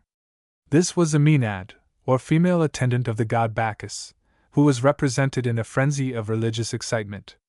The theme suggests a strong tendency on the part of Scopas toward emotional expression, but this inference does not carry us very far. The study of scopas has entered upon a new stage since some fragments of sculpture belonging to the temple of Athena at Tegea have become known. The presumption is that, as Scopas was the architect of the building, he also designed, if he did not execute, the pediment sculptures. If this be true, then we have at last authentic, though scanty, evidence of his style. The fragments thus far discovered consist of little more than 2 human heads and a boar's head. One of the human heads is here reproduced, figure 145. Sadly mutilated as it is, it has become possible by its help and that of its fellow to recognize with great probability the authorship of scopas in a whole group of allied works. Not to dwell on anatomical details, which need casts for their proper illustration, the obvious characteristic mark of Scopadian heads is a tragic intensity of expression unknown to earlier Greek art. It is this which makes the Tegea heads so impressive in spite of the rude wasting of old time. The magnificent head of Meleager in the garden of the Villa Medici in Rome, figure 146, shows this same quality. A fiery eagerness of temper animates the marble, and a certain pathos, as if born of a consciousness of approaching doom. So masterly is the workmanship here, so utterly removed from the mechanical, uninspired manner of Roman copyists, that this head has been claimed as an original from the hand of Scopas, and so it may well be. Something of the same character belongs to a head of a goddess in Athens, shown in figure 147. Figure 148 introduces us to another tendency of 4th century art. The group represents Irene and Plutus, peace and plenty. It is in all probability a copy of a bronze work by Cephisodotus, which stood in Athens and was set up, it is conjectured, soon after 375, the year in which the worship of Irene was officially established in Athens. The head of the child is antique, but does not belong to the figure. Copies of the child with the true head exist in Athens and Dresden. The principal modern parts are the right arm of the goddess, which should hold the scepter, her left hand with the vase, and both arms of the child. In place of the vase there should be a small horn of plenty, resting on the child's left arm. The sentiment of this group is such as we have not met before. The tenderness expressed by Irene's posture is as characteristic of the new era as the intensity of look in the head from Tegea. Cephisodotus was probably a near relative of a much greater sculptor, Praxiteles, perhaps his father. Praxiteles is better known to us than any other Greek artist. For we have, to begin with, one authenticated original statue from his hand, besides 3/4 of a bas-relief probably executed under his direction. In the second place, we can gather from our literary sources a catalogue of toward 50 of his works, a larger list than can be made out for any other sculptor. Moreover, of several pieces we get really enlightening descriptions, and there are in addition 1 or 2 valuable general comments on his style. Finally, 2 of his statues that are mentioned in literature can be identified with sufficient certainty in copies.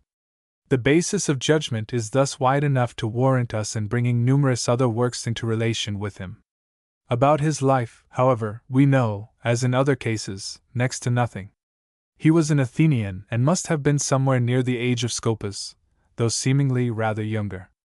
Pliny gives the 104th Olympiad, 370–66, as the date at which he flourished, but this was probably about the beginning of his artistic career. Only one anecdote is told of him which is worth repeating here. When asked what ones among his marble statues he rated highest, he answered that those which Nicias had tincted were the best. Nicias was an eminent painter of the period, see page 282, footnote. The place of honor in any treatment of Praxiteles must be given to the Hermes with the infant Dionysus on his arm, figures 149, 150. This statue was found on May 8, 1877, in the Temple of Hera at Olympia, lying in front of its pedestal. Here it had stood when Pausanias saw it, and recorded that it was the work of Praxiteles. The legs of Hermes below the knees have been restored in plaster, only the right foot being antique, and so have the arms of Dionysus. Except for the loss of the right arm and the lower legs, the figure of Hermes is in admirable preservation, the surface being uninjured. Some notion of the luminosity of the Parian marble may be gained from figure 150. Hermes is taking the newborn Dionysus to the nymphs to be reared by them. Pausing on his way, He has thrown his mantle over a convenient tree trunk and leans upon it with the arm that holds the child. In his closed left hand he doubtless carried his herald's wand. The lost right hand must have held up some object, bunch of grapes or what not, for the entertainment of the little god. The latter is not truthfully proportioned. In common with almost all sculptors before the time of Alexander, Praxiteles seems to have paid very little attention to the characteristic forms of infancy. But the Hermes is of unapproachable perfection. His symmetrical figure, which looks slender in comparison with the Doryphorus of Polyclitus, is athletic without exaggeration, and is modeled with faultless skill. The attitude, with the weight supported chiefly by the right leg and left arm, gives to the body a graceful curve which Praxiteles loved. It is the last stage in the long development of an easy standing pose. The head is of the round Attic form, contrasting with the square Peloponnesian type, the face a fine oval. The lower part of the forehead between the temples is prominent, the nose not quite straight, but slightly arched at the middle. The whole expression is one of indescribable refinement and radiance. The hair, short and curly, illustrates the possibilities of marble in the treatment of that feature. In place of the wiry appearance of hair in bronze, we find here a slight roughness of surface, suggestive of the soft texture of actual hair, cf. Figure 146 and contrast Figure 138. The drapery that falls over the tree trunk is treated with a degree of elaboration and richness which does not occur in 5th century work, but beautiful as it is kept subordinate and does not unduly attract our attention. For us the Hermes stands alone and without a rival. The statue, however, did not in antiquity enjoy any extraordinary celebrity, and is in fact not even mentioned in extant literature except by Pausanias. The most famous work of Praxiteles was the Aphrodite of Cnidus in southwestern Asia Minor. This was a temple statue, yet the sculptor, departing from the practice of earlier times, did not scruple to represent the goddess as nude. With the help of certain imperial coins of Cnidus, this Aphrodite has been identified in a great number of copies. She is in the act of dropping her garment from her left hand in preparation for a bath. She supports herself chiefly by the right leg, and the body has a curve approaching that of the Hermes, though here no part of the weight is thrown upon the arm. The subject is treated with consummate delicacy, far removed from the sensuality too usual in a later age, and yet, when this embodiment of Aphrodite is compared with 5th century ideals, it must be recognized as illustrating a growing fondness on the part of sculptor and public for the representation of physical charm. Not being able to offer a satisfactory illustration of the whole statue, I have chosen for reproduction a copy of the head alone, Figure 151. It will help the reader to divine the simple loveliness of the original. Pliny mentions among the works in bronze by Praxiteles a youthful Apollo, called Soractonos, lizard slayer. Figure 152 is a marble copy of this, considerably restored. The god, conceived in the likeness of a beautiful boy, leans against a tree, preparing to stab a lizard with an arrow, which should be in the right hand. The graceful, leaning pose and the soft beauty of the youthful face and flesh are characteristically Praxitelean.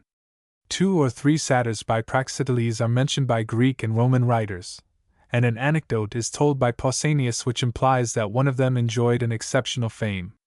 Unfortunately, they are not described, but among the many satyrs to be found in museums of ancient sculpture there are 2 types in which the style of Praxiteles, as we have now learned to know it, is so strongly marked that we can hardly go wrong in ascribing them both to him. Both exist in numerous copies. Our illustration of the first, Figure 153, is taken from the copy of which Hawthorne wrote so subtle a description in The Marble Faun. The statue is somewhat restored, but the restoration is not open to doubt, except as regards the single pipe held in the right hand. No animal characteristic is to be found here save the pointed ears. The face, however, retains a suggestion of the traditional satyr type. The whole statue, unlike anything else that ever was wrought in that severe material of marble, conveys the idea of an amiable and sensual creature, easy, mirthful, apt for jollity, yet not incapable of being touched by pathos. Footnote: Hawthorne. The Marble Faun. Vol I, Chapter 1. In the Palermo copy of the other Praxitelean satyr, Figure 154, the right arm is modern, but the restoration is substantially correct. The face of this statue has purely Greek features, and only the pointed ears remain to betray the mixture of animal nature with the human form. The original was probably of bronze. With figure 155 we revert from copies to an original work. This is one of 3 slabs which probably decorated the pedestal of a group by Praxiteles representing Apollo, Leto, and Artemis. A 4th slab, needed to complete the series, has not been found. The presumption is strong that these reliefs were executed under the direction of Praxiteles, perhaps from his design. The subject of one slab is the musical contest between Apollo and Marsyas, while the other 2 bear figures of muses.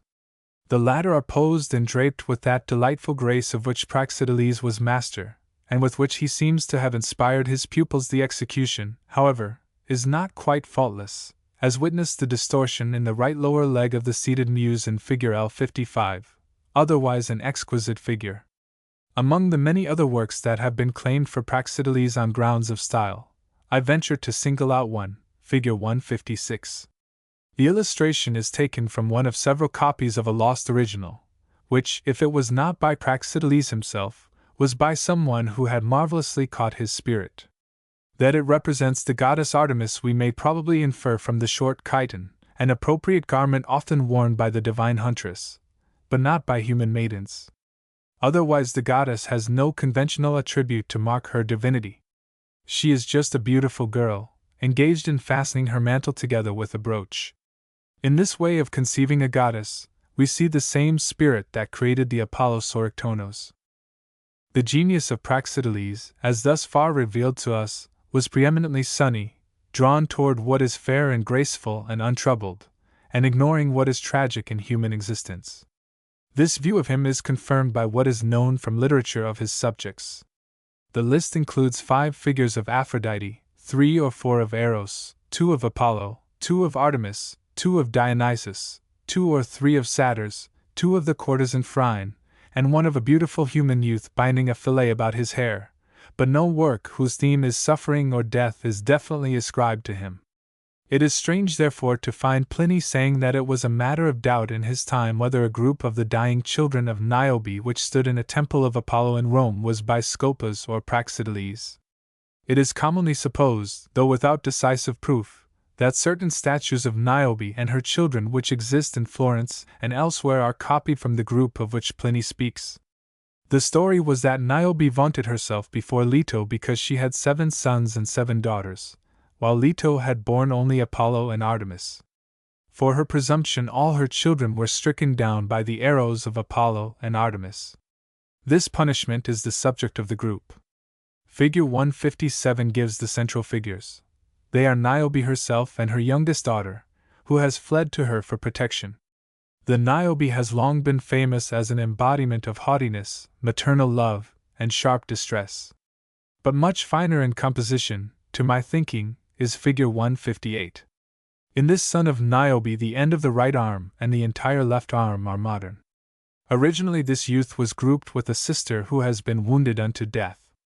She has sunk upon the ground and her right arm hangs limply over his left knee, thus preventing his garment from falling. His left arm clasps her, and he seeks ineffectually to protect her. That this is the true restoration is known from a copy in the Vatican of the wounded girl with a part of the brother. Except for this son of Niobe, the Florentine figures are not worthy of their old-time reputation. As for their authorship, Praxiteles seems out of the question. The subject is in keeping with the genius of Scopas, but it is safer not to associate the group with any individual name. This reserve is the more advisable because Scopas and Praxiteles are but 2 stars, by far the brightest, to be sure, in a brilliant constellation of contemporary artists. For the others it is impossible to do much more here than to mention the most important names, Leocares and Timotheus, whose civic ties are unknown, Bryaxis and Silanion of Athens, and Euphranor of Corinth, the last equally famous as painter and sculptor. These artists seem to be emerging a little from the darkness that has enveloped them, and it may be hoped that discoveries of new material and further study of already existing material will reveal them to us with some degree of clearness and certainty. A good illustration of how new acquisitions may help us is afforded by a group of fragmentary sculptures found in the sanctuary of Asclepius near Epidaurus in the years 1882 to 84 and belonging to the pediments of the principal temple. An inscription was found on the same site which records the expenses incurred in building this temple, and one item in it makes it probable that Timotheus, the sculptor above mentioned, furnished the models after which the pediment sculptures were executed. The largest and finest fragment of these sculptures that has been found is given in Figure 159. It belongs to the western pediment, which seems to have contained a battle of Greeks and Amazons. The Amazon of our illustration, mounted upon a rearing horse, is about to bring down her lance upon a fallen foe. The action is rendered with splendid vigor. The date of this temple and its sculptures may be put somewhere about 375. Reference was made above, page 215, to the mausoleum. The artists engaged on the sculptures which adorn that magnificent monument were, according to Pliny, Scopas, Leocares, Bryaxis, and Timotheus.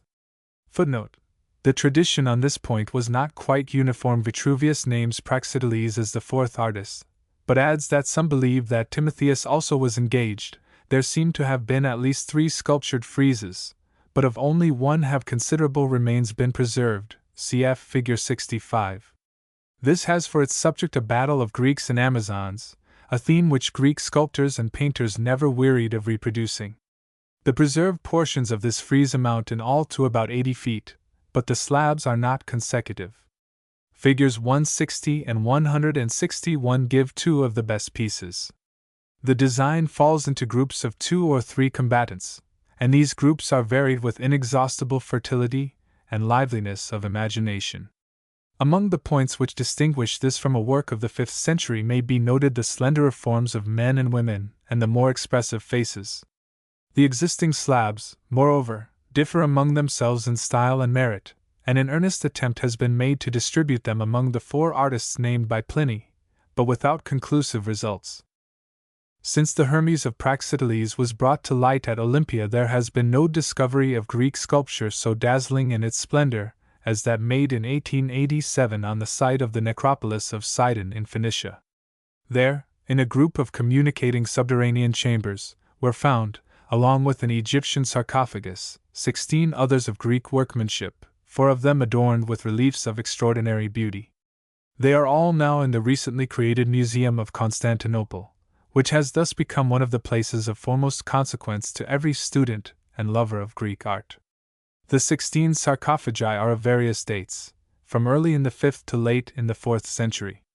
The one shown in Figure 162 may be assigned to about the middle of the 4th century. Its form is adapted from that of an Ionic temple. Between the columns are standing or seated women, their faces and attitudes expressing varying degrees of grief. Our illustration is on too small a scale to convey any but the dimmest impression of the dignity and beauty of this company of mourners. Above, on a sort of balustrade, may be been a funeral procession. The old temple of Artemis at Ephesus, cf. page 140, was set on fire and reduced to ruins by an incendiary in 356 BC, on the very night, it is said, in which Alexander the Great was born. The Ephesians rebuilt the temple on a much more magnificent scale, making of it the most extensive and sumptuous columnar edifice ever erected by a Greek architect. How promptly the work was begun we do not know, but it lasted into the reign of Alexander, so that its date may be given approximately as 350 to 30. Through the indefatigable perseverance of Mr. J. T. Wood, who conducted excavations at Ephesus for the British Museum in 1863–74, the site of this temple, long unknown, was at last discovered and its remains unearthed. Following the example of the 6th century temple, it had the lowest drums of a number of its columns covered with relief sculpture. Of the half-dozen recovered specimens, Figure 163 shows the finest. The subject is an unsolved riddle. The most prominent figure in the illustration is the god Hermes, as the herald's staff in his right hand shows. The female figures to right and left of him are good examples of that grace in pose and drapery which was characteristic of Greek sculpture in the age of Scopas and Praxiteles. The most beautiful Greek portrait statue that we possess is the Lateran Sophocles, Figure 164. The figure has numerous small restorations, including the feet and the box of manuscript rolls. That Sophocles, the tragic poet, is represented, is known from the likeness of the head to a bust inscribed with his name. He died in 406 BC. The style of our statue, however, points to an original, if it be not itself the original, of about the middle of the 4th century. There were probably in existence at this time authentic likenesses of the poet, on which the sculptor based his work. The attitude of the figure is the perfection of apparent ease, but in reality of skillful contrivance to secure a due balance of parts and aenedy, and grace of line. The one garment, drawn closely about the person, illustrates the inestimable good fortune enjoyed by the Greek sculptor, in contrast with the sculptor of today, in having to represent a costume so simple, so pliant, so capable of graceful adjustment. The head, however much it may contain of the actual look of Sophocles, must be idealized. To appreciate it properly, one must remember that this poet, though he dealt with tragic themes, was not wont to brood over the sin and sorrow and unfathomable mystery of the world, but was serene in his temper and prosperous in his life. The colossal head of Zeus shown in Figure 165 was found 100 years or more ago at Otricoli, a small village to the north of Rome. The antique part is a mere mask, the back of the head and the bust are modern. The material is Carrara marble, a fact which alone would prove that the work was executed in Italy and in the imperial period. At first this used to be regarded as copied from the Olympian Zeus of Phidias, page 185, but in the light of increased acquaintance with the style of Phidias and his age, this attribution has long been seen to be impossible. The original belongs about at the end of the period now under review, or possibly still later. Although only a copy, the Otricoli Zeus is the finest representation we have of the Father of gods and men. The predominant expression is one of gentleness and benevolence, but the lofty brow, transversely furrowed, tells of thought and will, and the leonine hair of strength. With Lysippus of Sicyon we reach the last name of first-rate importance in the history of Greek sculpture. There is the usual uncertainty about the dates of his life, but it is certain that he was in his prime during the reign of Alexander, 336–23. Thus he belongs essentially to the generation succeeding that of Scopas and Praxiteles. He appears to have worked exclusively in bronze, at least we hear of no work in marble from his hands. He must have had a long life. Pliny credits him with 1,500 statues, but this is scarcely credible. His subjects suggest that his genius was of a very different bent from that of Praxiteles. No statue of Aphrodite or indeed of any goddess, except the Muses, is ascribed to him. On the other hand, he made at least 4 statues of Zeus, one of them nearly 60 feet high, and at least 4 figures of Heracles, of which one was colossal, while one was less than a foot high, besides groups representing the labors of Heracles. In short, the list of his statues of superhuman beings, though it does include an Eros and a Dionysus, looks as if he had no especial predilection for the soft loveliness of youth, but rather for mature and vigorous forms. He was famous as a portrait sculptor and made numerous statues of Alexander, from whom he received conspicuous recognition. Naturally, too, he accepted commissions for athlete statues. 5 such are mentioned by Pausanias as existing at Olympia. An allegorical figure by him of Kairos, Opportunity, receives lavish praise from a late rhetorician. Finally, he is credited with a statue of a tipsy female flute player. This deserves especial notice as the first well-assured example of a work of Greek sculpture ignoble in its subject and obviously unfit for any of the purposes for which sculpture had chiefly existed, cf. page 124. It is Pliny who puts us in the way of a more direct acquaintance with this artist than the above facts can give.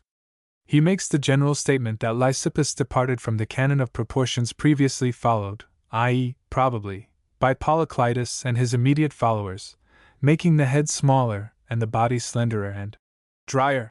And he mentions a statue by him in Rome called an apoxiomenos, i.e., an athlete scraping himself with a strigil. A copy of such a statue was found in Rome in 1849, figure 166. The fingers of the right hand with the inappropriate die are modern, as are also some additional bits here and there. Now the coincidence in subject between this statue and that mentioned by Pliny would not alone be decisive. Polyclitus also made an Apoxyomenos, and for all we know, other sculptors may have used the same motive. But the statue in question is certainly later than Polyclitus, and its agreement with what Pliny tells us of the proportions adopted by Lysippus is as close as could be desired. Contrast Figure 137. We therefore need not scruple to accept it as Lycippian. Our young athlete, before beginning his exercise, had rubbed his body with oil and, if he was to wrestle, had sprinkled himself with sand. Now, his exercise over, he is removing oil and sweat and dirt with the instrument regularly used for that purpose. His slender figure suggests elasticity and agility rather than brute strength. The face, Figure 167, has not the radiant charm which Praxiteles would have given it, but it is both fine and alert. The eyes are deeply set, the division of the upper from the lower forehead is marked by a groove, the hair lies in expressive disorder. In the bronze original the tree trunk behind the left leg was doubtless absent, as also the disagreeable support, now broken, which extended from the right leg to the right forearm. The best authenticated likeness of Alexander the Great is a bust in the Louvre, Figure 168, inscribed with his name. Alexander of Macedon, son of Philip. The surface has been badly corroded and the nose is restored. The work, which is only a copy, may go back to an original by Lysippus, though the evidence for that belief, a certain resemblance to the head of the Apoxyomenos, is hardly as convincing as one could desire. The king is here represented, one would guess, at the age of 30 or thereabouts. Now, as he was absent from Europe from the age of 22 until his death at Babylon at the age of 33, 323 BC, it would seem likely that Lysippus, or whoever the sculptor was, based his portrait upon likenesses taken some years earlier. Consequently, although portraiture in the age of Alexander had become prevailingly realistic, it would be unsafe to regard this head as a conspicuous example of the new tendency. The artist probably aimed to present a recognizable likeness, and at the same time to give a worthy expression to the great conqueror's qualities of character. If the latter object does not seem to have been attained, one is free to lay the blame upon the copyist and time. Chapter 10. The Hellenistic Period of Greek Sculpture. 323 to 146 BC. The reign of Alexander began a new era in Greek history, an era in which the great fact was the dissemination of Greek culture over wide regions to which it had been alien. This period, in which Egypt and Western Asia were ruled by men of Greek or Macedonian blood and gradually took on more or less of Greek civilization, is often called the Hellenistic period. Under the new political and social order, new artistic conditions were developed. For one thing, Athens and the other old centers of artistic activity lost their preeminence, while new centers were created in the East. The only places which our literary sources mention as seats of important schools of sculpture in the 2 centuries following the death of Alexander are Rhodes and Pergamum. Then again, a demand now grew up for works of sculpture to be used as mere ornaments in the interiors of palaces and private houses, as well as in public buildings and places. This, of course, threw open the door for subjects which had been excluded when sculpture was dominated by a sacred purpose. Sculptors were now free to appeal to the lower tastes of their patrons. The practice of art for art's sake had its day, and trivial, comical, ugly, harrowing, or sensual themes were treated with all the resources of technical skill. In short, the position and purposes of the art of sculpture became very like what they are today. Hence, the untrained modern student feels much more at home in a collection of Hellenistic sculpture than in the presence of the severer, sublimer creations of the age of Phidias. It is by no means meant to pass a sweeping condemnation upon the productions of the post-classical period. Realistic portraiture was now practiced with great frequency and high success. Many of the genre statues and decorative reliefs of the time are admirable and delightful. Moreover, the old uses of sculpture were not abandoned, and though the tendency towards sensationalism was strong, a dignified and exalted work was sometimes achieved. But broadly speaking, we must admit the loss of that noble simplicity and quiet grandeur, the phrase is Winckelmann's, which stamped the creations of the age of Phidias. Greek sculpture gained immensely in variety, but at the expense of its elevation of spirit. Although this sketch is devoted principally to bronze and marble sculpture, I cannot resist the temptation to illustrate by a few examples the charming little terracotta figurines which have been found in such great numbers in graves at Tanagra and elsewhere in Boeotia, figures 169, 170. It is a question whether the best of them were not produced before the end of the period covered by the last chapter. At all events, they are post-Praxitelian. The commonest subjects are standing or seated women, young men, lads, and children are also often met with. Figure 170 shows another favorite figure, the winged Eros, represented as a chubby boy of 4 or 5, a conception of the god of love which makes its first appearance in the Hellenistic period.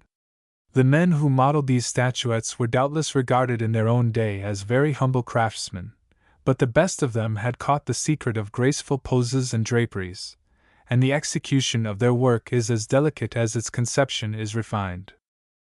Returning now to our proper subject, we may begin with the latest and most magnificent of the sarcophagi found at Sidon, figure 171, cf. page 234. This belongs somewhere near the end of the 4th century. It is decorated with relief sculpture on all 4 sides and in the gables of the cover. On the long side shown in our illustration, the subject is a battle between Greeks and Persians, perhaps the Battle of Issus, fought in 333. Alexander the Great, recognizable by the skin of a lion's head which he wears like Heracles, instead of a helmet, is to be seen at the extreme left. The design, which looks crowded and confused when reduced to a small scale, is in reality well arranged and extremely spirited, besides being exquisitely wrought. But the crowning interest of the work lies in the unparalleled freshness with which it has kept its color. Garments, saddlecloths, pieces of armor, and so on, are tinted in delicate colors, and the finest details, such as bowstrings, are perfectly distinct. The nude flesh, though not covered with opaque paint, has received some application which differentiates it from the glittering white background, and gives it a sort of ivory hue. The effect of all this color is thoroughly refined, and the work is a revelation of the beauty of polychromatic sculpture. The victory of Samothrace, figure 172, can also be dated at about the end of the 4th century. The figure is considerably above life size. It was found in 1863, broken into a multitude of fragments, which have been carefully united. There are no modern pieces, except in the wings. The statue stood on a pedestal having the form of a ship's prow, the principal parts of which were found by an Austrian expedition to Samothrace in 1875. These fragments were subsequently conveyed to the Louvre, and the Victory now stands on her original pedestal. For determining the date and the proper restoration of this work we have the fortunate help of numismatics. Certain silver coins of Demetrius Poliorcetes, who reigned 306 to 286 BC, bear upon one side a Victory which agrees closely with her of Samothrace, even to the great prow pedestal. The type is supposed on good grounds to commemorate an important naval victory won by Demetrius over Ptolemy in 306. In view, then, of the close resemblance between coin type and statue, it seems reasonably certain that the Victory was dedicated at Samothrace by Demetrius soon after the naval battle with Ptolemy, and that the commemorative coins borrowed their design directly from the statue. Thus we get a date for the statue, and what is more, clear evidence as to how it should be restored. The goddess held a trumpet to her lips with her right hand and in her left carried a support such as was used for the erection of a trophy. The ship upon which she has just alighted is conceived as under way, and the fresh breeze blows her garments backward in tumultuous folds. Compared with the Victory of Paeonius, figures 143, 144, this figure seems more impetuous and imposing. That leaves us calm. This elates us with the sense of onward motion against the salt sea air. Yet there is nothing unduly sensational about this work. It exhibits a magnificent idea, magnificently rendered. From this point on, no attempt will be made to preserve a chronological order, but the principal classes of sculpture belonging to the Hellenistic period will be illustrated, each by 2 or 3 examples. Religious sculpture may be put first. Here the chief place belongs to the Aphrodite of Melos, called the Venus of Milo, figure 173. This statue was found by accident in 1820 on the island of Melos, Milo, near the site of the ancient city. According to the best evidence available, it was lying in the neighborhood of its original pedestal, in a niche of some building. Near it were found a piece of an upper left arm and a left hand holding an apple. Of these two fragments, the former certainly, and perhaps the latter, belonged to the statue. The prize was bought by M. de Rivière, French ambassador at Constantinople, and presented by him to the French king, Louis XVIII. The same vessel which conveyed it to France brought some other marble fragments from Melos, including a piece of an inscribed statue base with an artist's inscription, in characters of the 2nd century BC or later. A drawing exists of this fragment, but the object itself has disappeared, and in spite of much acute argumentation it remains uncertain whether it did or did not form a part of the basis of the Aphrodite. Still greater uncertainty prevails as to the proper restoration of the statue, and no one of the many suggestions that have been made is free from difficulties. It seems probable, as has recently been set forth with great force and clearness by Professor Furtwängler, footnote.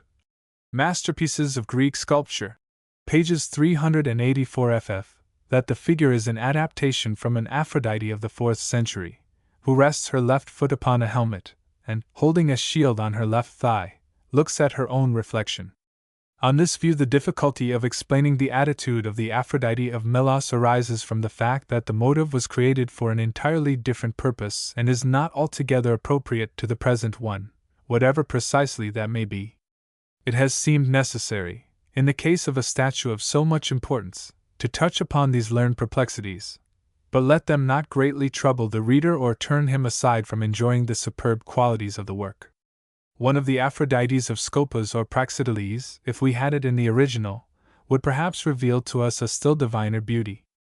As it is, this is the worthiest existing embodiment of the goddess of love. The ideal is chaste and noble, echoing the sentiment of the 4th century at its best, and the execution is worthy of a work which is in some sense a Greek original. The Apollo of the Belvedere, figure 174, on the other hand, is only a copy of a bronze original. The principal restorations are the left hand and the right forearm and hand. The most natural explanation of the god's attitude is that he held a bow in his left hand and has just let fly an arrow against some foe. His figure is slender, according to the fashion which prevailed from the middle of the 4th century onward, and he moves over the ground with marvelous lightness. His appearance has an effect of almost dandified elegance, and critics today cannot feel the reverent raptures which this statue used to evoke. Yet still the Apollo of the Belvedere remains a radiant apparition. An attempt has recently been made to promote the figure, or rather its original, to the middle of the 4th century. As a specimen of the portrait sculpture of the Hellenistic period, I have selected the seated statue of Posidippus, figure 175, an Athenian dramatist of the so-called New Comedy, who flourished in the early part of the 3rd century. The preservation of the statue is extraordinary. There is nothing modern about it except the thumb of the left hand. It produces strongly the impression of being an original work and also of being a speaking likeness. It may have been modeled in the actual presence of the subject, but in that case the name on the front of the plinth was doubtless inscribed later, when the figure was removed from its pedestal and taken to Rome. Posidippus is clean-shaven, according to the fashion that came in about the time of Alexander. There is a companion statue of equal merit, which commonly goes by the name of Menander. The two men are strongly contrasted with one another by the sculptor in features, expression, and bodily carriage. Both statues show, as do many others of the period, how mistaken it would be to form our idea of the actual appearance of the Greeks from the purely ideal creations of Greek sculpture. Besides real portraits, imaginary portraits of great excellence were produced in the Hellenistic period. Figure 176 is a good specimen of these. Only the head is antique, and there are some restorations, including the nose. This is one of a considerable number of heads which reproduce an ideal portrait of Homer, conceived as a blind old man. The marks of age and blindness are rendered with great fidelity. There is a variant type of this head which is much more suggestive of poetical inspiration. Portraiture, of course, did not confine itself to men of refinement and intellect. As an extreme example of what was possible in the opposite direction, nothing could be better than the original bronze statue shown in figure 177. It was found in Rome in 1885, and is essentially complete, except for the missing eyeballs, the seat is new. The statue represents a naked boxer of Herculean frame, his hands armed with the estus or boxing gloves made of leather. The man is evidently a professional, bruiser, of the lowest type. He is just resting after an encounter, and no detail is spared to bring out the nature of his occupation. Swollen ears were the conventional mark of the boxer at all periods, but here the effect is still further enhanced by scratches and drops of blood. Moreover, the nose and cheeks bear evidence of having been badly punished, and the mustache is clotted with blood. From top to toe the statue exhibits the highest grade of technical skill. One would like very much to know what was the original purpose of the work. It may have been a votive statue, dedicated by a victorious boxer at Olympia or elsewhere.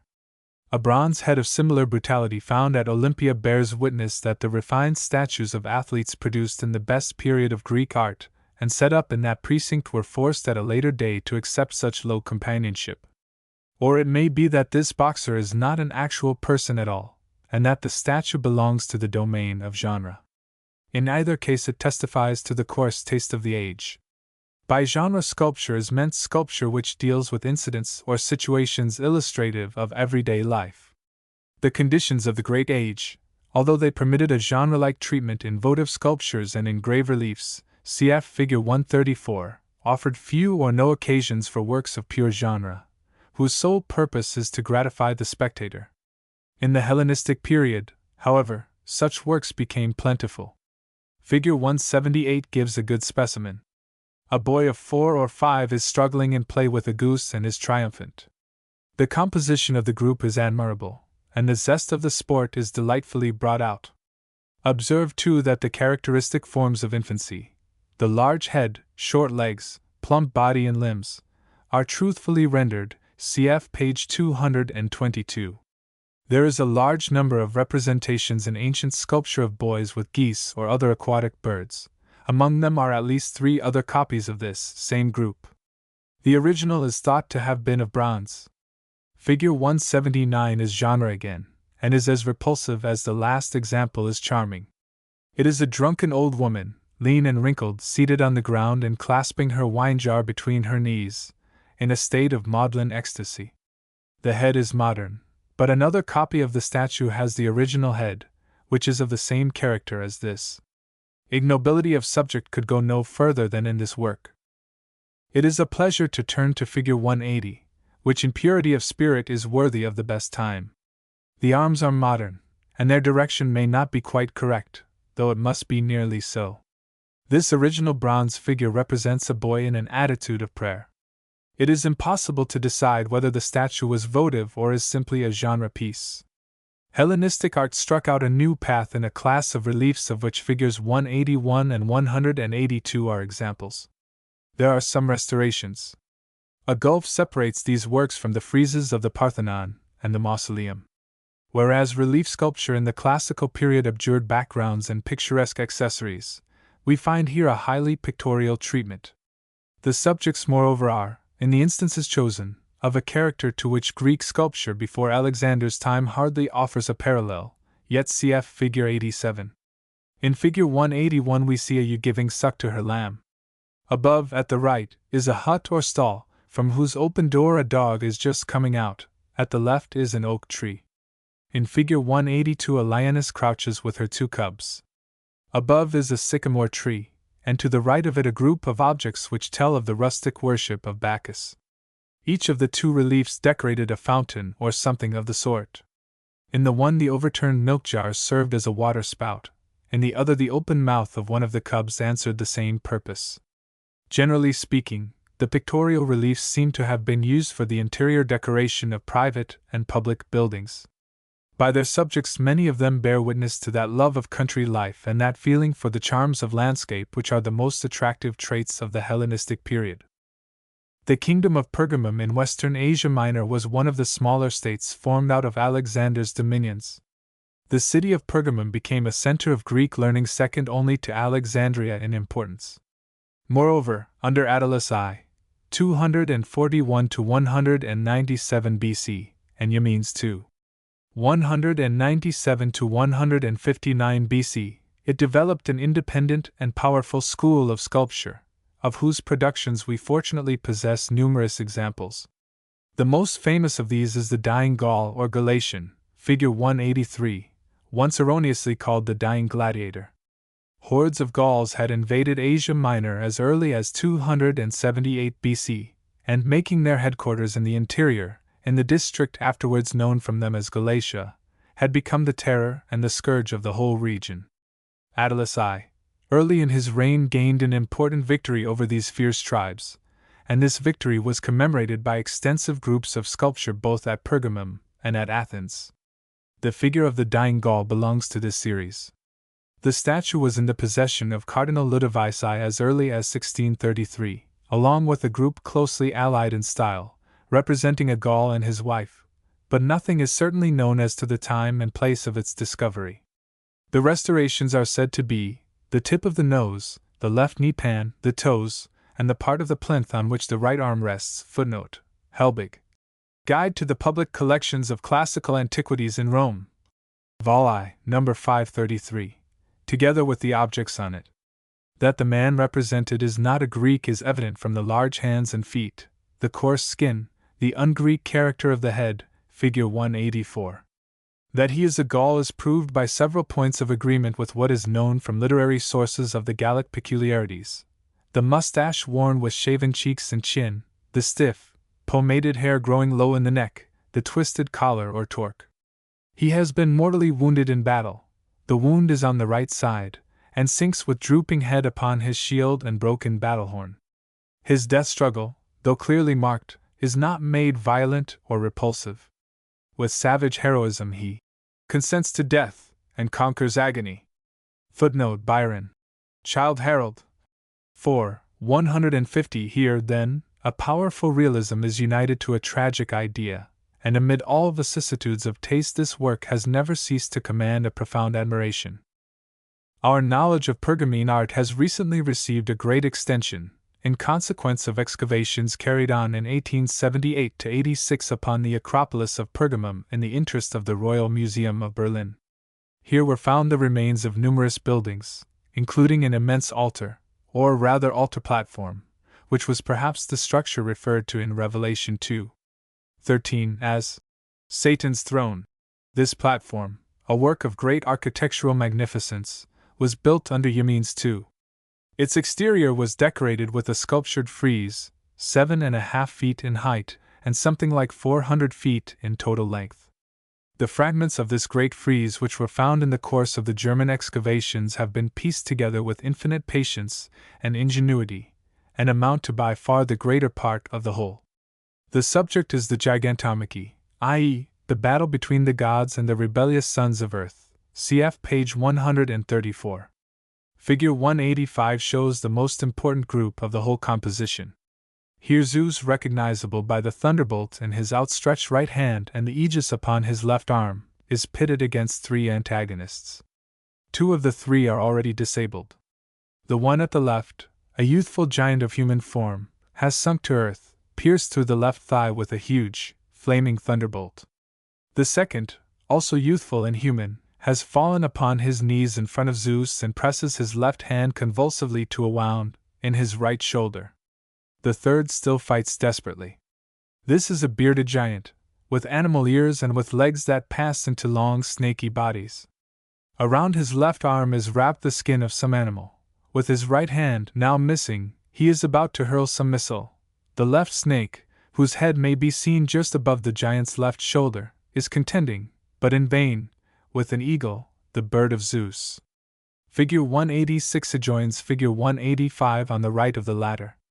Footnote: Figure 186 is more reduced in scale, so that the slabs incorrectly appear to be of unequal height.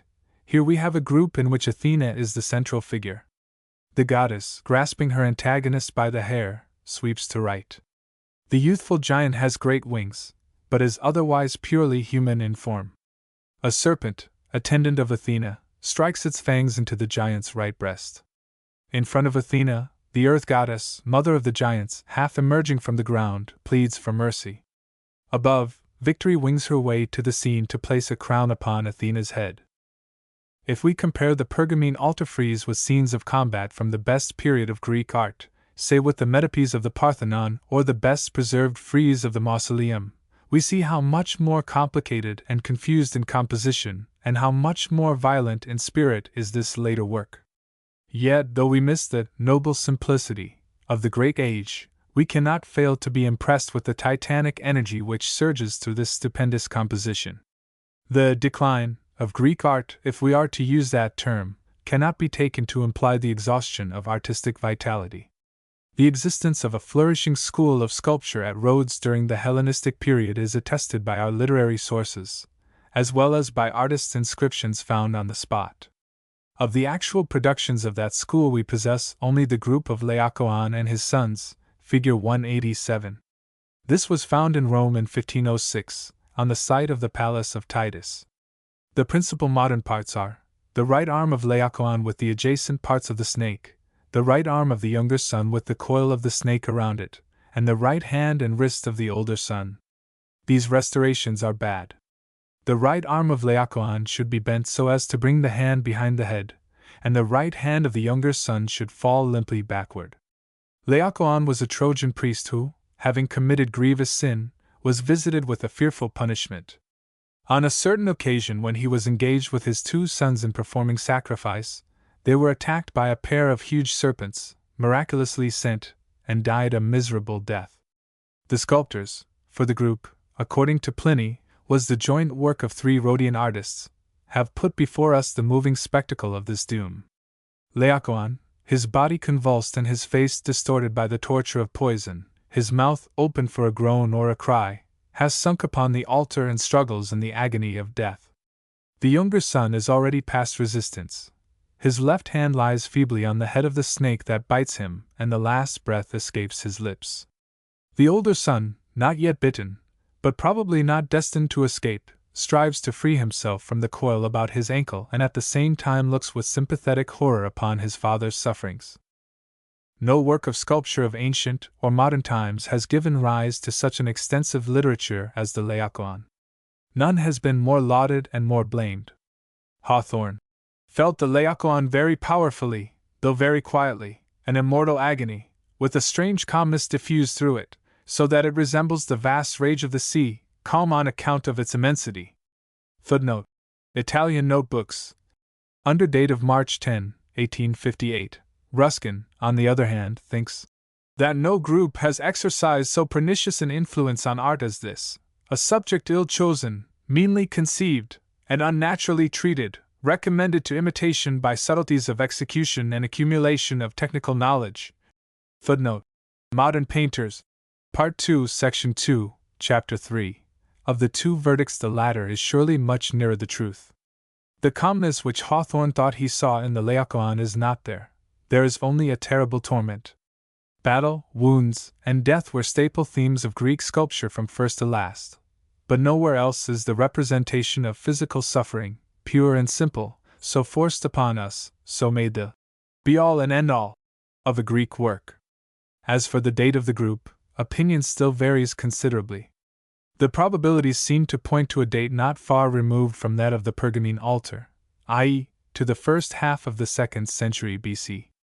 Macedonia and Greece became a Roman province in 146 BC, the kingdom of Pergamum in 133 BC. These political changes, it is true, made no immediate difference to the cause of art. Greek sculpture went on, presently transferring its chief seat to Rome, as the most favorable place of patronage. What is called Roman sculpture is, for the most part, simply Greek sculpture under Roman rule. But in the Roman period we find no great, creative epoch of art history. Moreover, the tendencies of the times have already received considerable illustration. At this point, therefore, we may break off this sketch. Chapter 11. Greek Painting. The art of painting was in as high esteem in Greece as the art of sculpture, and, if we may believe the testimony of Greek and Roman writers, achieved results as important and admirable. But the works of the great Greek painters have utterly perished, and imagination, though guided by ancient descriptions and by such painted designs as have come down to us, can restore them but dimly and doubtfully. The subject may therefore here be dismissed with comparative brevity. In default of pictures by the great Greek masters, and a special interest attaches to the work of humbler craftsmen of the brush. One class of such work exists in abundance: the painted decorations upon earthenware vases. Tens of thousands of these vases have been brought to light from tombs and sanctuaries on Greek and Italian sites, and the number is constantly increasing. Thanks to the indestructible character of pottery, the designs are often intact. Now, the materials and methods employed by the vase painters and the spaces at their disposal were very different from those of mural or easel paintings. Consequently, inferences must not be hastily drawn from designs upon vases as to the composition and coloring of the great masterpieces. But the best of the vase painters, especially in the early 5th century, were men of remarkable talent, and all of them were influenced by the general artistic tendencies of their respective periods. Their work, therefore, contributes an important element to our knowledge of Greek art history. Having touched in Chapter 2 upon the earlier styles of Greek pottery, I begin here with a vase of Attic manufacture, decorated, as an inscription on it shows, by Cliches, but commonly called from its finder the François vase, figure 188. It may be assigned to the first half of the 6th century, and probably to somewhere near the beginning of that period. It is an early specimen of the class of black-figured vases, as they are called. The propriety of the name is obvious from the illustration. The objects represented were painted in black varnish upon the reddish clay, and the vase was then fired. Subsequently, anatomical details, patterns of garments, and so on were indicated by means of lines cut through the varnish with a sharp instrument. Moreover, the exposed parts of the female figures, faces, hands, arms, and feet, were covered with white paint, this being the regular method in the black-figured style of distinguishing the flesh of female from that of male figures. The decoration of the François vase is arranged in horizontal bands or zones. The subjects are almost wholly legendary, and the vase is therefore a perfect mine of information for the student of Greek mythology. Our present interest, however, is rather in the character of the drawing. This may be better judged from figure 189, which is taken from the zone encircling the middle of the vase. The subject is the wedding of the mortal, Peleus, to the sea goddess, Thetis, the wedding whose issue was Achilles, the great hero of the Iliad. To this ceremony came gods and goddesses and other supernatural beings. Our illustration shows Dionysus, Bacchus, god of wine, with a wine jar on his shoulder and what is meant for a vine branch above him. Behind him walk 3 female figures, who are the personified seasons. Last comes a group consisting of 2 muses and a 4-horse chariot bearing Zeus, the chief of the gods, and Hera, his wife. The principle of isocephaly is observed on the vase as in a frieze of relief sculpture, page 145. The figures are almost all drawn in profile, though the body is often shown more nearly from the front, example, in the case of the seasons, and the eyes are always drawn as in front view. Out of the great multitude of figures on the vase, there are only 4 in which the artist has shown the full face. 2 of these are intentionally ugly gorgons on the handles. The 2 others come within the limits of our specimen illustration. If Dionysus here appears almost like a caricature, that is only because the decorator is so little accustomed to drawing the face in front view. There are other interesting analogies between the designs on the vase and contemporary reliefs. For example, the bodies, when not disguised by garments, show an unnatural smallness at the waist. The feet of walking figures are planted flat on the ground, and there are cases in which the body and neck are so twisted that the face is turned in exactly the opposite direction to the feet. On the whole, Cliches shows rather more skill than a contemporary sculptor, probably because of the 2 arts, that of the vase painter had been the longer cultivated. The black-figured work continued to be produced in Attica through the 6th century and on into the 5th. Figure 190 gives a specimen of the work of an interesting vase painter in this style, Exesius by name, who probably belongs about the middle of the 6th century. The subject is Achilles slaying in battle the Amazon queen, Penthesilea. The drawing of Exesius is distinguished by an altogether unusual care and minuteness of detail, and if the whole body of his work, as known to us from several signed vases, could be here presented, it would be easily seen that his proficiency was well in advance of that of Cliches. Obvious archaisms, however, remain. Especially noticeable is the unnatural twisting of the bodies. A minor point of interest is afforded by the Amazon's shield, which the artist has not succeeded in rendering truthfully in side view. That is a rather difficult problem in perspective, which was not solved until after many experiments. Some time before the end of the 6th century, perhaps as early as 540, a new method of decorating pottery was invented in Attica. The principal coloring matter used continued to be the lustrous black varnish, but instead of filling in the outlines of the figures with black, the decorator, after outlining the figures by means of a broad stroke of the brush, covered with black the spaces between the figures, leaving the figures themselves in the color of the clay. Vases thus decorated are called red-figured. In this style incised lines ceased to be used, and details were rendered chiefly by means of the black varnish or, for certain purposes, of the same material diluted till it became of a reddish hue. The red-figured and black-figured styles coexisted for perhaps half a century, but the new style ultimately drove the old one out of the market. The development of the new style was achieved by men of talent, several of whom fairly deserve to be called artists. Such an one was Euphronius, whose long career as a potter covered some 50 years, beginning at the beginning of the 5th century or a little earlier. Figure 191 gives the design upon the outside of a silex, a broad, shallow cup, shaped like a large saucer, with 2 handles and a foot, which bears his signature.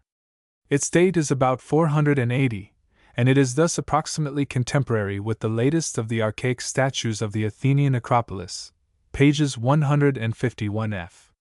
On one side we have one of the old stock subjects of the vase painters, treated with unapproached vivacity and humor. Among the labors of Heracles, imposed upon him by his taskmaster Eurystheus, was the capturing of a certain destructive wild boar of Arcadia and the bringing of the creature alive to Mycenae. In the picture, Heracles is returning with the squealing boar on his shoulder. The cowardly Eurystheus has taken refuge in a huge earthenware jar sunk in the ground, but Heracles, pretending to be unaware of this fact, makes as though he would deposit his burden in the jar. The agitated man and woman to the right are probably the father and mother of Eurystheus. The scene on the other side of the silex is supposed to illustrate an incident of the Trojan War. 2 warriors, starting out on an expedition, are met and stopped by the god Hermes. In each design the workmanship, which was necessarily rapid, is marvelously precise and firm, and the attitudes are varied and telling. Euphronius belonged to a generation which was making great progress in the knowledge of anatomy, and in the ability to pose figures naturally and expressively. It is interesting to note how close is the similarity in the method of treating drapery between the vases of this period and contemporary sculpture. The silex shown in figure 192 is somewhat later, dating from about 460. The technique is here different from that just described, inasmuch as the design is painted in reddish-brown upon a white ground. The subject is the goddess Aphrodite, riding upon a goose. The painter, some unnamed younger contemporary of Euphronius, has learned a freer manner of drawing. He gives to the eye in profile its proper form, and to the drapery a simple and natural fall. The subject does not call, like the last, for dramatic vigor, and the preeminent quality of the work is an exquisite purity and refinement of spirit. If we turn now from the humble art of vase decoration to painting in the higher sense of the term, the first eminent name to meet us is that of Polygnotus, who was born on the island of Thasos near the Thracian coast. His artistic career, or at least the later part of it, fell in the transitional period, 480 to 450 BC, so that he was a contemporary of the great sculptor Myron.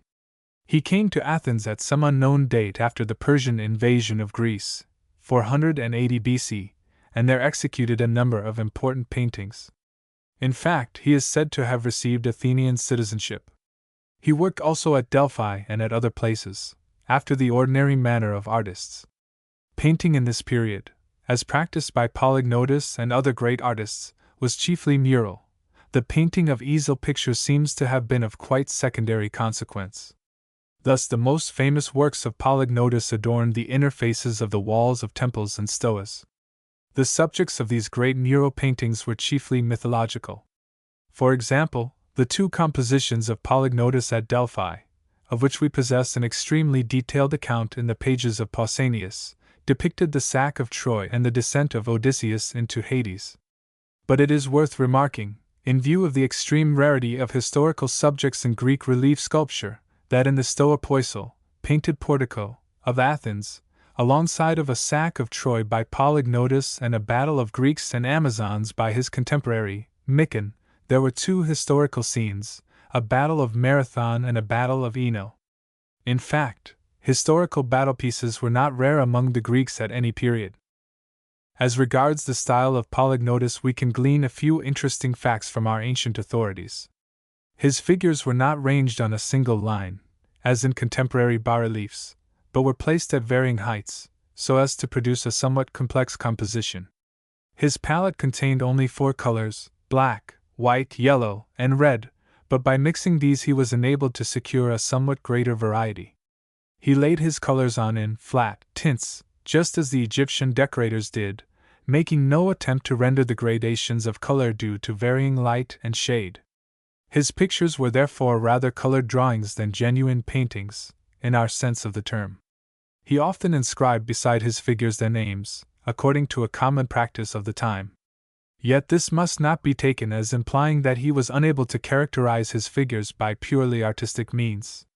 On the contrary, Polygnotus was preeminently skilled in expressing character, and it is recorded that he drew the face with a freedom which archaic art had not attained. In all probability his pictures are not to be thought of as having any depth of perspective, that is to say, although he did not fail to suggest the nature of the ground on which his figures stood and the objects adjacent to them, it is not likely that he represented his figures at varying distances from the spectator or gave them a regular background. It is clear that Polygnotus was gifted with artistic genius of the first rank and that he exercised a powerful influence upon contemporaries and successors. Yet, alas! In spite of all research and speculation, our knowledge of his work remains very shadowy. A single drawing from his hand would be worth more than all that has ever been written about him. But if one would like to dream what his art was like, one may imagine it as combining with the dramatic power of Euphronius and the exquisite loveliness of the Aphrodite cup, Giotto's elevation of feeling and Michelangelo's profundity of thought. Another branch of painting which began to attain importance in the time of Polygnotus was scene painting for theatrical performances. It may be, as has been conjectured, that the impulse toward a style of work in which a greater degree of illusion was aimed at and secured came from this branch of the art. We read, at any rate, that one Agatharchus, a scene painter who flourished about the middle of the 5th century, wrote a treatise which stimulated 2 philosophers to an investigation of the laws of perspective. The most important technical advance, however, is attributed to Apollodorus of Athens, a painter of easel pictures. He departed from the old method of coloring in flat tints and introduced the practice of grading colors according to the play of light and shade. How successfully he managed this innovation we have no means of knowing, probably very imperfectly. But the step was of the utmost significance. It meant the abandonment of mere colored drawing and the creation of the genuine art of painting. 2 artists of the highest distinction now appear upon the scene. They are Zeuxis and Parrhasius. The rather vague remark of a Roman writer, that they both lived about the time of the Peloponnesian War, 431 to 404 BC, is as definite a statement as can safely be made about their date. Parrhasius was born at Ephesus, Zeuxis at some one or other of the numerous cities named Heraclea. Both traveled freely from place to place, after the usual fashion of Greek artists, and both naturally made their home for a time in Athens. Zeuxis availed himself of the innovation of Apollodorus, and probably carried it farther. Indeed, he is credited by one Roman writer with being the founder of the new method.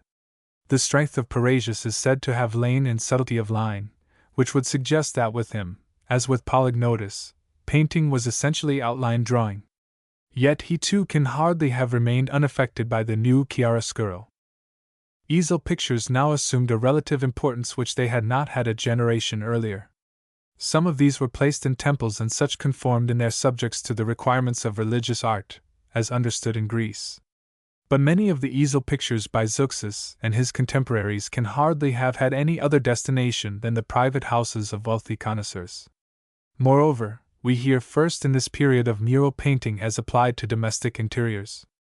Alcibiades is said to have imprisoned a reluctant painter, Agatharchus, cf. page 278, in his house and to have forced him to decorate the walls. The result of this sort of private demand was what we have seen taking place 100 years later in the case of sculpture, viz., that artists became free to employ their talents on any subjects which would gratify the taste of patrons. For example, a painting by Zeuxis of which Lucian has left us a description illustrates what may be called mythological genre.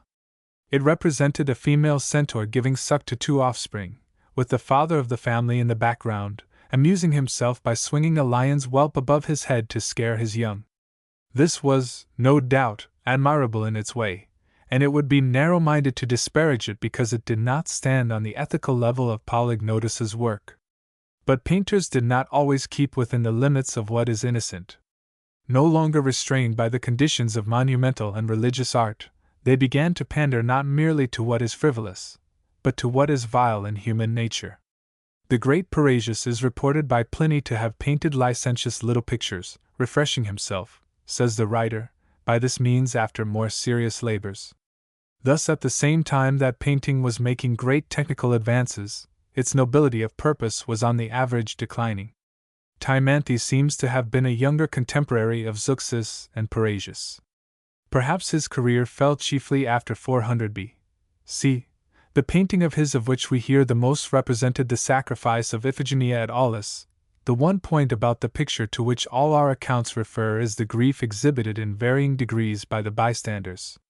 The countenance of Calchas was sorrowful, that of Ulysses still more so, that of Menelaus displayed an intensity of distress which the painter could not outdo.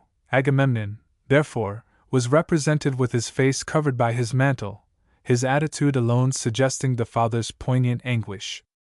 The description is interesting as illustrating the attention paid in this period to the expression of emotion. Timanthes was in spirit akin to Scopas. There is a Pompeian wall painting of the sacrifice of Iphigenia, which represents Agamemnon with veiled head and which may be regarded, in that particular at least, as a remote echo of Timanthes's famous picture. Sicyon, in the northeastern part of Peloponnesus, a city already referred to as the home of the sculptor Lysippus, was the seat of an important school of painting in the 4th century. Toward the middle of the century, the leading teacher of the art in that place was one Pamphilus. He secured the introduction of drawing into the elementary schools of Sicyon, and this new branch of education was gradually adopted in other Greek communities. A pupil of his, Pausias by name, is credited with raising the process of encaustic painting to a prominence which it had not enjoyed before. In this process the colors, mixed with wax, were applied to a wooden panel and then burned in by means of a hot iron held near. Thebes also, which attained to a short-lived importance in the political world after the Battle of Leuctra, 371 BC, developed a school of painting, which seems to have been in close touch with that of Athens. There were painters besides, who seem to have had no connection with any one of these centers of activity. The 4th century was the golden age of Greek painting, and the list of eminent names is as long and as distinguished for painting as for sculpture. The most famous of all was Apelles. He was a Greek of Asia Minor, and received his early training at Ephesus. He then betook himself to Sicyon, in order to profit by the instruction of Pamphilus and by association with the other painters gathered there. It seems likely that his next move was to Pella, the capital of Macedon, then ruled over by Philip, the father of Alexander. At any rate, he entered into intimate relations with the young prince and painted numerous portraits of both father and son. Indeed, according to an often repeated story, Alexander, probably after his accession to the throne, conferred upon Apelles the exclusive privilege of painting his portrait, as upon Lysippus the exclusive privilege of representing him in bronze. Later, presumably when Alexander started on his eastern campaigns, 334 BC, Apelles returned to Asia Minor, but of course not even then to lead a settled life. He outlived Alexander, but we do not know by how much. Of his many portraits of the great conqueror, 4 are specifically mentioned by our authorities. One of these represented the king as holding a thunderbolt, i.e., in the guise of Zeus, a fine piece of flattery. For this picture, which was placed in the temple of Artemis at Ephesus, he is reported, though not on very good authority, to have received 20 talents in gold coin. It is impossible to make exact comparisons between ancient and modern prices, but the sum named would perhaps be in purchasing power as large as any modern painter ever received for a work of similar size. Footnote: Nicias, an Athenian painter and a contemporary of Apelles, is reported to have been offered by Ptolemy, the ruler of Egypt, 60 talents for a picture and to have refused the offer. It has been mentioned above that Apelles made a number of portraits of King Philip.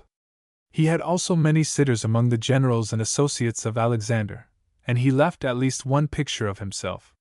His portraits were famous for their truth of likeness, as we should expect of a great painter in this age.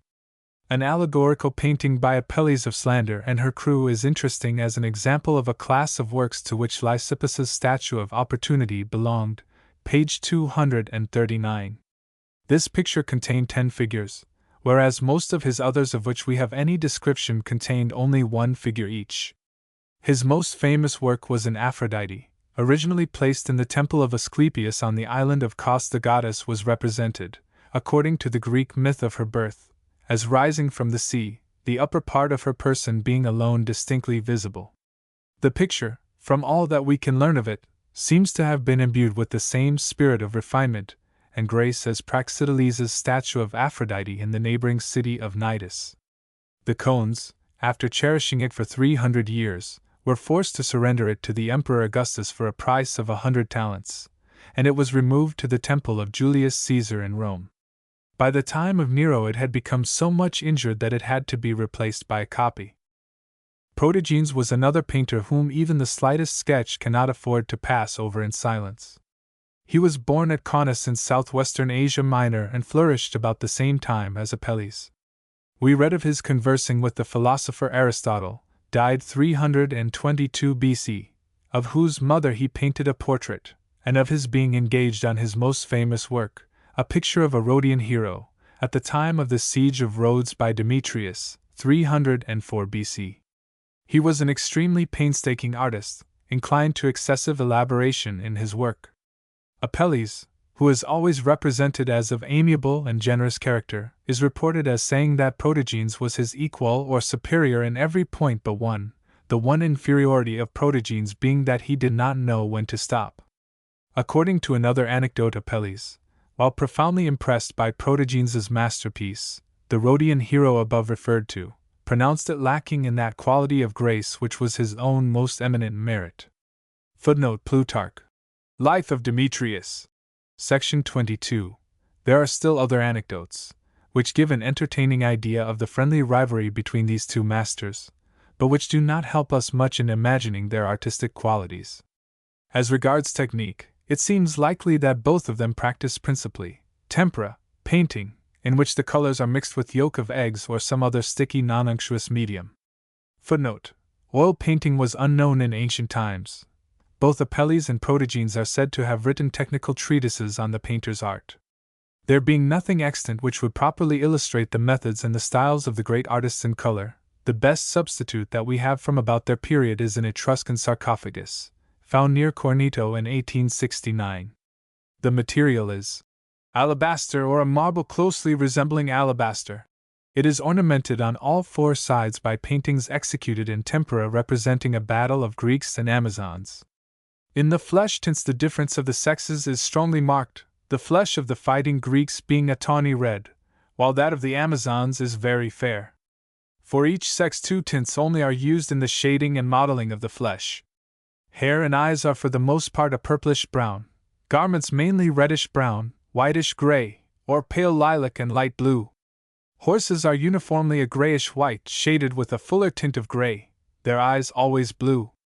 There are 2 colors of metal, light blue for swords, spearheads, and the inner faces of shields, gold and yellow for helmets, greaves, reins, and handles of shields, girdles, and chain ornaments. Our illustration, figure 193, is taken from the middle of one of the long sides of the sarcophagus. It represents a mounted Amazon in front of a fully armed foot soldier, upon whom she turns to deliver a blow with her sword. Every reader will be struck by the beauty and spirit of the Amazon, alike in her action and her facial expression. The type of head, broad, bold, and powerful, and at the same time young and blooming, with the pathetic indignant expression, is preserved with little falling off from the best age of Greek art.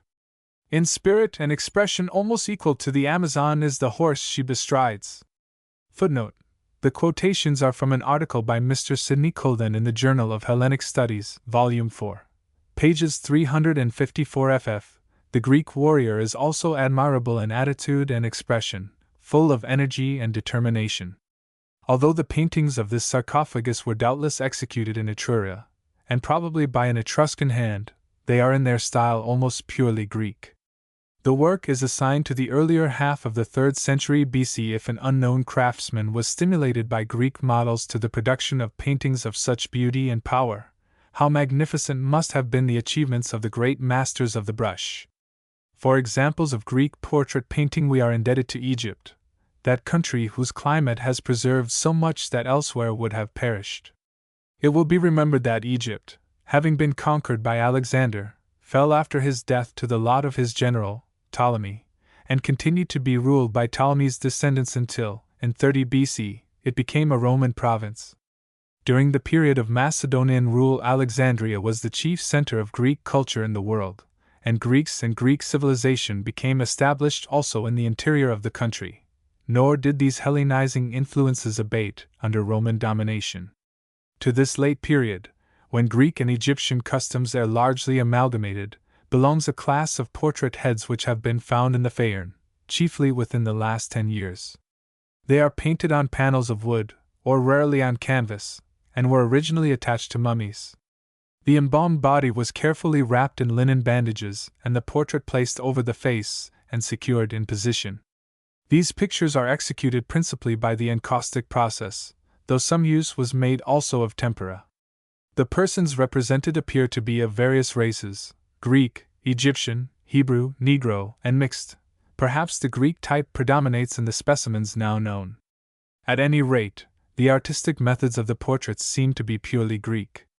As for their date, it is the prevailing opinion that they belong to the 2nd century after Christ and later, though an attempt has been made to carry the best of them back to the 2nd century BC. The finest collection of these portraits is one acquired by a Viennese merchant, Herr Theodor Graf. They differ widely in artistic merit. Our illustrations show 3 of the best. Figure 194 is a man in middle life, with irregular features, abundant, waving hair, and thin, straggling beard. One who has seen Watts's picture of the prodigal son may remark in the lower part of this face a likeness to that. Figure 195 is a charming girl, wearing a golden wreath of ivy leaves about her hair and a string of great pearls about her neck. Her dark eyes look strangely large, as do those of all the women of the series. Probably the effect of eyes naturally large was heightened, as nowadays in Egypt, by the practice of blackening the edges of the eyelids. Figure 196 is the most fascinating face of all, and it is artistically unsurpassed in the whole series. This and a portrait of an elderly man, not given here, are the masterpieces of the Graf collection. It is much too little to say of these 2 heads that they are the best examples of Greek painting that have come down to us. In spite of the great inferiority of the encaustic technique to that of oil painting, these pictures are not unworthy of comparison with the great portraits of modern times. The ancient wall paintings found in and near Rome, but more especially in Pompeii, are also mostly Greek in character, so far as their best qualities are concerned.